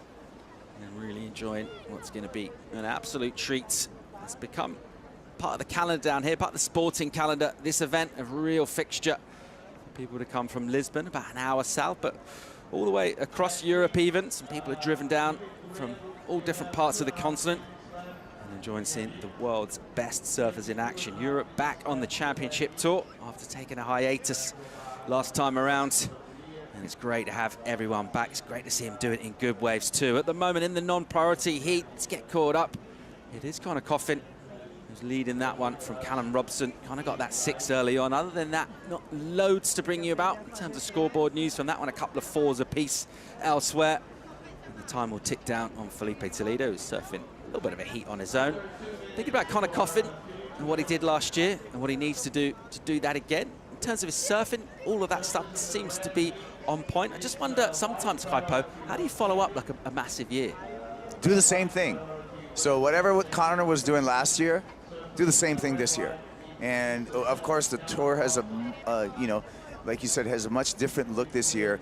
I'm glad to be back in Europe, and this is adding a lot of flavor to the tour. I mean, it's been 28 months since we've had a championship tour event in Europe, so he's just going to have to do what he did last year, but he's going to have to apply all of the preparation that he's done on a full year and with a variety of venues that are going to test the surfers' adaptability and range in their surfing. Big waves, small waves, lefts, rights, hollow, beach breaks, reef breaks, and points, all on play this year. Think about Connor's particular set of skills and the kind of waves we like to watch him surfing. The Rip Curl Pro Bells Beach coming up next, and that's a wave and that's a matchup that you think will go pretty well together. He could go great out there too. I agree. The cold water's not going to bother him. The open ocean's not going to bother him. He's got a really good big rail game, and to win at Bells and to get high numbers at Bells, you really have to surf big. And Connor Coffin's able to surf large because he's able to do giant carves, and that's going to be really evident from the top of the cliffs there, looking down on his surfing. All right, just 20 seconds to go in the Toledo and Jake Marshall matchup, which unfortunately saw the young San Diegan retire hurt. Looked like shoulder trouble for Jake Marshall. We wish him well with whatever recovery he has to make.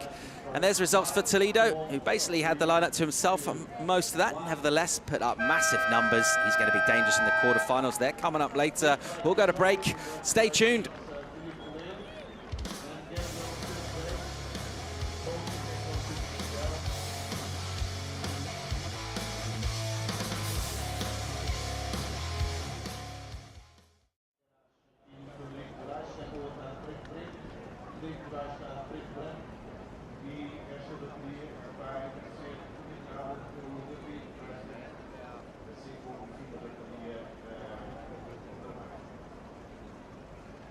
Muito obrigado, Benjamin. Esta é a dia anterior, introduto na praia, flutuante. Anunciou bem, Frederico na água, na bateria não podia estar em instrumentos da pública preta branca, que é uma garagem totalmente preto. Não esqueçam que ainda a correr está a bateria do Connor Coffin com o Caleb Robson. 19 minutes remaining on the priority heat for the red heat. Connor in the lead. Connor sitting on a 6 and a 4.4. Caleb, red light, second, sitting on a couple of 4-point rides, a 4.33 and a 4.23. Caleb at this stage You're chasing a 6.0.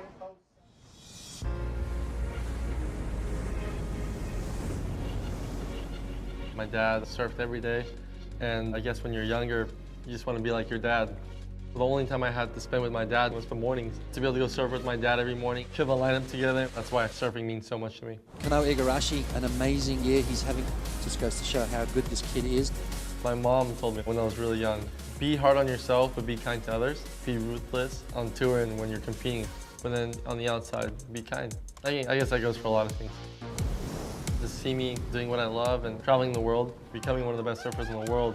And some people come up to me and say, you know, I think your parents are really proud, and that's what drives me. Tail blow, nice. That's what motivates me, and that's what gets me up and to work hard every day. And if it's enough, it'll get me to a world title. And if it's not, if I'm not winning a world title, then I have to work harder.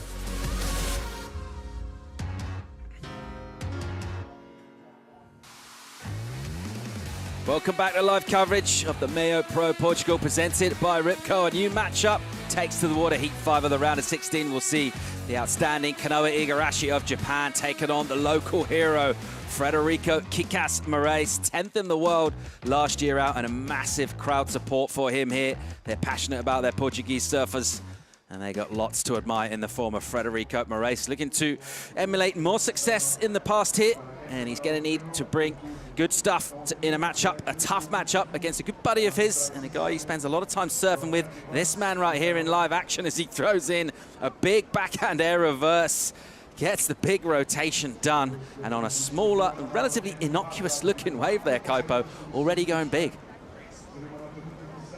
Great start for Kanoa Igarashi. Didn't waste any time.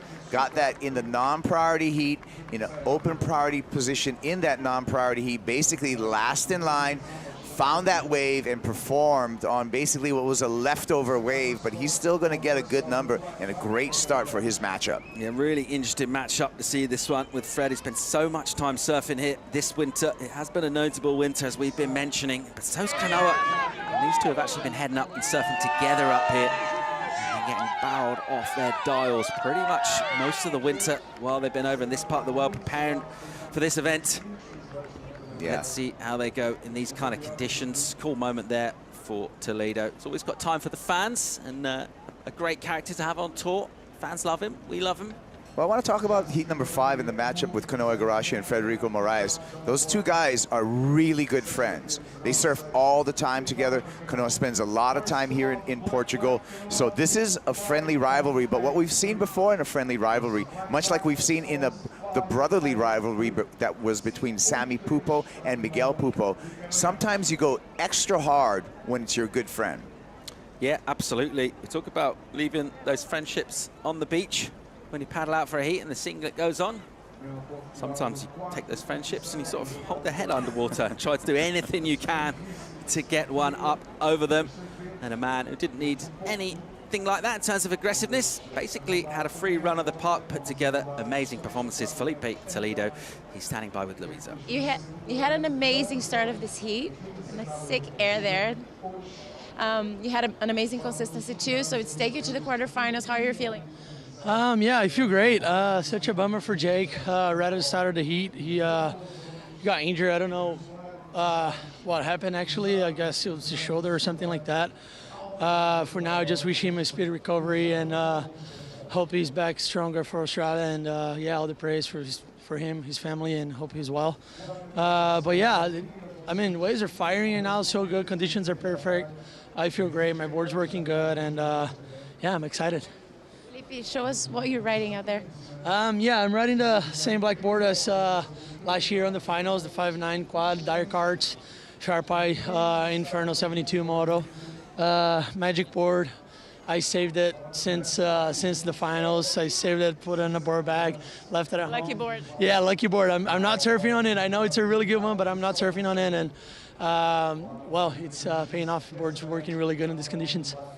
Felipe, você estava me falando ali em cima que está com saudade da família. Eles não estão aqui, diferente de muitos surfistas. Isso ajuda, piora? Como é que fica o emocional? É saber administrar nessa situação. Realmente é complicado. Quem tem filho sabe como é ficar longe. mas serve de combustível pra gente, né? Então acho que a gente já tá longe e a gente ficar mais triste por conta disso só vai piorar a nossa situação. Então acho que se a gente usar isso de combustível, acho que leva a gente um pouco mais longe. E graças a Deus, viu a internet, hoje em dia a gente tem, né, o FaceTime, o WhatsApp, que a gente consegue ver eles e estar presente da mesma forma. Mas é isso, fazer o trabalho aqui e voltar para casa, para a família. Boas quartas de final. Obrigado. Yeah, thanks. Yeah, guys, he told me earlier that he was missing his family a lot, and I just asked if that helps or if that, it's not a good thing, like going forward. And he said, internet helps, and who has kids know how hard it is to be away for this long, but that's his gas to move forward, and onward he goes. Thanks, Louise. Always tough being away from the family. Makes things slightly easier, Kaipo, when you're getting barreled. Oh, yeah, and when you're winning. But a great family man and two great kids, Koa and Mahina, that have just been growing up, in front of our eyes. Is really interesting. Some part of the championship tour where you see these surfers, become fathers, get married, become fathers, have kids, and then you actually watch these kids grow up, in real time. And so a great family man. As I said, a great family man with Felipe Toledo, and a great man of faith. Okay, let's get caught up on the action in the water. The priority heat is featuring Connor Coffin and Callum Robson. And no real additions to the scoreboard since last time we checked in with that particular heat. Connor Coffin still with the lead. It's not a massive one. It's a 6.07, the requirement for the Australian rookie Callum Robson. There is vision of Frederico. Kick-ass race, hails from down the coast in Cascais. Spends a ton of time surfing up here because he likes getting barreled. Also preparing for this event. And a really interesting matchup, as you mentioned, Kaipo taking on his good buddy, Kanoa Igarashi. Spent a lot of time serving together. Can't wait to see how this one unfolds. We'll need a few waves. We'll pick up from the drone. Frederico going behind the lip and under it and driving through sections, comes out clean. And there's that trademark turn that he likes to do, using all of that strength. And a little look up for good measure up at the judges, or in the general direction of the tower. Good start there for Fred. Yeah, great start for Frederico Moraes, and he's going to be able to answer that nice start with Kanoa Igarashi. We'll be waiting for that number. Here's the replay. Finds a long-walled right-hander, pumps into the barrel, pumps a couple more times in there. Make sure he gets the exit. Lip glide float for the finish. Great job for the Pride of Portugal. Another replay here on the left, dropping into this one and dragging his hand, kicking out of that. That was Callum Robson, I believe. I saw him in the glare. We'll see. Yeah, it was. Callum Robson on the backhand effort for him, looking to try and put numbers back at Connor Coffin. The 6.07, the requirement for him. So not massive scores on the board in that particular heat thus far. Still just over 10.5 minutes remaining in it, though. A little redirect out the back in the lineup. Coffin looks like he is heading down towards a peak down the beach, as is joining him, I think, Frederico Moraes alongside him. Kanoa Igarashi on the right of your shot, quite a bit of distance away. We'll pick them up from the drone. You can see how smooth that water surface is. That's been a welcome sight for kind of relatively wind-blasted eyes over the last couple of days. And that wind speed now a much more moderate. It's kind of a puffing offshore out of that northeast direction. Exactly what we want for Super Tubos.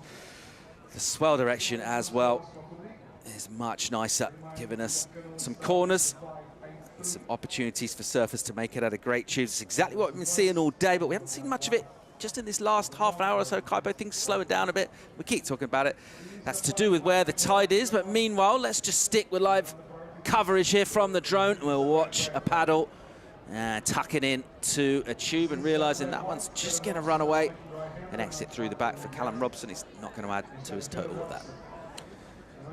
As we rolled into this piece, we saw that catch up in a little background for Kanoa Igarashi. He's in the non-priority heat. Kanoa Igarashi, really his goal would be to exit this event number 3 on the championship tour, with that yellow leaders jersey. And that's quite possible right now. He's only got one guy to battle for that when we look at the numbers between Kanoa Igarashi and having that yellow leaders jersey. The only guy that can take it from him at this point in the competition would be Kelly Slater. So we're going to keep you updated on all of those numbers. I believe Slater would need a finals. Well, it all depends. It's a moving number because it depends on how far Kanoe Igarashi goes into the draw. So really interesting story there in who's going to exit stop number 3 with that yellow leader's jersey. Is it going to be Kanoe Igarashi? Is it going to be Kelly Slater? Yeah, well, part of our storylines for a remixed tour for 2022 do have that cut coming up after the 2 Australian events, keeping things really interesting. See who's going to stay on tour. Surf towards the back half. We will cut the surfers down, make those events slightly shorter in terms of the amount of days we need to run them. Going to some beautiful venues and getting beautiful vision from inside a tube as we swing hard off the bottom with Callum Robson. Finding himself some deep cover on a left there. So maybe that size just dialing down slightly. We will see the swell a little bit on the wane. Callum Robson just trying to come back at that score that Connor Coffin got really early on, essentially. Here we go, we're looking at Fred, makes room for himself with a little faded takeoff, swings into a tube, gets nice cover again, and he'll swing it. The crowd absolutely loving this. He's not done yet. He's got another turn on the inside. That's his trademark maneuver, that tail tap clip off the top. And he does it with a load of power. Frederico Moraes already got a good number in of the 6.83. So he got the better of the opening exchange by around about a point from his buddy Kanoe Igarashi. And more numbers coming his way, Kipes. Yeah, the judges are busy right now to set the situation in both our priority heat and the non-priority heat. Great effort by Frederico Moraes. He already had the advantage on the opening exchange in the non-priority heat. Here he goes again. Good pickup on the fade there in the drops, just so he can get some time behind the curtain. Does a great job to get a little carve there, and this is really important. Puts the board up, glides the board on the lip, and handles the explosion. Callum Robson, on the other hand, bottom turns while holding the rail to yank that rail, ensuring himself some time in the barrel, and he's trying to fight back against Connor Coffin. I don't know if that's going to be enough. He's nudging his scores up, gets a 4.8 for his last one. He's brought his total down, looking for a 5.61 now, so very much an open heat, that one. Connor Coffin will not be feeling comfortable at all. He's been in the lead throughout. It is not a big lead, nowhere near substantial enough to be feeling safe with 6 minutes and 20 to go. And we look like we've got some good energy pulsing through. A little concerted look there from Connor Coffin, as we see taken to the water for the next heat, which looks to be a scintillating matchup. John Florence, always entertainment value. Nat Young, who is outstanding here this morning in the early chill.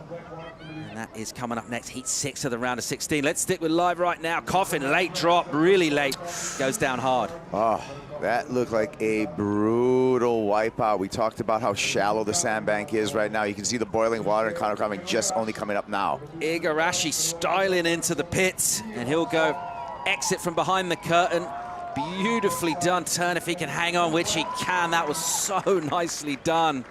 And I just feel like he gives so much kind of extra value with those turns, just puts a little bit more in to show himself a point of difference. And he is looking really, really good as well, on his way to a number. So a score to come in for that and for Frederico Moraes, and that's already setting up to be a great matchup. That's clutch for Kanoe Igarashi to hang on to that last turn. Let's check it out. Double arm drag, gets in the barrel, stalls, but right here, watch this. Punches it, and a little bit of drift. There's a lot of explosion happening around him. He has to get really low in the white water, absorbing all that energy, and has a make. Right here, this is a brutal wipeout for Connor Coffin. Anytime you're falling flat, like a belly flop inside the barrel, almost guarantees you an extra bit of pounding on the bottom. So Connor Coffin taking lickings, making his way out the back. He seems fine. He's in the lead in this one. It's not a big lead. Callum Robson has just over 4.5 minutes to come back at him and get that 5.61. Connor Coffin will have opportunity to improve as well when he gets to the lineup. But the priority with Callum now, and it's going to be a crucial one, he's going to need to make a smart, good decision for his next wave. Yeah, this is when you got to play the game, right, Paul? Callum Robson is well within his reach at this moment, and he has the advantage, really, to wind the clock down, if you would, to take some time. Hopefully, you know, if he's able to get the score and just leave just a very little amount of time on the clock for Connor Coffin to react to that score, that's how you're going to take a win right here in this heat. but a lot of it's going to have to do with the waves on offer. But luckily, it's been very consistent. Oh, it seems like a cool customer, Robson. From what we've seen of him so far, seems very unfazed about keeping company with the greatest surfers in the world. Just caught up with him with a heat interview yesterday, and it just seemed to be very much taking the experience all in his stride. Doesn't seem like much will ruffle him. He's on the wrong side of a requirement here, but it is not a big one. Let's see if he can go towards getting that 5.61 as a little bit of time will drain away. We'll see Kanoa Igarashi down the beach on the backhand, and he'll be way too deep in this one as it will run away from him. Igarashi, John in the foreground paddling out, will be unable to find an exit there. He'll have to wait his time a little bit as his non-priority heat ticks down. Numbers in for him though, and it's a good score, 7.17 for Kanoa Igarashi for his last effort, that tube. Super technical drifted turn on the end as well, really well executed. A good score for him. Moraes, he gets his back up as well, so his number comes in for previous, 5.83. And it is a really even matchup between those two friends. 13 points flat for Igarashi, 12.66 for Moraes. Still over 22.5 minutes to go in their encounter. Meanwhile, out the back, Robson uses that priority. A big wave, a smoker, and he's going fast. And he exits, looking for more on the inside. He ain't done yet. He'll hit it hard. And does well to get that completion done. Navigates some muscular whitewater. What do we think about that 5.61? We talked about it. We talked about being patient. We talked about striking, running down the clock. Callum Robson did all of that, and he is going to put it up against Connor Coffin. Take a look at this. Is one of the bigger waves that we've seen in this heat. Is able to thread through that barrel. Now he knows he needs a little bit more, has to skate through the flats here, bangs it with authority, regains some composure when he redirects himself, and I am suspecting that he's going to get his number again.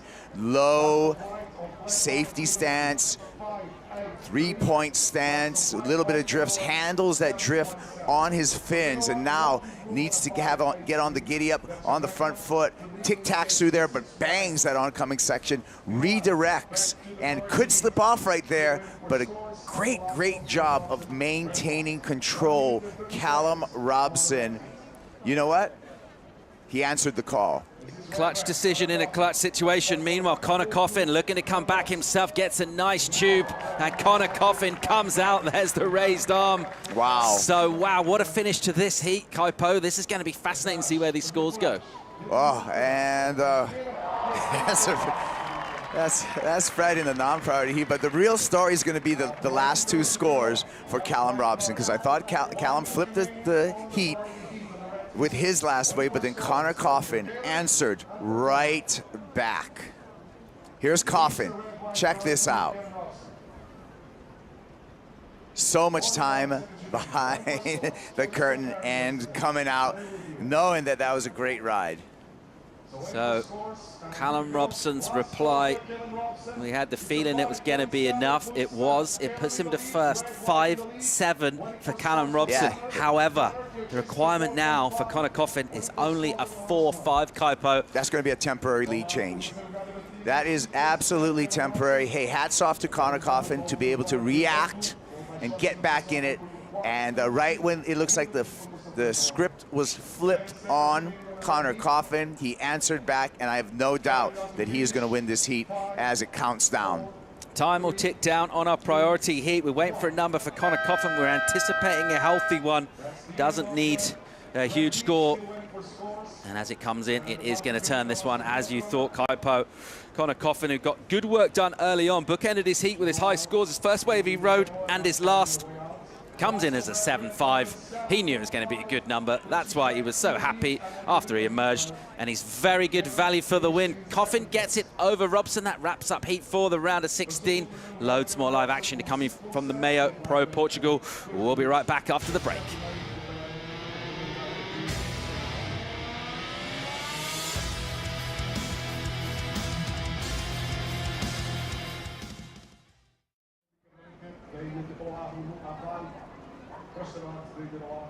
John Florence. Este Red White, concealment, já a primeira onda para John.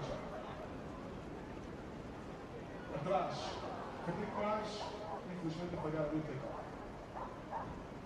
So now underway already, heat number 6 with the red sealants, that's the non-priority heats. With Matt Young from the Santa Cruz, USA, wearing red wrap, totally red. And that's Matt Young up and right in the barrel. And wearing the red whites from Hawaii, the beautiful island of Oahu, the north shore of Oahu, John Florence. Former world champ, John Florence. And he conquered that world title, his first one, right here. Tube time here in Portugal. John Florence taking on Nat Young. Goofy footer from Santa Cruz on his comeback run to the top 34, and John Florence on a comeback of his own. A series of injuries through the last few years as we get back into live action. Running through the crowd, Kikush is trying to find a board here. Looked like he was in a bit of a panic trying to find that board through the crowd. Still has 17 minutes and 40 seconds, but he's got a very close battle going on with Kanoa Igarashi. You can see Connor Coffin getting attention as well. A lot going on in the overlapping format. And Kikush gets so much support. It was one of the coolest things when he hit the lip. The whole crowd erupted at the start of this heat. But he's also been getting blown out of pits as well as this overlapping format continues. Joe Turpel with the Waz. Strider, Raspberry Wazalewski for the call. Doesn't get any better than this. Maxed out crowd on a Sunday. Florence in the water. Big layback hammer to finish as he's already getting started against Nat Young. It's such a pleasure to be in and around the event site, in the competitors area. The vibe is just unbelievably elevated. Everybody feeling the energy of this right here. Tube time, grabs the wall, spits on all over him, comes out, bangs the lip, and just looking like a quick, clean combination of tube time and lip line. Let me tell you, this is one heck of a day to be calling heats, Joey. I'm right there with you, Oz. Beautiful sunshine. It was very cold this morning, in the 40s, high 40s Fahrenheit, about 9 degrees Celsius. Starting to warm up a bit. That wind nice and calm, but the direction perfect. Light offshore, creating a tube shootout for the world's best. Nat Young, when he was out this morning, this is his second surf. He had so many barrels. I saw him preparing for this heat, and he's just all smiles. He's like, I kind of lost track of how many tubes that I got, but I'm ready for more, right? As he takes on John. At the moment out there in the priority heat, though, I mean, this Marius Igarashi is almost obviously Marius being the hometown hero, so to speak, the Prince of Portugal.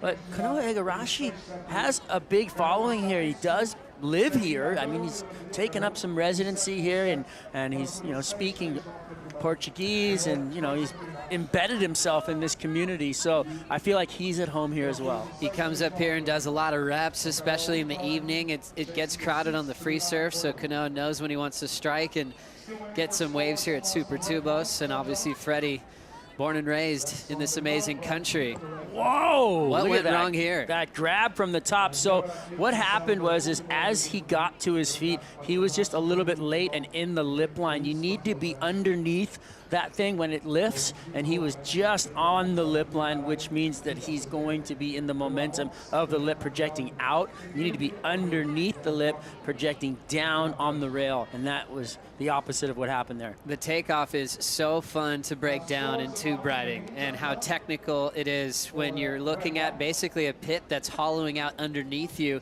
and to be willing to look straight down. Backsiders, you can see that back blade sometimes go above their head. What a feeling, Strider. What's it like? Well, you know what? It's interesting because it's kind of a mind game. As you look over the ledge of, say, a wave like that, you literally think, oh, there's no way I'm making this, just because of how quickly everything's happening. But gravity takes over, and if you can get underneath that ledge and push hard enough, you can win that battle. Frederico Moraes in the lead now. Ran to the beach, got his board, back on the water, 6.83 and a 6.73. Igarashi, who just recently took the rankings lead over Baron Mamiya, is looking for a score. Meanwhile, we'll lock in on this left-hand tube that's opening wide. looking for a good way to finish. Driving hard into the lip, slamming it shut. Igarashi looking for the score there. Yup, and in my book, that was it. You know, the scale has been set for all the other waves that have been ridden, but that was a really nice deep tube ride where he completely disappeared from view. We're gonna watch it here. See how he's underneath the lip line, perfectly executes the drop, finds himself stalling into the barrel, deep, can't see him, comes out, and then straight up vertical for a finish. Nice work right there. That is going to be a very worthy score, maybe going excellent. I mean, he was in the tube, he held that line for quite some time. The only thing going against him there might be the fact that he had to slow himself down. As we check out that technique on the back end, what do you think, Waz? Well, watching him, you can see him slow himself down as he comes into the barrel. See him dragging again, putting his butt into the wave, but look at how deep he is, completely disappearing. That thing spit, and then he came out. So really great technique, body language, everything showing confidence and control. That's what you want to see. The judges loving that finishing move. Really great wave. Solid performance for Kanoa. Let's hear from Connor Coffin with Shannon. Connor, talk to me about that finish. Well, showing your experience and nailing that 7.5 on the end after Callum had gotten that score, or at least was looking for that score. Yeah, no, it was just, I mean, the waves are so good, but Super Tubes kind of goes through funny phases, and it went a little weird actually for most of our heat. And then it just turned on at the end, and I held him off one, and I ate shit. So I was like getting pumped, just taking waves on the head. I was like, I knew he was probably going to get an opportunity because it just started flurrying. So I was like, I got to get back out there. And luckily my board didn't break, and I got back out and saw him paddle into a good left. And so I was like, I was pretty sure I needed a score, and turned out he got it, but I got really lucky and that right came and kind of took off a little weird, but got deep enough and made it. I was stoked. Yeah, that one felt really good. Amazing. And I saw you having a word with longtime coach Micro. Anything you'd like to share with us? Oh, yeah, just, I think that, just stoked that wave came. I mean, that was the game plan, look for those laps and just the clean water and get some good tubes. And, yeah, just, it kind of went weird. So I tried to kind of play the game a little bit with Cal. And, yeah, he's a great surfer. He charges, and sick to see him on tour. He's been killing it. So, yeah, I knew he was going to be a tough matchup. And, yeah, Glenn's just really good strategist and fun to coach with him, and stoked to be here and getting through some heats. It feels good, and hopefully we get some more waves like that. That was fun. Well, with an advancement into the quarterfinals, you have well and truly turned your year around. You must be feeling really stoked heading into that. Oh, yeah, for sure. It was, I was just trying to keep my chin up and just, stay fired up, and, maybe took the foot off the gas a little bit after the end of last year, and can't do that these days. Everyone's surfing too good and too hungry. So, yeah, just, trying to enjoy my time here in Portugal and dig in and get the ball rolling, because I want to have another good year and definitely make that mid-year cut and get to surf the second half. Stoked. Well, I think it's rolling. Well done. We'll see you in the next round. Thanks, guys. Back to you guys. Connor Coffin doing a great job into the quarterfinals. His best result so far in 2022. But he always has the magic when it comes to Portugal. There's some similarities a bit with California and certain beach breaks that Connor has within his reach up in California.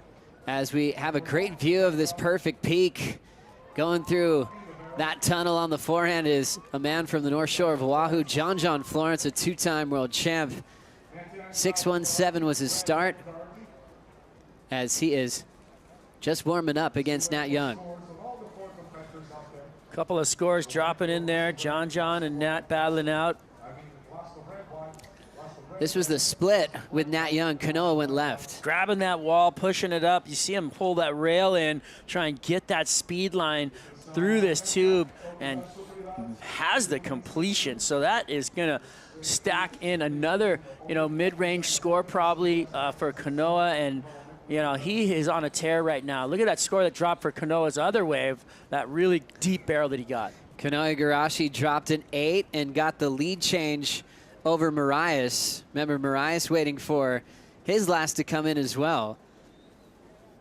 I don't think it's gonna come close to that one, going excellent. Kanoa, bigger wave, hollower, deeper tube. So I think we're going to be looking, at something else for Frederico, and he's going to have to come back and get into it.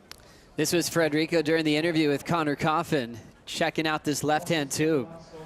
Well, he's trying to make answers come out here and grabbing the rail, pushing hard on that front foot. See him lean into it. He's going for the speed line right there. He's gauging his depth off the wall with his hand, and I love the way that he's driving through this tube. Great work, and look at that. You know, he identified that he needed to find the doggy door, and he does. So he sees that little opening at the bottom and comes out of the bottom of the wave. It stops at a 5.67 for that wave for Frederico.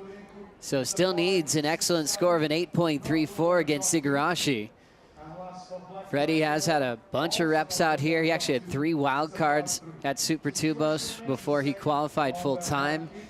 He was a hero of the year that he did the air reverse to take out Kelly, as that was back in 2013. Since then, he's made a quarterfinal, but he hasn't been repeating that same success the year that he went down to Brett Simpson. And Canoa's on a different type of roll this year. He's just tasting that top of the leaderboard. He's never had a start like this. Oftentimes he finds his flow during the long year on tour. He's won at Karamas. He's had great finishes at right point breaks like J-Bay. And I feel like the schedule changing, starting with Hawaii, and how consistent he is at Pipeline, really gave him a jump start to 2022. Boy, he's pushed himself well into the lead here, you know, as far as the world title race. He's looking good. He's really strong. There's a demeanor about him that has that, you know, in his kind of walk and talk and look around in the competitors area. So I like it. I look at him to be in that talk at the end of the year for the world title. Exciting times when you have Florence in the water and it's going inside out at Super Tubos. Let's get the vibe on the beach with Shannon. The vibe is pumping down here, guys, and I mean, it's so packed. It's Sunday afternoon. Everyone has come down, and that's exactly what we expect of the Portuguese fans. They're so dedicated, in fact, that they're standing with their shoes in the water, and they're waiting for that high tide, which has just started to change from the low tide off about 11 o'clock. It's going to push through for the rest of the afternoon. The vibes are going to get better. The surf is going to continue to be on fire throughout today, and we're so excited because we got to shed that extra Rip Curl jacket as well, and it's getting a little warmer. Oh, we love it, Shannon. Thank you so much. And it's really cool, too, that we haven't had to go on hold. We're ripping right through that low tide. It's already on its way back up. And if you're a fan, you might as well get as close as possible because people are going to be getting barreled right where they're standing later on this afternoon. 100%. Shannon, get down there, get your shoes wet. It's time to get into the action. As we have 6:15 to go in the priority heat with Canoa and Frederico. Wedge setting up, split peak, going over to the left, wide open pit, getting spit out, and a bit out in front down the line was Kikish. Frederico Moraes still chasing an 8.34. He'll be hard on himself because he knows he didn't get super deep on that opportunity. Interesting split of the peak there too, so we'll see what happened, but you know, you make a decision. A peak comes, you gotta, you know, take the right way. So this is John going right. Big, perfect right hand barrel. Wow, what a wave. Cracks off the top right there to finish it off. I really enjoyed how much time John created for himself in the barrel on the right. This was Freddie on the left. A little out in front of it, but gosh, once again, I know I've said it before, but the positioning, the way these guys ride waves and how their technique is worked into it is just amazing. The waves are perfect and the surfers' techniques are perfect. It's just positioning of the surfer on the wave and where they're threading the needle. And if you're not back behind that curtain completely disappeared, you're just going to come up short on scores. It's such a good point you're making, Strider. The best tube riders in the world, it all begins before they even stand up and where they're entering the wave. You saw how deep John was. He had time to arm bar it and actually slow down and enjoy that cylinder, envelop him, and ultimately spit him out. But in that situation, John went right. Frederico went left, but he had the priority heat, so he could have went right on that wave. Depending on what score John gets, he could have had that score possibly. So that's a question of, did he make the right decision in that moment? Well, it seems like it's been a theme for Fred even this morning. He was in the overlapping heat when Nat Young was getting nines and getting barreled throughout that matchup. He said he was in two minds hearing Nat scores. He kept thinking he needed to adjust his position when it's barreling like this and you got different options of where to sit. Sometimes that can do your head in when you see people getting spit out down the beach and when you have priority over that matchup. We're down to 3:55. Last for Frederico Moraes, a 4.10. And Kolohe Andino's back for more. He wore a 2 mil wetsuit in his heat this morning. He's been taking advantage of the hot tub even after the morning free surf. He's got Jackson Baker, who had a big upset, taking out Seth Moniz earlier today. Yeah, Seth was running for #1 in the world. He's sitting at #2 during that heat, and for him to go down out of the draw must have hurt. And Jackson finding moments, and Jackson was funny about his good wave that he had. He said the wave hit him in the shoulder, and it actually timed himself deep enough into the barrel so that we all got that wow factor. Now slowing things down for Kanoa Igarashi. He's going to enjoy the view of the tube and just stretch this one out to find a finishing move. He'll hit it off the top. He's so steady with his maneuver selection. And he'll look to increase his score line. He already has a 7.17 as his low score. Meanwhile, numbers in from the right on the split with Freddie. John Florence, a 9.13. Back to this moment with Kanoa taking this wave. So has priority, takes it from Fred, gets a nice little tube and skates across, just skipping rope all the way for the crossover on the inside, bangs away at the lip and kicks out. Back to that conversation of John Florence and a 9.13. That could have been Frederico Moraes' wave from that split. Frederico deciding to go left, maybe should have went right. Looks like it as the number dropped in at what he needed. 9.13, another excellent score for John. That's a familiar pattern at waves all around the world, but especially here at Super Tubos. He had a high 9 the other day on a right-hand tube. This time a bit different. He had so much time to enjoy that barrel. Used his arm so well to slow things down. 9.13, that's the reaction from the panel. Now Nat Young is in a pretty heavy combination. Nat and John have met 3 times in the past. It's been a while. 2017, they had a couple of matchups. John won those. They had one back in 2015. John won that as well. He remains undefeated over Nat in his career. Well, he's got some time. There's plenty in this, and you know, there's a lot going on in the lineup. But to me, watching this other heat play out with Igarashi and Moraes, big mistake for Moraes not to go for that right. And you know, you can see the results. I don't think he's going to be able to come back after making that mistake. You don't get that many opportunities. A lot of the surfers actually, you know, there's a toss-up on whether they like the format. It's not for everybody. You talked about John hearing scores from other heats in his heat, you know, making his kind of head on a swivel of where to go. So there's a big, you know, opportunity in these heats to really find yourself. You have to really understand what you want to do, stick to your game plan, and really stick with it throughout that entire time. It's really interesting how new strategies are formed. You start with a 40-minute clock. So some surfers just get excited that they're getting more time, first off, than a normal heat. And I think for Florence, it just fits his personality so well. Well, he can just roam around. He understands the lineup so well, where he doesn't have to really worry about just one surfer. He can just focus on his own game. As we now watch a nice drop in on a hollow left. Igarashi will just get spit out real quick, might as well, on your way into the beach. What a great performance for the man who's on top of the leaderboard. We're gonna see Igarashi move to the quarterfinals here at Super Tubos with a big 8-point ride and a 7.17. He takes out the local hero in Frederico Moraes. More action to come in the round of 16. We'll introduce Kolohe Andino and Jackson Baker when we come back.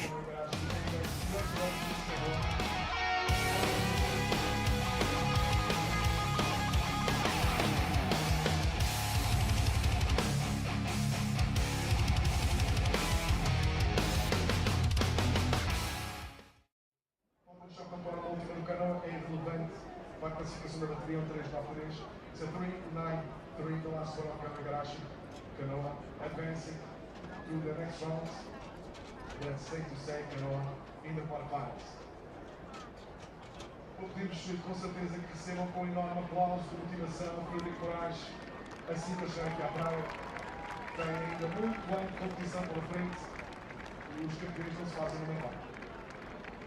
Aos comentários para as próximas duas baterias, vamos deixar então um com voz com Peniche. Obrigado, David. Sim, é isso. Temos então a bateria comunitária que passa a ser a bateria final. O Jorge já nos fala a sua liderança, que está muito importante. Vem lá, então. E essa da precisão de só a bateria à procura de uma combinação de duas horas. This is a great way to produce our own forest and have more oxygen not only in the sea, but all over the earth. We Are One Ocean is an initiative led by the WSL to inspire our global surf community to protect and conserve our one ocean. It's exciting to see that we could actually grow a forest at the bottom of the ocean. It's actually 20% more effective than forests on land, believe it or not. Help us preserve the future of our sport. To learn more, go to weareoneocean.org. Kanoa Igarashi on top of the world and taking out the local hero in Frederico Moraes with a couple of big numbers. He's moved on into the quarterfinals here in Peniche. A stellar season for Kanoa. Was runner-up at Sunset Beach to Baron Mamiya. He wanted that win so badly, but he's still in fine form. Running into the final series, which we could potentially see later on this afternoon. 17:25 in the priority heat with John and Nat Young. Also getting started is Kolohe Andino and Jackson Baker. Jackson, the rookie from Newcastle. Kolohe Andino, almost a decade on tour, believe it or not. He's a man, he's a father, and he's ready to take his first win of his career. He's been in so many championship tour finals. This would be a great place and venue to get that first one out of the way. Well, you know, hailing from beach break territory and loving those wedges, say down at Riviera and San Clemente and, you know, T Street and all these places that he was groomed on, you know, this lends itself to his surfing. He loves that kind of combination of lefts and rights and wedges coming at him, closeout sections, coming out of the barrel into those sections and doing big above the lip maneuvers. That's the kind of surf that Kolohe loves. And I would think that, you know, this is his opportunity to showcase that. John Florence turned in a 9.13 in the non-priority side of his heat. Beautiful under the lip look at what's happening for John as he gets multiple sections. You can see that wave just dumping over him. He's holding the wall, slows himself down, gets a couple of nice sections on the inside, then blasts off the top on the end there for a great little finish. He gives the look up like, what more do you want from me? Well, John, I want a 10. Okay? There's always room for more, especially when John's in the water. Nat Young with priority. Totally different story from what he did this morning. He had about 7-8 barrels made by now. He only fell on one wave in his first strike. He was getting barreled on his backhand, forehand. Now he's got his hands full with Florence trying to break a severe combo. Let's catch up with Kanoa with Shannon. Kanoa, a divided fan base here on the beach in Portugal because it's a place you call home, but you're surfing against your good friend in Kikas and Frederico Moraes. What was it like to be able to share a moment like that here in Portugal? Yeah, I mean, more so divided. I think we're all rooting for each other, kind of thing. No, it was just one of those like a bittersweet heat, to be honest. I really love you know, Kikish. He's like one of my really good friends. We spent every day this winter together, and you know, I call him like a really close friend. You know, I feel like there's so many of us that we all know each other on tour, but you never really have a close relationship. But I have a lot of respect for him, and I learned a lot from him this off season, and we had a couple really good battles, and yeah, unfortunately we came up against each other, but you know, I have my own goals and he has his goals, so it was game on, and I'm glad that we had a good heat to go back and forth, and he got me on my toes, and I put him on his toes, so it was pretty much just how he wanted it to be. And talk to me about finding that excellent score out there against someone like Federico. Yeah, you know, that wave just like stood up, and I needed a score at the time, and I just thought, you know, just kind of stay calm and be in the present. And, you know, I kind of liked where the rips were at. They were kind of all around us, and there was like a little clean pocket where we were. And so, yeah, this big old triangle came in, and I could have gone right or left, or probably got a score even going straight. The wave was so good. And yeah, I just picked my line, and you know, lucky it was a one-wave set. You know, Freddie could have got a wave behind and could have got a big score too. So yeah, a lot of things went my way that heat, and you know, I'm happy to be in the quarters. Brilliant surfing, brilliant analysis there as well. Anything you'd like to say to your friends and family back home? Yeah, I just want to say みんないつも応援ありがとうございます。また今回もクォーターファイナルまで来たので、これからの勝負という感じで頑張るので、みんなの応援をよろしくお願いします。Thanks so much. Back to you guys. Arigato. Thank you so much. Kanoa Igarashi putting on a show. Thank you, Shannon. A lot of great insight into Kanoa's headspace. You could tell he is just so professional in his entire act, where he lives, moving to Portugal, loving this environment, very wave-rich region.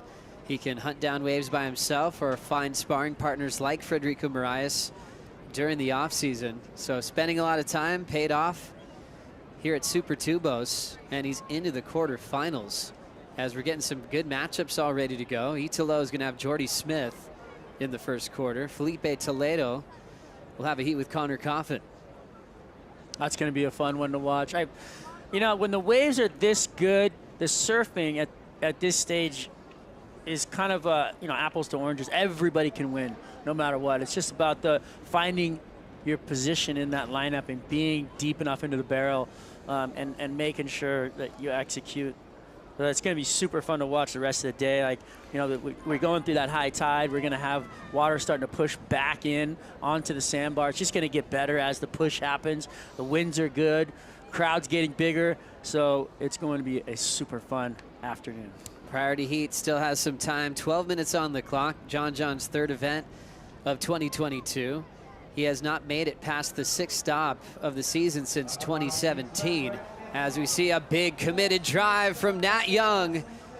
And the Californian had a jump start on that wave. But the rest of it stretched out and shut down on this lower tide. 0.7, 1.3 was his start this morning. Really no falls. Totally different story in his second heat against John. I'm wondering if his game plan switched, knowing that he was going to surf against the best tube rider in the world. Can you say you know, I think you're just kind of running off of what you did, and you get out there, you know, trying to find that rhythm again. It's hard to be in rhythm, you know, two in a row, so to speak, but you got to do it. You got to find that place. And I saw him on a wave right off the bat where he was kind of slipping off his board on the backhand. He didn't look comfortable, so kind of started off this one a little funny, and maybe he can regain composure here towards the end. So thinking about John's last few years, getting injured after 5 events in 2018, 6 events in 2019, and just 4 events last season. So you think about that, some serious time where John hasn't started off at the season event number 1 and finished at the end of the year. Looking like we're seeing a nice little start from Andino, and he was trying to force the issue on the inside. Getting a couple of waves quickly over Jackson Baker. Another wedge setting up for Nat Young. Frames up this one in the barrel quite well. Not super deep, but just looking to get back in this rhythm of the ocean against John Florence. Tough combination situation there for Nat. Now grabbing the rail and leaping in the tube is Florence. He'll let go and enjoy the feeling of a closeout. Something I've seen you do quite often, Strider. What's so enjoyable about getting a closeout and getting pounded? You know, it's not that I like it or anybody else does, but it just happens sometimes. A lot of times when you pull into a hollow section, you just are engulfed, right? So here we have Kolohe and Dino on the replay. Quick little cover up. Gets the hopscotch down the line, but doesn't really see anything, so he's out of there. But you know, when you pull into a big barrel, a lot of times, you know, you can't see the exit, really. You know, you're hoping for an exit, but you stay in there as long as you can. And well, usually you do get pounded. You'll hit that. There's a place in the wave underneath where you fall. It kind of drops out below you, and that's kind of your roll in. You roll into that hole and pop out the back 90% of the time, let's say. But if you don't, sometimes you go straight to the bottom, and it hurts. Always looking for the reward of a big pit getting blown out. No better feeling in the sport of surfing. Anytime it's big and barreling, the surfers come to life, the fans start losing it, and that's exactly what we want to see at Super Tubos. You know, starting off the first day, it was crazy wind into the lefts. We saw a bunch of big airs, and that's what makes this event so fun. Sometimes you'll see the best air of the season and maybe the best barrel in the beach breaks on tour. John Florence, 913-617. I feel like the conditions have changed a little. I feel like the wind has it was northeast, and I feel like it's come around a little bit more north, which is, we saw that on the first couple of days of competition. It still has a clean kind of up the face wind on the lefts. The rights kind of have a blowing away kind of down the line with it, but still open and hollow. But like, you can't really go to the air on the rights as well as you could on the lefts right now. With that wind coming up the face, it'd stick the board to your feet. So surfers having to adjust to those conditions. And we've got a few guys that love going to the air, especially on lefts with some air wind. John Florence does it all the time at home with the prevailing trades. He's always doing big airs on his backhand. Nat Young still holding priority. With waves like this, you can accomplish breaking a combo a little bit easier than some venues. You can get back out, get 2 quick barrels, and turn things around. It would be a big effort, though, against John. We talk about everyone on tour being so talented, and there's certain people that just have an edge in certain disciplines. It's always looked for Florence to kind of set the pace in hollow conditions on tour. 100%, as does Kelly Slater. And Kelly will be in the water in the next heat. He's got Griffin Colapinto. I think both these guys are thrilled to be going one-on-one in the next heat. Well, let's not forget about Kelly Slater's 540 right here in Portugal. Yeah, he was on a right on the other side of this peninsula. And the wind was blowing super hard into the rights, and it's still one of the greatest rotations we've seen. We talk about what he's done in competition, but in free surfs, that was headline news when he nailed that thing. Just pointing out that he's definitely deadly above the lip line, and he's a really amazing tube rider, which is going to fare well out here. Speaking of rotations, of that 540, Noah Beshin just stuck one at Rocky Point. So all the kids are trying to get to where Kelly was, which is awesome. And well, Noah, congratulations. Creating history, yeah. Congrats, Noah Beshin. That thing was gigantic and unbelievable as these guys are pushing each other so hard.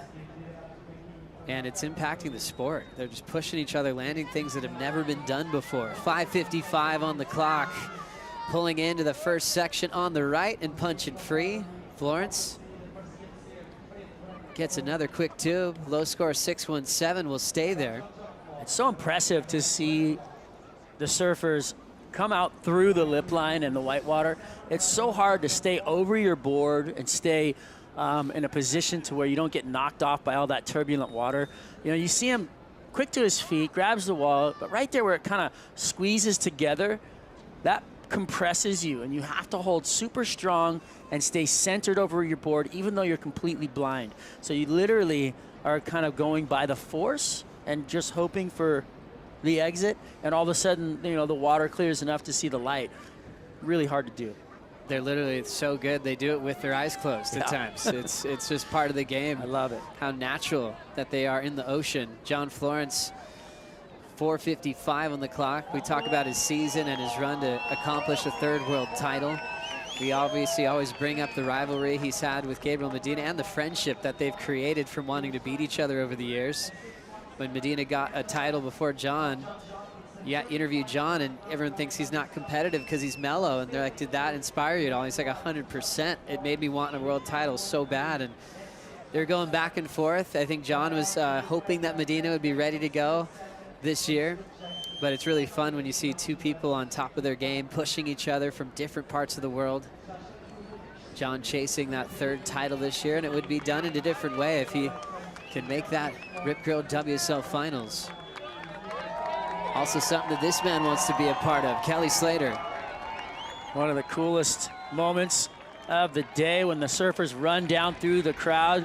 We've got our runway out to the surf line, and the security making sure that they're on their way, nice and clear, which these guys need to focus, right? They're going out for their heat. You've got everybody yelling your name. You've got, you know, you're the man, blah, blah, blah. But really, these guys, in before their heats, are trying to find a place of peace, trying to put their mind to a competitive side to know that, okay, I got to go out there, I got to do this job, I got to feel good about it, and this is where I'm gonna go internal right now. Walk out through this gauntlet of cheers, you know, which is gonna change your emotional, probably, you know, position on that walk, right? So you really got to kind of focus and get back into that zone. So interesting too, if you're Griffin Colapinto and you walk down, you get a big applause, and then you hear the crowd erupt when Kelly walks down. As you see just a quick hack off the top for Jackson Baker as he's getting started. But what an opportunity for Griffin to feel the energy, to feel the Kelly Slater factor. Griffin Colapinto ready for probably one of the heats of his life. He looks up to Kelly a lot. He actually has been reaching out to Slater over the years for advice on how to get better at all the waves on tour. And Kelly always makes time for him. That's really cool. You know, like, I feel like having a connection to all that knowledge is priceless, really. I mean, and probably comforting, and really something that you would cherish as a young surfer. But coming into this heat right now, there'll be no instruction in the water. There's not going to be a go, Griff, you know, hey, how about doing this? It's going to be, you know, just stone cold, you know, moving around in the lineup, probably saying things to him that he doesn't want to hear and trying to throw him off his game. And Kelly is not here to lose. Kelly's so strong with his mental game. He used to have a routine that he talked about in his book, Pipe Dreams, where he would picture the beach with a bunch of no's written in the sand, and he'd change all of them into yeses before he paddled out and surfed. And it was just a mind game of creating it as a no and then turning it into this positive energy flow that took over the area that he was in. And that's in huge crowds, in when people are screaming his name, he could find that place with visualization. Coming out of the barrel through the inside, and Dino whips the reverse. Aggressive maneuver on a section that wasn't going to make that easy. One of his best friends, Nat Young, will go down in the other heat, the priority heat, which looks like he's run out of time in. We'll be seeing John Florence into the quarterfinals. Here's Kolohe and Dino grabbing the wall, putting himself deep behind the curtain, disappears, and then comes out clean. A lot of froth on the face of that wave, but really well negotiated. Now checking out this section, a bigger barrel to start for Jackson Baker than what Kolohe had on the left, and a dynamic finish, hitting it with some power and speed. That heat just opened up. He matches a lot of power-to-power surfing. I love it. I said this before, I saw him at sunset going into that inside corner at the bowl, but there's just massive amounts of water coming at you, and he growled at the lip line and raw right through it. And that's something, you know, you have to do. You have to meet all that power with as much of your own power and authority as you can. You're never going to win, but you will try to match it and push and get going even faster. And it's going to push back, but you got to use all that power for your own speed and make it look like you're in control. Such a solid surfer with an incredible mustache. He is going to shave it off his face if he makes the mid-season cut, start off clean at G-Land. That's his goal as we run out of time in the heat with John and Nat Young. Florence moves on to the quarterfinals to surf again later on today. When we come back, Griffin Colapinto takes on the GOAT here at Super Tubos.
The MEO Pro Portugal, presented by Rip Curl, is brought to you by Rip Curl, the ultimate surfing company. By Expedia, official travel booking partner of the World Surf League. By Oakley, official eyewear of the World Surf League. And by Hertz, official partner of the MEO Pro Portugal, presented by Rip Curl. Love being in Peniche. Only place in the world. I eat a lot of sardines. The food's incredible, amazing people. They're so welcoming, and it still feels very new, you know, in the grand scheme of pro surfing. You know, the search came here over a decade ago, and it was so good. The event turned into a consistent event for the top 34 in the world, bringing back the women as well at Peniche back in 2019 after a brief hiatus. What a day for pro surfing. Joe Trappell with Strider Wazalewski.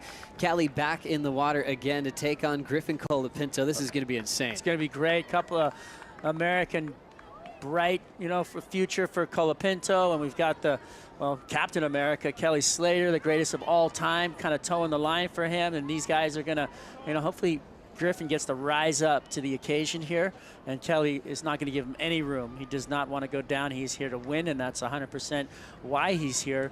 But you know what? Griffin is and has been looking better and better through the year. He sure has. And when you look at skill set for Griffin Colapinto, being young and fired up, he's better in the air at this stage of the game.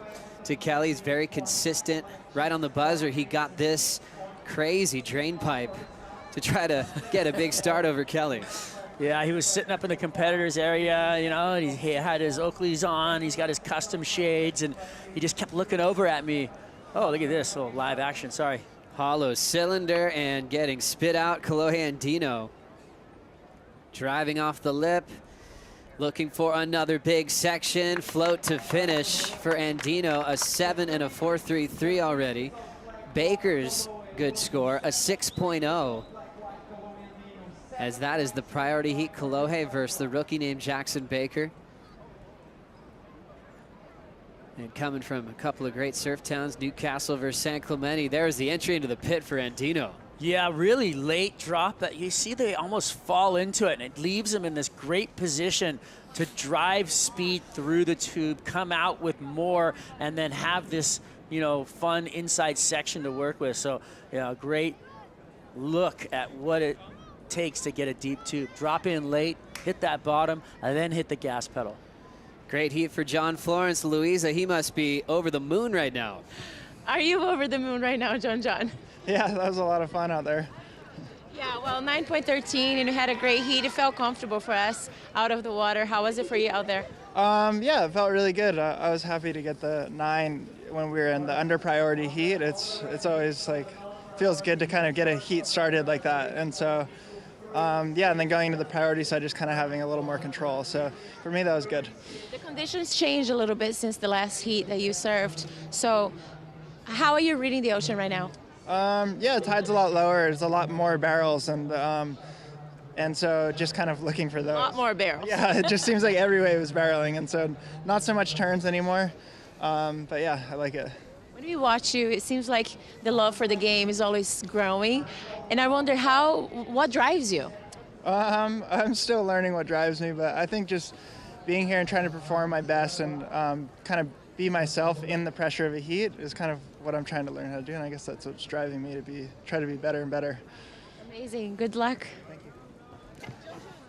Thank you, Louisa. John Florence is always so calm and humble by nature. He has his own goals these days. So cool when he qualified as a rookie alongside Medina, Miguel Pupo.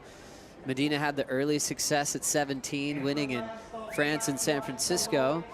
John's first win came the following season in Brazil over Joel Parkinson, but he had up and down results. Sometimes he'd be the best surfer in the draw, but he'd lose with a 10 and a 1 in second round. Things have changed dramatically as we see a lengthy tube ride off the bottom and drilling it for a solid combo for Griffin Colapinto. Colapinto finding some rhythm out there under priority. I like it. I think it's for him, it's got to feel good.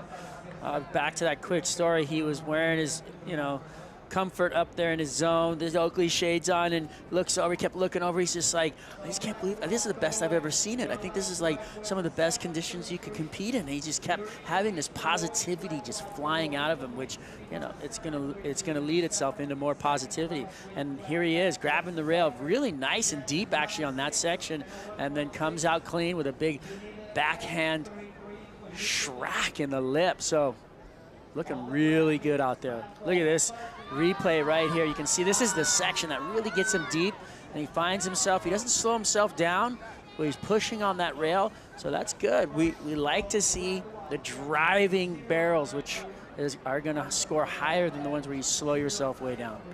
Griffin hasn't made it to a final series yet here in Peniche, meaning quarters or better. And I think when he's saying it was as good as it gets this morning, I was reflecting on some of the heats where he went down. He didn't have classic Super Tubos, and so this was the moment he was waiting for, his rookie debut, you know, a few years back now, 2018, where he got a 25th, equal 9th in 2019. This is the moment he's waiting for, and to be able to battle with Kelly at Super Tubos when it's like this, what a special moment. 6'5", 367 for Colapinto, and Kelly just took a look at a wave, being pretty selective at this point. Yep, trying to find the rhythm, trying to find a space. You know, we've heard all the athletes talk about this. They're sitting on the beach, they're looking at the water, they're seeing where they think they need to be. They go out there, you're in the wrong place. Changing tides, changing peaks, changing environment, tide, wind, swell. And so he's gonna, you try and tune in to where it's gonna be next. It's almost a blind anticipation as you paddle over waves. You just kind of have to feel it and look around way out there on the horizon and kind of feel like, okay, I think that wave is gonna end up over here. I'm gonna paddle. And it's just such a game, and it's almost like a game of cups where you're moving the cups around, and the pea is under the cup, and you got to move around and keep finding that pea to actually, unveil it, and well, then you'll come up with that nice nugget barrel that these guys are looking for. Kelly Slater started winning world titles in the early 90s, 1992, in his second full year on tour. Became the youngest world champion at 20 on the men's side. Chris Amore being the youngest on the women's side. And Derek Cole won in 93, 94. Kelly just started dominating the surfing world. And I think he started getting questions on what his plans were because he did take a break in the late 90s. Won a title in 98. 99, 2000, and 2001, he would just do select wildcard events before recommitting to the tour. And like what we saw on stage at Pipeline, when he saw Axel Irons, he said, hey, your dad, Andy, was the reason why I started competing. He had something to drive for. He had a rival again. And Andy was dominating. He won 3 straight. All of a sudden, Kelly had something to work for, and it wasn't easy. There was a lot of tears shed and some crazy memories in one of the greatest rivalries that surfing's ever seen. Yeah, not one of them, the greatest, I feel like. It's unbelievable what that brought to the surface for everybody, and everybody that was involved in bringing the island of Kauai to this prideful point, and watching all these surfers rise up with Andy Irons and Bruce Irons and just the whole crew that followed behind him. It was so fun, and there was all the elder guys that, Andy looked up to. It's just really fun to think back at that whole time and era. And, well, our hats are off, and blessed to the family. Andy, we love you. Always will, and thank you for your contribution. So many great stories in Kelly's incredible career, competing with Dino Andino, Kolohe's dad, back in the day. He's just crossed so many generations. And just a heads up for fans watching on YouTube, Facebook Live as well, this stream will stop at the end of the Griffin and Kelly heat. So that's in 29 minutes from now. A new live stream will start for the quarterfinals and beyond. For fans watching in Brazil, coverage from the quarterfinals on will continue exclusively on WorldSurfLeague.com and SporTV. For everyone else, keep it right here, and we'll continue with the quarterfinals of the MEO Pro Portugal, presented by Rip Curl. 9 minutes on the clock. Kolohe Andino, 7.33 and a 7.0. Always has had a special relationship with the beach breaks in Europe. His first successful excellent range scores came at these venues. He's made finals day a handful of times and looks like he's in a great position to do the same thing today. You know, it just boils down to being in the right place at the right time out here, and being in that rhythm is ultra important. I mean, look at Kelly Slater, greatest of all time. We haven't even seen him on a wave, really. Well, he's back on that quad, shaped by Dan Mann. That's been a famous name for Kelly in the last couple of years. As we see a wind-up, tail-high punt, incomplete for Griffin. Still trying to improve on a 3.67, falling into the pit, trying to make that section. Jackson Baker ends up going down. Well, those are the moments where, you know, you're going to get everybody on the edge of their seat. That's what he had in his last heat when he came up with a 9-point ride, and almost performing the same idea right there. Coming up a little short, so he'll go from a 9-point ride to a 1-point ride real quick. So Jackson Baker trying to find a way to get past Andino. I felt like a lot of people expected Seth Moniz to beat Jackson earlier, just with Moniz coming off a huge result at Pipe, how amazing he is in the tube. I think Jackson had a lot of confidence and a lot of entertainment value as well with the way he was kicking out of those crazy barrels. You could tell he feels good, he's confident. I felt that great energy from him as well at Sunset Beach. He's a classic addition to the top 34. Oh, I love it. You know, and that's something that we're lucky enough to have, characters in this, you know, profession that really show their true colors, and he's one of those.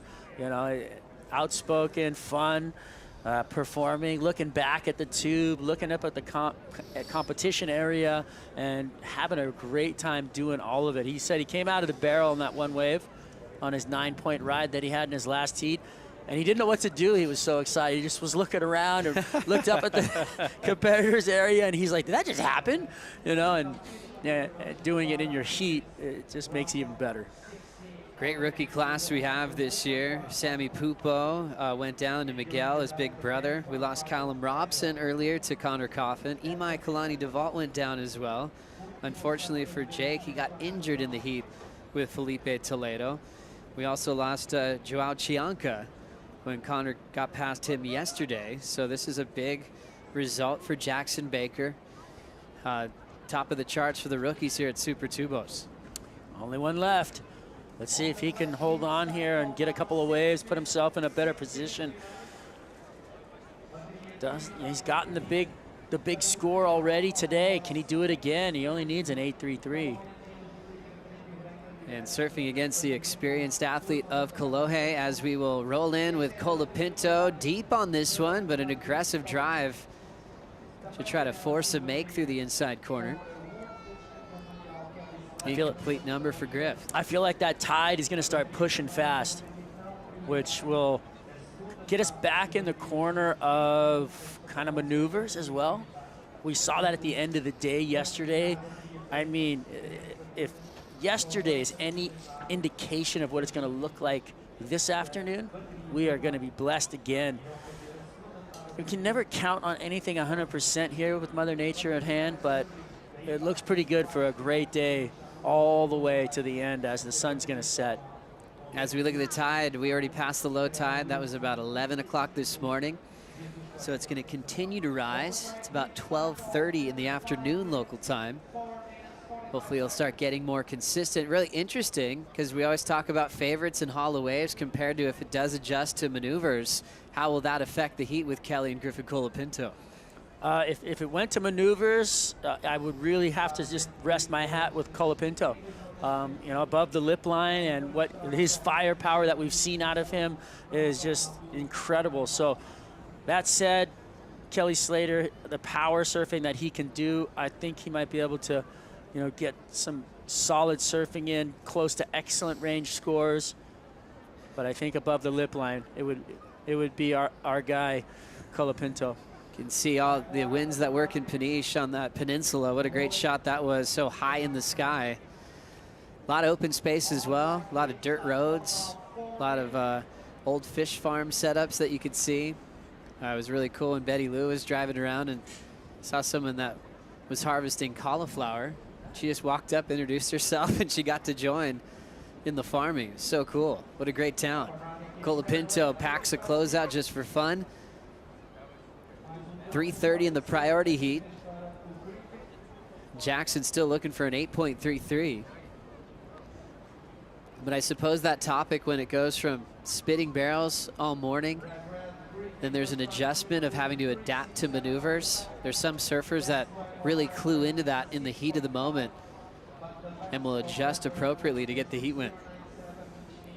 And we're gonna see, I think it's over a 7.5 foot tide change within this day. About 5:30, we're gonna see the high tide this afternoon, 5:24 to be exact, but you know, that's a big difference. All of those people on the beach will be completely pushed back up almost to the border that we have that blockades the crowd from the scaffolding. You can see all that wet, packed sand, that high tide line.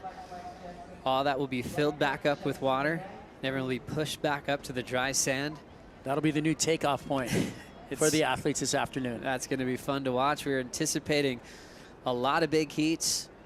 Women's quarterfinals have some crazy ones, including a world champ heat with Tyler Wright and Carissa Moore.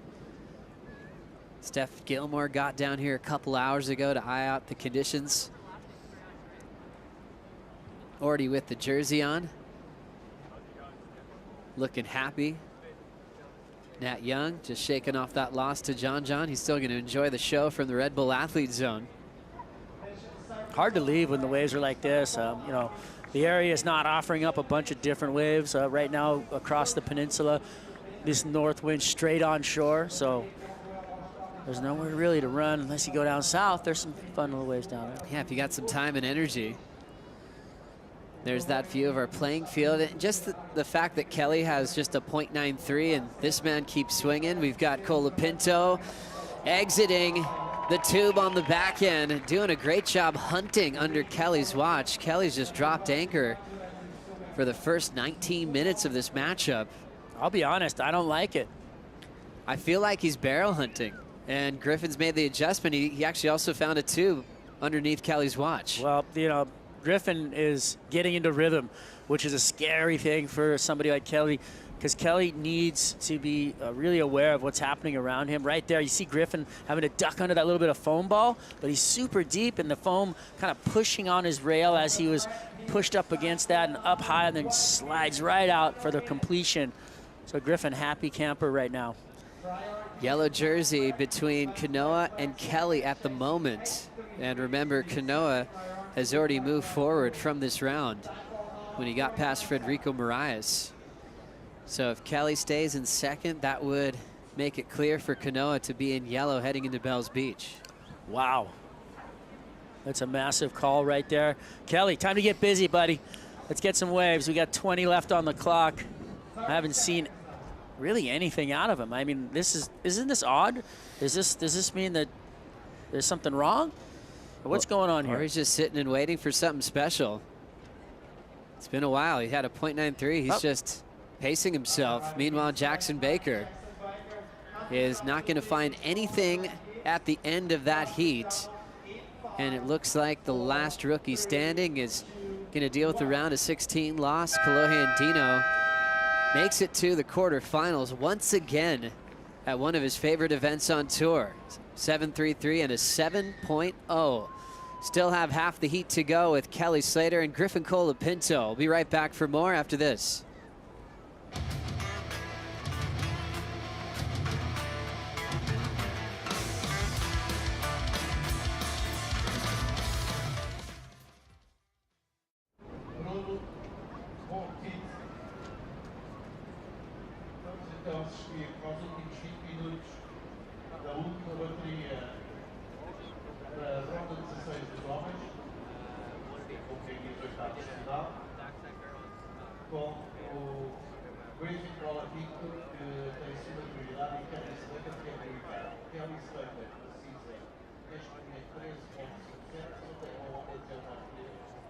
Last wave of Griffin in red. Last of Griffin was a 7.07. Your other wave is a 6.5 Griffin. So So you want to go to work on that 6-5. Kelly, you have priority surfering red white, and you need 13.5 seconds. Time call 18 minutes and 35 seconds.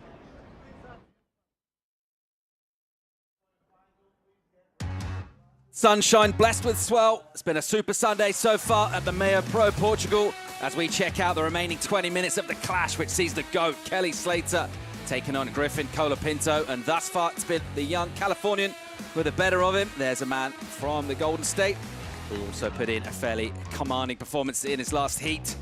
Looking very good. Myself, Paul Evans, in the studio, joined by Peter the Mavs GOAT Mel. How you doing, mate? I'm good, sir. Better than Kelly is at the moment. He's been pretty quiet in this first 20 minutes, and he's been searching up and down, but the rhythm for this red heat, or red-white, which is when you do these overlapping heats, that's the red-white. But Griffin has been finding the couple gems that are out there. I mean, he's already rode in 6 waves, Kelly only 1. So at this point, Kelly has got to reset, as Richard Darkmarsh likes to say, during a heat, press that reset button and make it happen. He can, we know he can, and the waves are out there. We talk about how constantly things change here. It's such a contrast in fortunes to what, just a couple hours ago, if that, Kelly was out there getting all sorts of tubes up and down the beach, getting exits at the last moment for big numbers. Really quiet in this one so far. He's on the wrong side of a combo right now, 13.57. The requirement for him to get past Griffin Colapinto essentially needs a couple of 7s, something like that.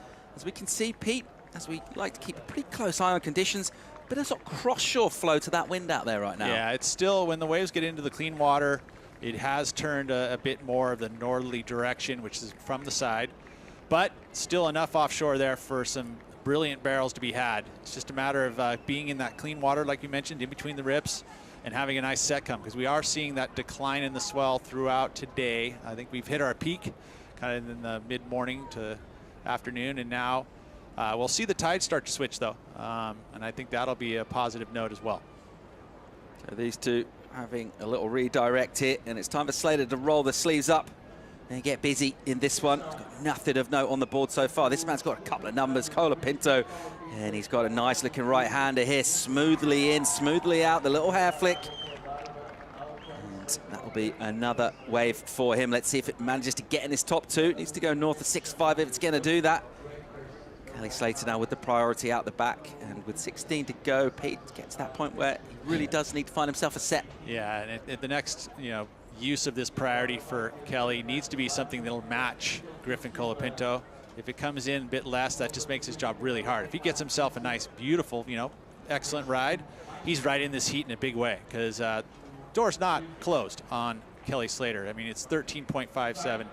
We've seen Kelly get 14 and 15 points, no worries. It's just now not getting too far behind. Thinking of Griffin Colapinto and the work he's been able to do on tour so far. When you think about surfers who sometimes they're real competitors, really think about the game a lot. Let's just revisit that topic shortly as we pick up live action here, and a little stall off the tail for him. I'm just wondering, you get your more natural surfers that just go out there and surf, and then you get the guys kind of really think about it and kind of build that intensity in themselves. It feels a little bit like Griffin Colapinto, just that guy just kind of goes out and surfs to some extent. I think it's a little bit of an act. I think he's been competing for a very long time. He's got great coaches with him, Tom Whitaker here at this event, but Jake the Snake. I mean, and so there's a lot of education process into the competing side of things. And from what the word I hear is Griffin's a sponge. He literally, you tell him something once, he learns it pretty quickly and goes out and applies it. So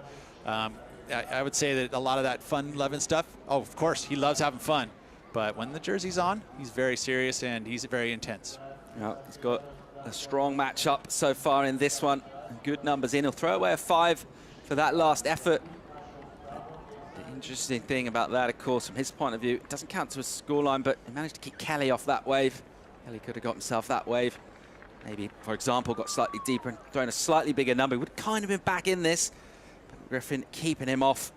And you can see there, just that one throwaway wave from Kelly, and just looks pretty disinterested this so far. Pete, we're not really used to seeing that from Kelly. Yeah, and I think a lot of it's got to do with the waves kind of missing him. It feels like he hasn't really connected with a nice bigger set, and I think that's what he really truly wants at this point. He's been in this situation before where he's, you know, been down by 2 scores and needs to get into it, and the best way to do that is to wait for that one gem and just you know, get an excellent score, and basically it goes right, the momentum goes right back into his court, and generally he can turn it. A couple of seconds can be achieved pretty quickly at this venue.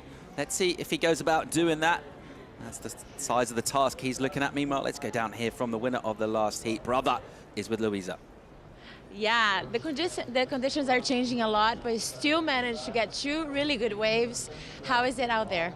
Yeah, it's pretty fun. You know, it's always nice winning a heat. You know, it's tricky conditions for sure. It seemed like the whole ocean was kind of a riptide compared to what it was like earlier. But yeah, I'm really happy to make it through.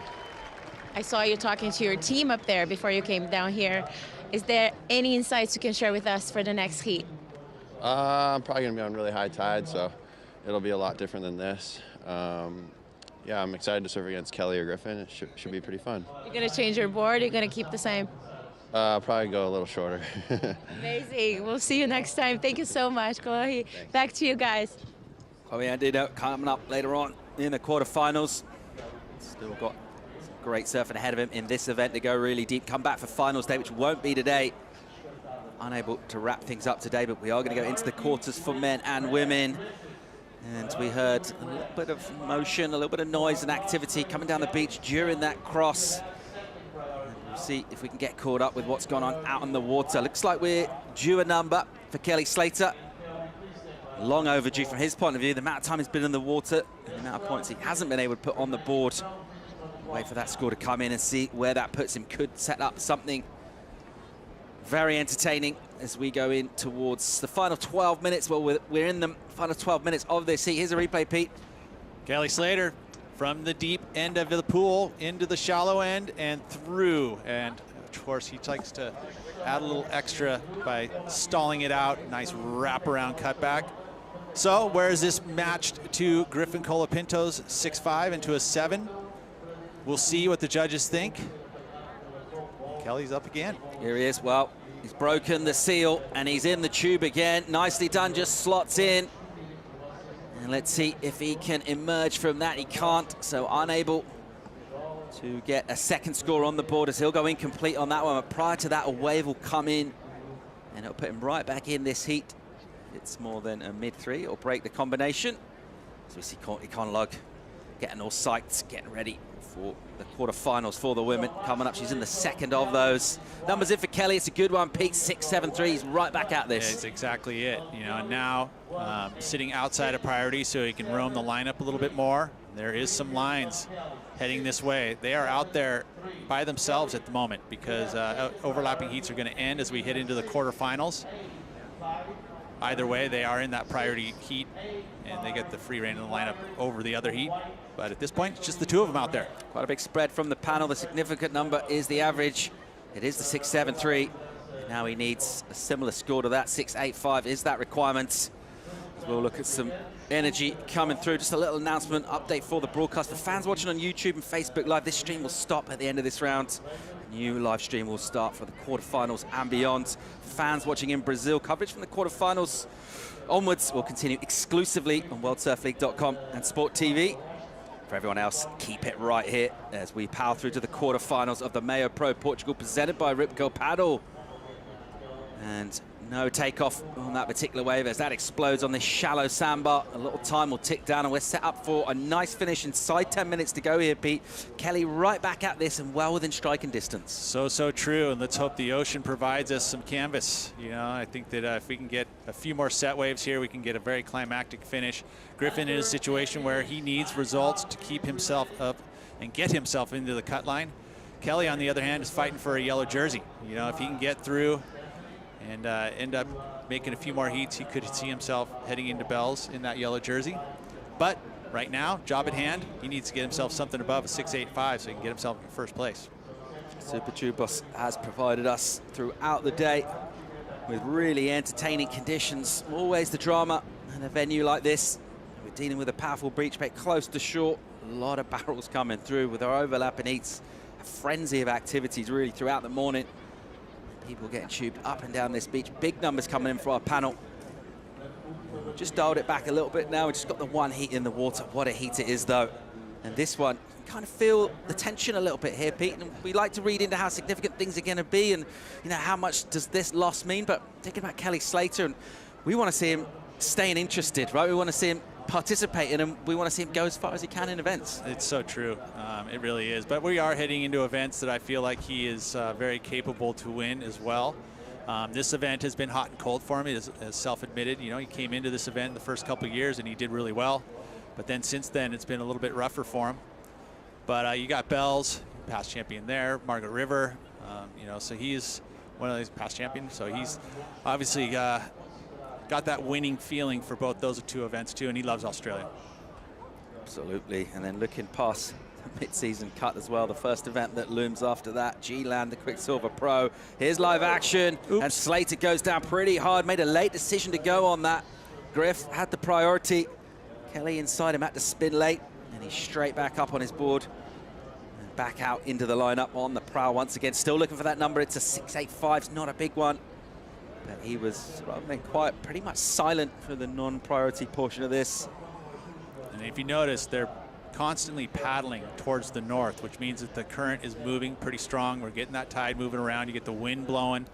It'll change the way the ocean feels, and that's kind of what seems to be happening. We've been there constant for about 3 or 4 hours. We see this late attempt by Kelly Slater, and he had to wait. He had to see if Griffin was going to take it, and then all of a sudden realized he wasn't, so he kind of tried to get that last second drop in. Didn't work out for him. But yeah, there's the ocean seems to be, you know, moving around a little bit, and that happens. It ebbs and flows.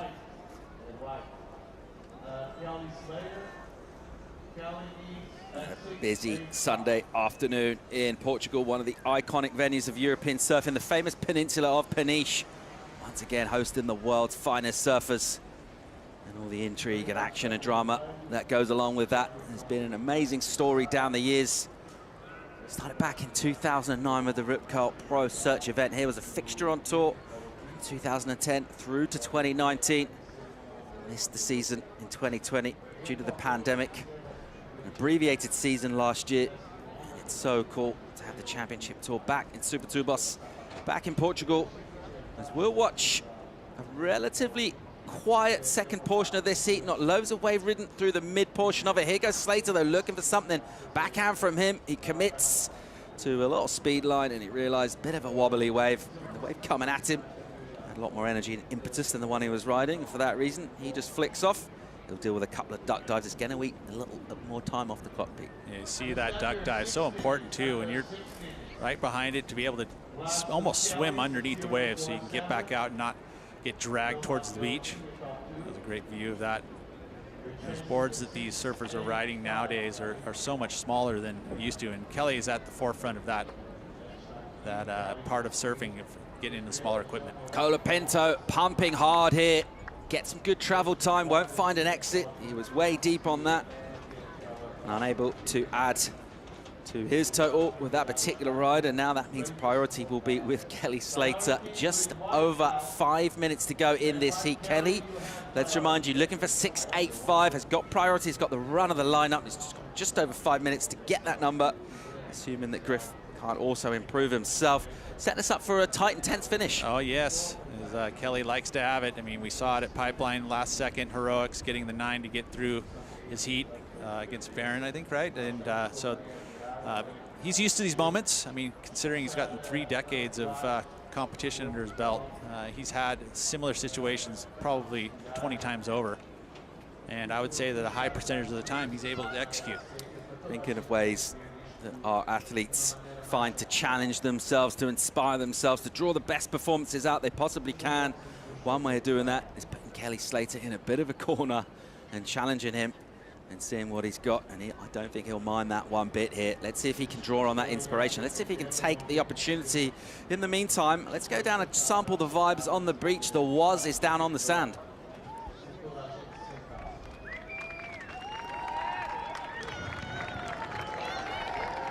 All right, we're down here in the water. We got a great crowd down here on the beach. Everybody's getting their feet wet. They're ready for it. They want it. We're right here. As you turn around and take a look at the surf, you can see how close you are to the waves. Literally, you can feel the waves spitting off the back. You got a great view of the lineup, but you have to be down here in the water to get this view. The crowd is thick. It's all the way back deep, all the way up to the scaffolding. So to get the real view, you want to be right down here on the water's edge. Come on down. Check it out here. Insane right now. Colapinto out in the lead over Slater. Slater trying to come back.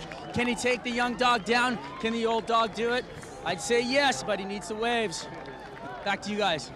Awesome stuff. Thanks, Strider. Great energy down there on the beach. The Grom squad representing and really enjoying this clash out in the water. It's been a little quieter in the lineup than it has on the beach. Not tons of waves ridden in the last 10 or 15 minutes of this. We're down towards that final three, and it's still Kelly with the priority. That requirement unchanged since he dropped that 6-7-3, and we've got a little motion here, Pete. We've got some lines coming in. Waz is way better than Coffee, isn't he? He just comes in, he's the hype man. We love it. Let's see what this last 3 minutes has to offer here. Let's see if the ocean can provide. Looks like Kelly maybe making a move, doesn't go there, but now there's a couple waves out the back. This should be an exciting finish. It usually is with Kelly Slater, and Griffin for that matter, because Griffin's a bit of a hype man himself. How many times down the years have we talked about that special connection Kelly seems to have? He seems to be able to just have a read on the ocean that others don't seem to be privy to, and he's gonna need that here. He's gonna need to find himself an opportunity. A little bit more time will tick away. He's on the move here, he's on the hunt. Let's see if he can find something. Of course, we get a multiple wave set, and then Griff will have an opportunity to go. Here we go, Kelly's seen something he likes, he's committed. Look at this, nice and thick, and he goes, and he's deep behind a curtain. And he's really deep, and he won't be exiting from that, Pete. And that was a bit of a bummer because you could tell that he didn't have the paddle speed to get into it from where he was. It would have been nice if he'd been out maybe another 5 yards. Would have been able to kind of get down the face to pump it up into that barrel. But, well, priority has shifted. So momentum now with Griffin Colapinto. You can see just a late drop into it. Didn't have quite the drive, and that was a very long section. You know, it may have been, you know, enough to get the score if he had been able to get out of it. Interesting, we've been talking about positioning. It really has been the key to making through heats. But watching some of the kind of coaches' notes and debriefs, it's been all about where they were sitting. And with the benefit of a little bit of hindsight, we saw Kelly kind of sprint paddle pretty much to the right of shot towards the north before that set game. And if he was a little bit wider, well, it's all ifs and buts. It's inconsequential. So that's not how it played out. Meanwhile, he's having a look here from under the priority of Griffin Colapinto. That one will be a straight one again on the sandbar. Griffin not quite big enough either, I don't think, and that was a bit of a sell by Kelly, trying to get the youngster Griffin Colapinto to bite. Nope, not going to happen. Kelly now taking Griff on a paddle. Griff will keep pretty close to Kelly's wake and keep a very good eye on him. Final 50 seconds now. Griffin Colapinto looking to defend the lead, and a lot of that he built up in the non-priority part of this. Got that 6-5, a crucial number early on. And as the opportunities have gone fewer and further between, as we've gone into just these two out in the water, as we wrap up this round, those numbers, even kind of modest mid-range numbers, well, they're really important to have already dialed in. It's part of the reason why we use that 40-minute format. Chris used it well. 20 seconds to go. It's not looking great for Kelly at this stage. No, it doesn't, especially with the priority next to Griffin. He just has to cover himself for this next 15 seconds, which looks like Kelly's going to make a move on a smaller wave. Nope, not even going to happen. But you look at Griffin's scores, they all happened in the first half of the heat, the non-priority portion of the heat. So it gave him the rhythm in that portion of the heat. Not much going in that back half. Kelly got his one wave, but that wasn't enough. He needed two. So congratulations to Griffin. Colapinto brings it in. He's won this heat, and he will be enjoying these applause as he brings it in. Kelly Slater unfortunately bowing out at this stage. The yellow jersey will go to Kanoa Igarashi. We're going to get a quick commercial break. When we come back, women's quarterfinals coming live from beautiful Super Tubos. We'll be right back.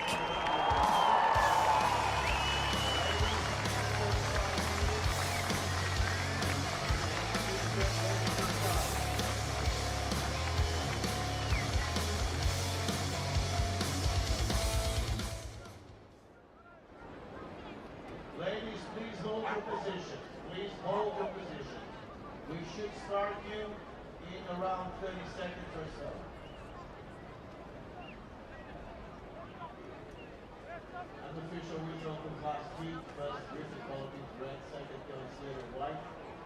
you, Kelly. Thank you. Congratulations, Brittany.